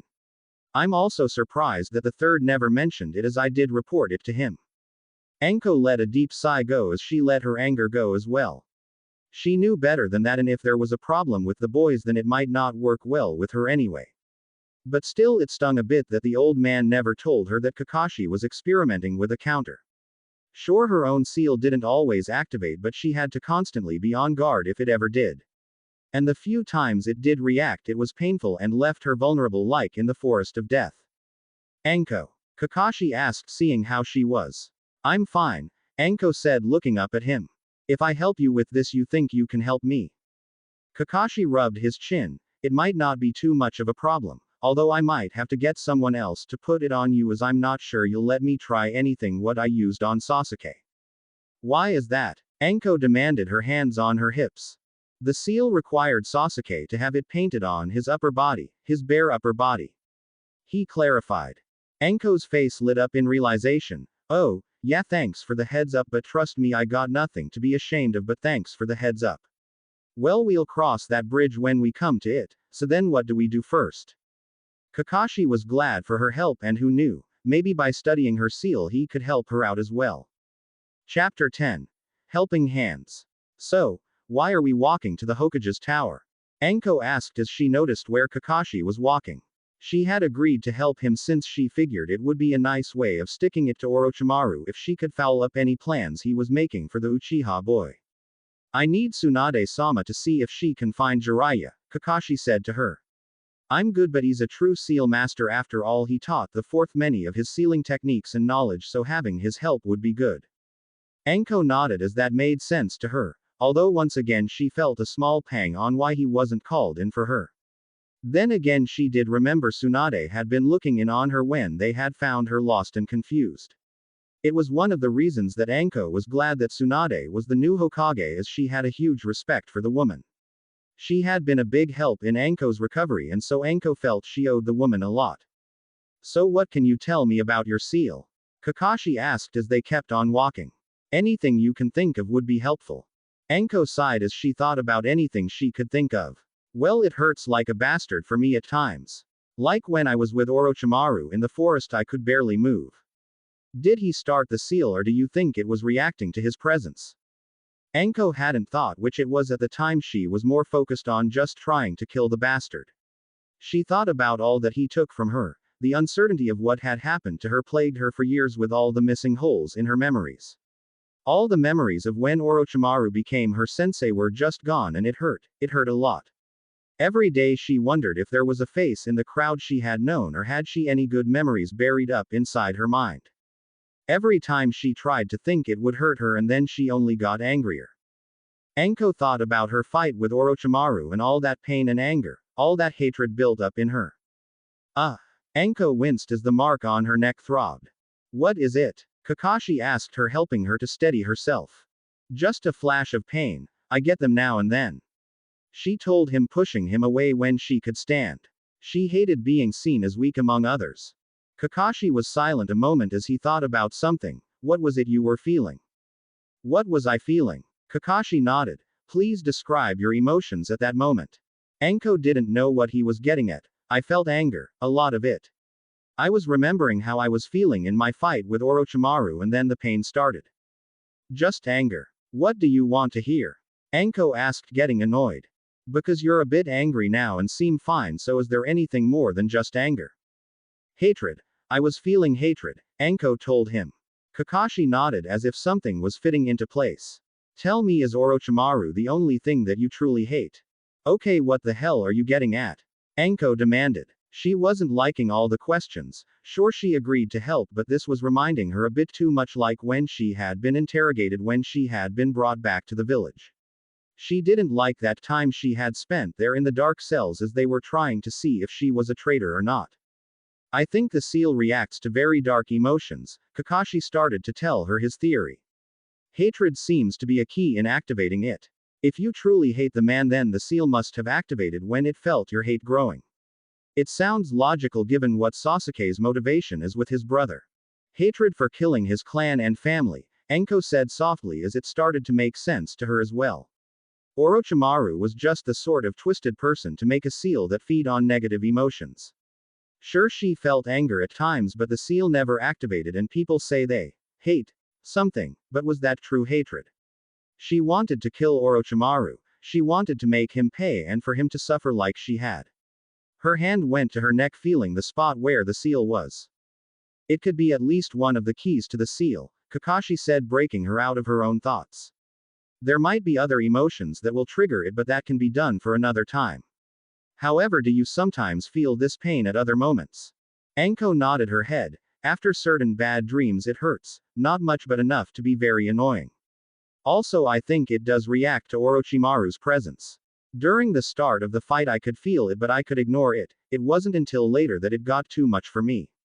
So heightened emotional states do affect it, and I'm not surprised that Orochimaru would cause it as well as he did give it to you. Kakashi told her. Great, so what does this mean?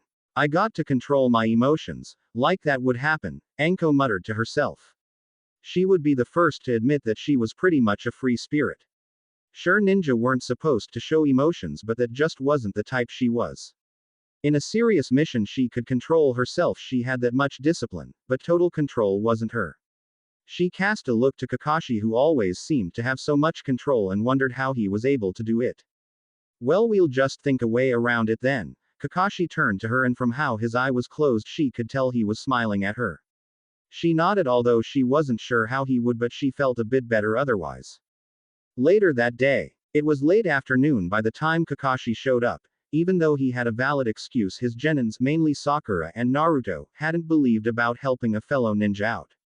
He didn't go into details about what exactly he was doing, as he wasn't sure how Sasuke would react to him working on that seal of his again. The boy was becoming slightly worse, it seemed, and he was keeping a careful eye on him just in case. He had no idea what Sasuke was thinking or would do, but the path the boy was walking down worried him. Training went well for the most part. Sakura was coming along fine with her water manipulation. In fact, with her perfect chakra control she was getting the hang of it faster than Kakashi would have thought. All she lacked was the stamina and chakra supply. Sasuke was still slightly brooding, but he seemed preoccupied with something lately, but Kakashi couldn't tell with what. Naruto and Temari were proving to be forming good teamwork, most likely due to the living arrangements and the extra training she was helping him with. Since Kakashi was meeting up with Anko later on and hopefully Jiraiya, he had to make it a shorter day than normal. Sasuke went off as usual, but Sakura asked Temari if she could help her train a bit more. Temari didn't know much about the girl and figured since they were on the same team they might as well try to get to know each other more. So she told Naruto she would be home later. As Sakura trained with Temari, her respect for the older girl was growing. Although Temari used a fan mostly in battle, her hand-to-hand skills were better than Sakura's. She was coming along with the water jutsu that Kakashi had been teaching her, and she almost had it, but she lacked enough chakra to do it more than a few times. But she was improving. She used to only be able to do it 3 times, but lately she pushed it up to 5. Temari was another big help. The woman was helping her in taijutsu, and Sakura could notice some improvements. She learned a lot of things that they never taught at the academy. One thing she learned was when you punch with a hook to keep your elbow up, so if you miss with the fist you can get your elbow in next.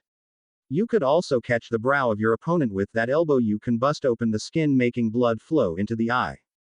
After a while both of them were getting tired as Temari called for a break. Sakura was thankful as she felt like she was about to drop any second anyway. Both girls rested up against a tree, just enjoying the time to relax. You're getting better, Temari commented to the other girl. Really? I still feel like I need to go a lot further. Yeah, you're right, Temari said as Sakura seemed to deflate at that. But at the rate you're training it will take less time. What were you doing all that time anyway before now? I mean, if you trained like this since you started the academy then you should be stronger. Oh, well, Sakura bit her lip, remembering how she had spent a lot of her free time trying to pursue Sasuke. Oh brother, Temari sighed. Don't tell me you were one of those girls chasing after the Uchiha boy. So instead of training that could help you and your team survive, you chased after a boy. Real smart. Well, Sasuke is worth it. Sakura defended herself. Worth getting killed over? Temari snapped at her. This isn't a game. People will die on missions. I mean, Naruto had to save your ass from my brother while your precious Uchiha couldn't do jack. Tell me, do you always need to be rescued in your missions or do anything? Sakura wanted to say she did a lot of things, but she couldn't think of anything. Hell, she hadn't even thought it was Naruto who had rescued her at first. In fact, during the Forest of Death it had been Naruto that came out of nowhere to save them from Orochimaru. She had tried to take care of the boys when they were both taken out, but she hadn't done much. Sure, she had set up traps and had done everything she could have done. She had fought her hardest. She had bled and got hurt bad to protect her teammates, but she still had to be saved, this time by Lee. It was then that she realized she needed to be stronger to support her team instead of being a burden. Tamari saw the girl's face. She knew that she was harsh, but she was on this team now and the girl needed to face the facts. Look, at least you're trying to improve. I know you're right and I am trying, Sakura said weakly. It just that I'm always watching their backs. Even Naruto, who was the dead last, is stronger than me now. Well, he's surprising, so don't feel too bad. Tamari gave a small smile thinking back. First time I met him I didn't think much of him at all. Just an idiot with a very loud mouth and who wore too much orange.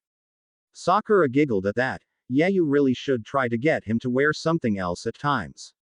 Tamari rolled her eyes. Trust me, I've been trying. Somehow I don't think Naruto would be Naruto without some orange in his life. And being a little dense and loud. Sakura commented as Tamari gave a small nod.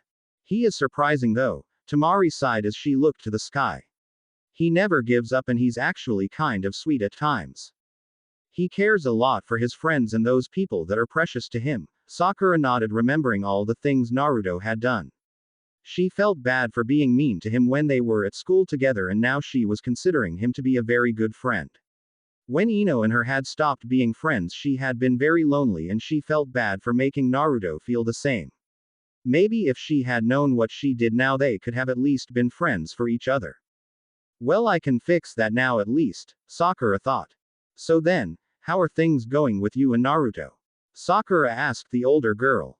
Tamari gave a small blush as she looked away. We're doing fine.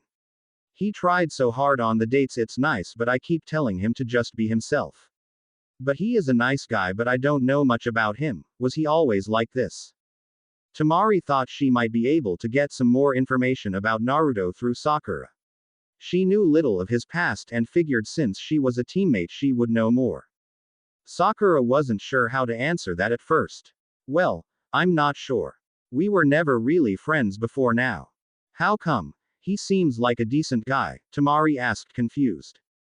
Well, mainly it was just that a lot of the kids didn't hang out with him.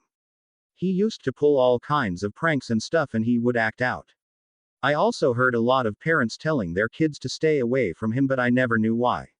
I heard kids asking their parents that same question, but I never heard a real answer.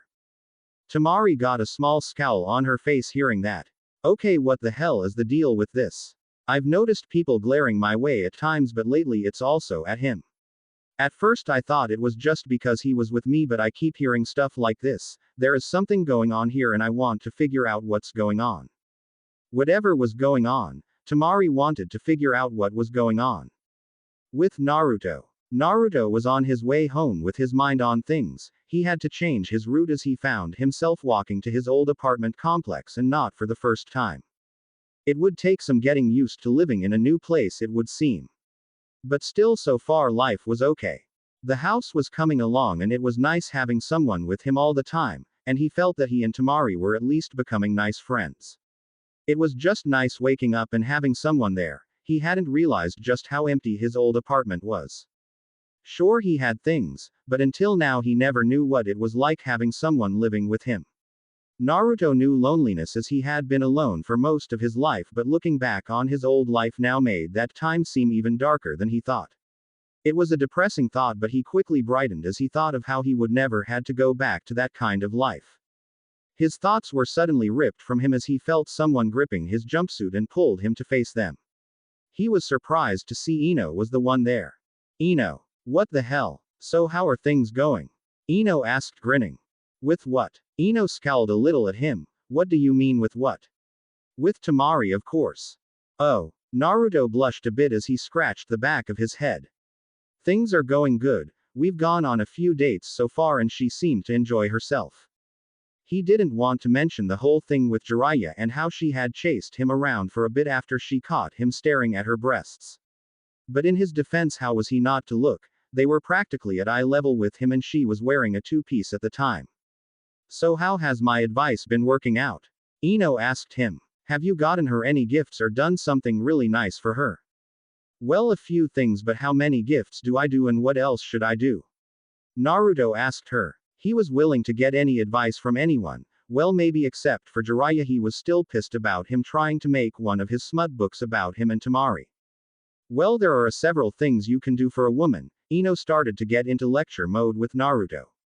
Don't forget to compliment a woman at times. Things like hair, looks are important. If she got a new dress, then comment on it because it's nice to know if a guy notices these things. Plus, if she needs help, you should help her before she has to ask. That shows that you really do care.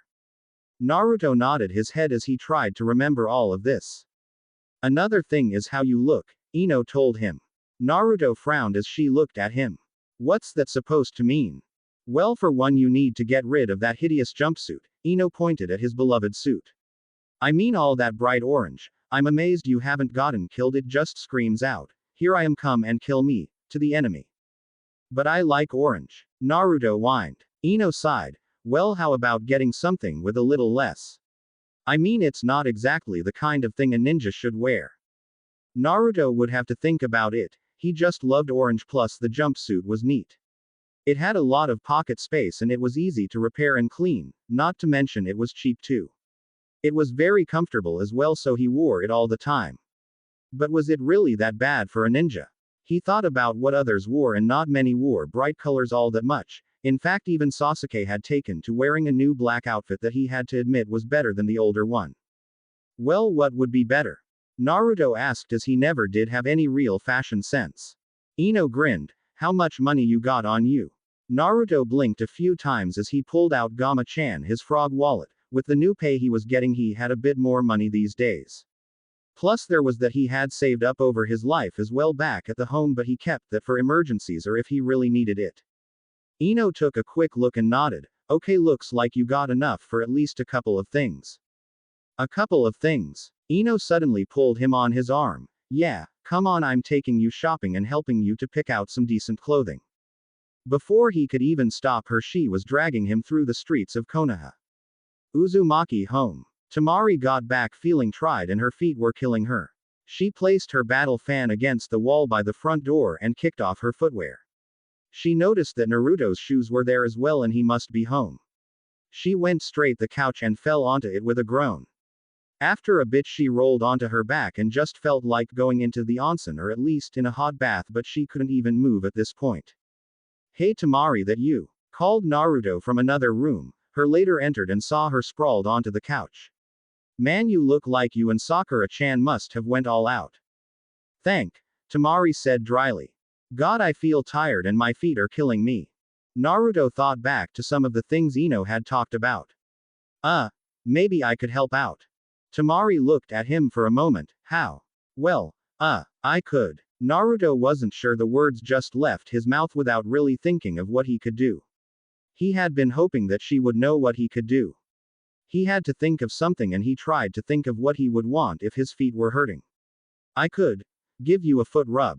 Tamari thought about it. She only got something like that from a spa, but it had been a very long time since she had gone to one of those. It would sound very nice at this moment as well. Alright, but don't try anything perverted. She warned him. I'm not Ero Sennin, you know, Naruto said as he got to her feet. He wasn't sure what to do, so he started out gently with just rubbing them. Then he trailed his finger over her arch and she jumped with a yelp. Don't do that. Oh, why is that? Naruto asked her. Because it tickles, Tamari said. Oh, it does it? Naruto grinned at her and Tamari's eyes widened as she had seen that grin on his face during those pranks of theirs. Before she could pull her feet away, he grabbed one and started to tickle her sensitive areas of her feet. Tamari tried to kick him, but she couldn't get a decent shot in with her one free leg, and then he suddenly managed to sit gently on her leg, pinning it. Now he could concentrate on tickling her foot, and soon Tamari couldn't fight back anymore.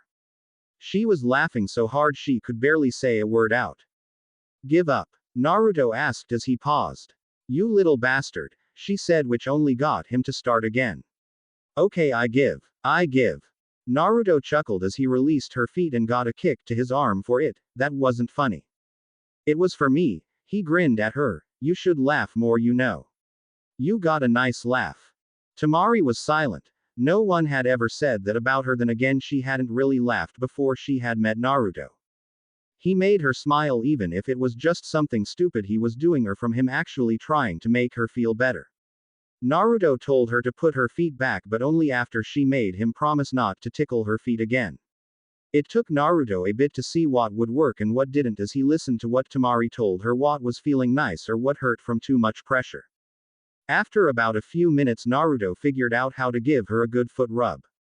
Okay, that feels so good now, Tamari sighed as she smiled as he rubbed her feet. Too bad you can't get my shoulders too. Sure I can, he said as he suddenly made a clone and told him to take over her feet. Tamari had forgotten about that, and although it was something no boy had done to her before, she wasn't sure if she was ready for him to be that close to her in this kind of situation. But she was starting to trust him and her feet were feeling much better. One of the drawbacks to using her battle fan was the strain it put on her neck and shoulders area. How come your skin is soft? Naruto asked, confused as he felt her skin on her neck. I mean, aren't you from a desert? Piece of advice if you want to be rice in Suna is that you invest in certain things. Water import is one, but another are skin care products, Tamari explained to him. You think anyone likes to feel coarse skin all the time? You'd be amazed at how much of that stuff people buy, given how much damage heat and sand can do to your skin. Naruto hadn't thought about it. Then again, he had seen those large bottles of skincare products that she had in her room and in the main bathroom. Eventually she decided to give him a chance and moved down a bit to give him room. Naruto was a little nervous at this point. No girl had even let him do anything like this before. But he gently placed his hands on her shoulders and started to experiment with what felt good for her. After a little trial and error he eventually found what seemed to work. From Tamari started to sigh at times. Tamari was surprised with herself that she let him do this, but at the moment it felt too damn good to care. Damn, always with the surprises, Tamari thought, feeling much more relaxed now with one Naruto on her feet and the other by her shoulders and neck. It felt very good. Okay, maybe there will be something else to look forward to in this marriage. Tamari felt her eyelids getting heavy and soon she rested against Naruto as he continued to work on her. After a while, Naruto noticed that she had fallen asleep and he looked at her. Her face was more peaceful like this. She sighed as she seemed to snuggle against him a little and Naruto blushed as she did. His clone was giving him a scowl like he wished he had been in his place but didn't say anything to wake her. Naruto looked down at her and he smiled. She really was pretty, especially when she relaxed her face like this. All the tension was gone and it was like he was seeing a part of her that she kept hidden from the world. He really shouldn't enjoy this but he couldn't help it, but eventually he figured he might as well put her in her room. He motioned for the clone to get closer and whispered something to him. He nodded and ran off quietly upstairs as Naruto gently moved Tamari into his arms. She was a bit bigger but Naruto was stronger than he looked. Carrying her bridal style he gently walked up the stairs.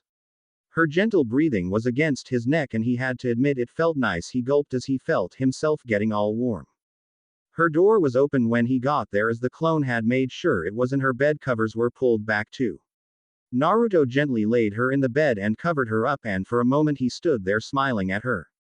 He wasn't sure why, but he couldn't look away from her like this. On instinct he gently ran a hand over her cheek and she moaned something in her sleep as he quickly pulled back in case she woke up and asked what he was doing. He saw his clone there and jerked his head to the door. A couple of hours later Tamari woke up feeling well rested. She wasn't sure why at first as she looked around. She was confused as to why she was in her bed. The last thing she remembered was getting a very good massage by Naruto. She blushed remembering that she had no idea the blonde was so good. Damn, get a hold of yourself, Tamari thought as she got out of bed. Okay, so he's good with his hands, no need to get like that, even though it did feel really nice. She sighed to herself as she wondering how long she had been out and how she got into bed. Tamari smelled something cooking and followed it to the kitchen. Hey, you're up. I wasn't sure if I should wake you or not. Naruto smiled at her as he noticed her walking in. It's all right, by the way, how did I get up to my room? Oh, that. Naruto blushed a bit as he turned around to the stove. Well, you fell asleep against me and I thought you might be more comfortable in your bed, so I carried you up there. Oh, thanks. Tamari blushed a bit at how she had fallen asleep against him. At least she was sure he didn't try anything with her.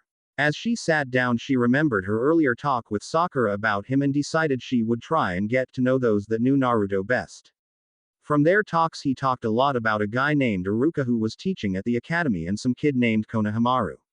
Maybe she could stop by there and see what she could dig up about Naruto.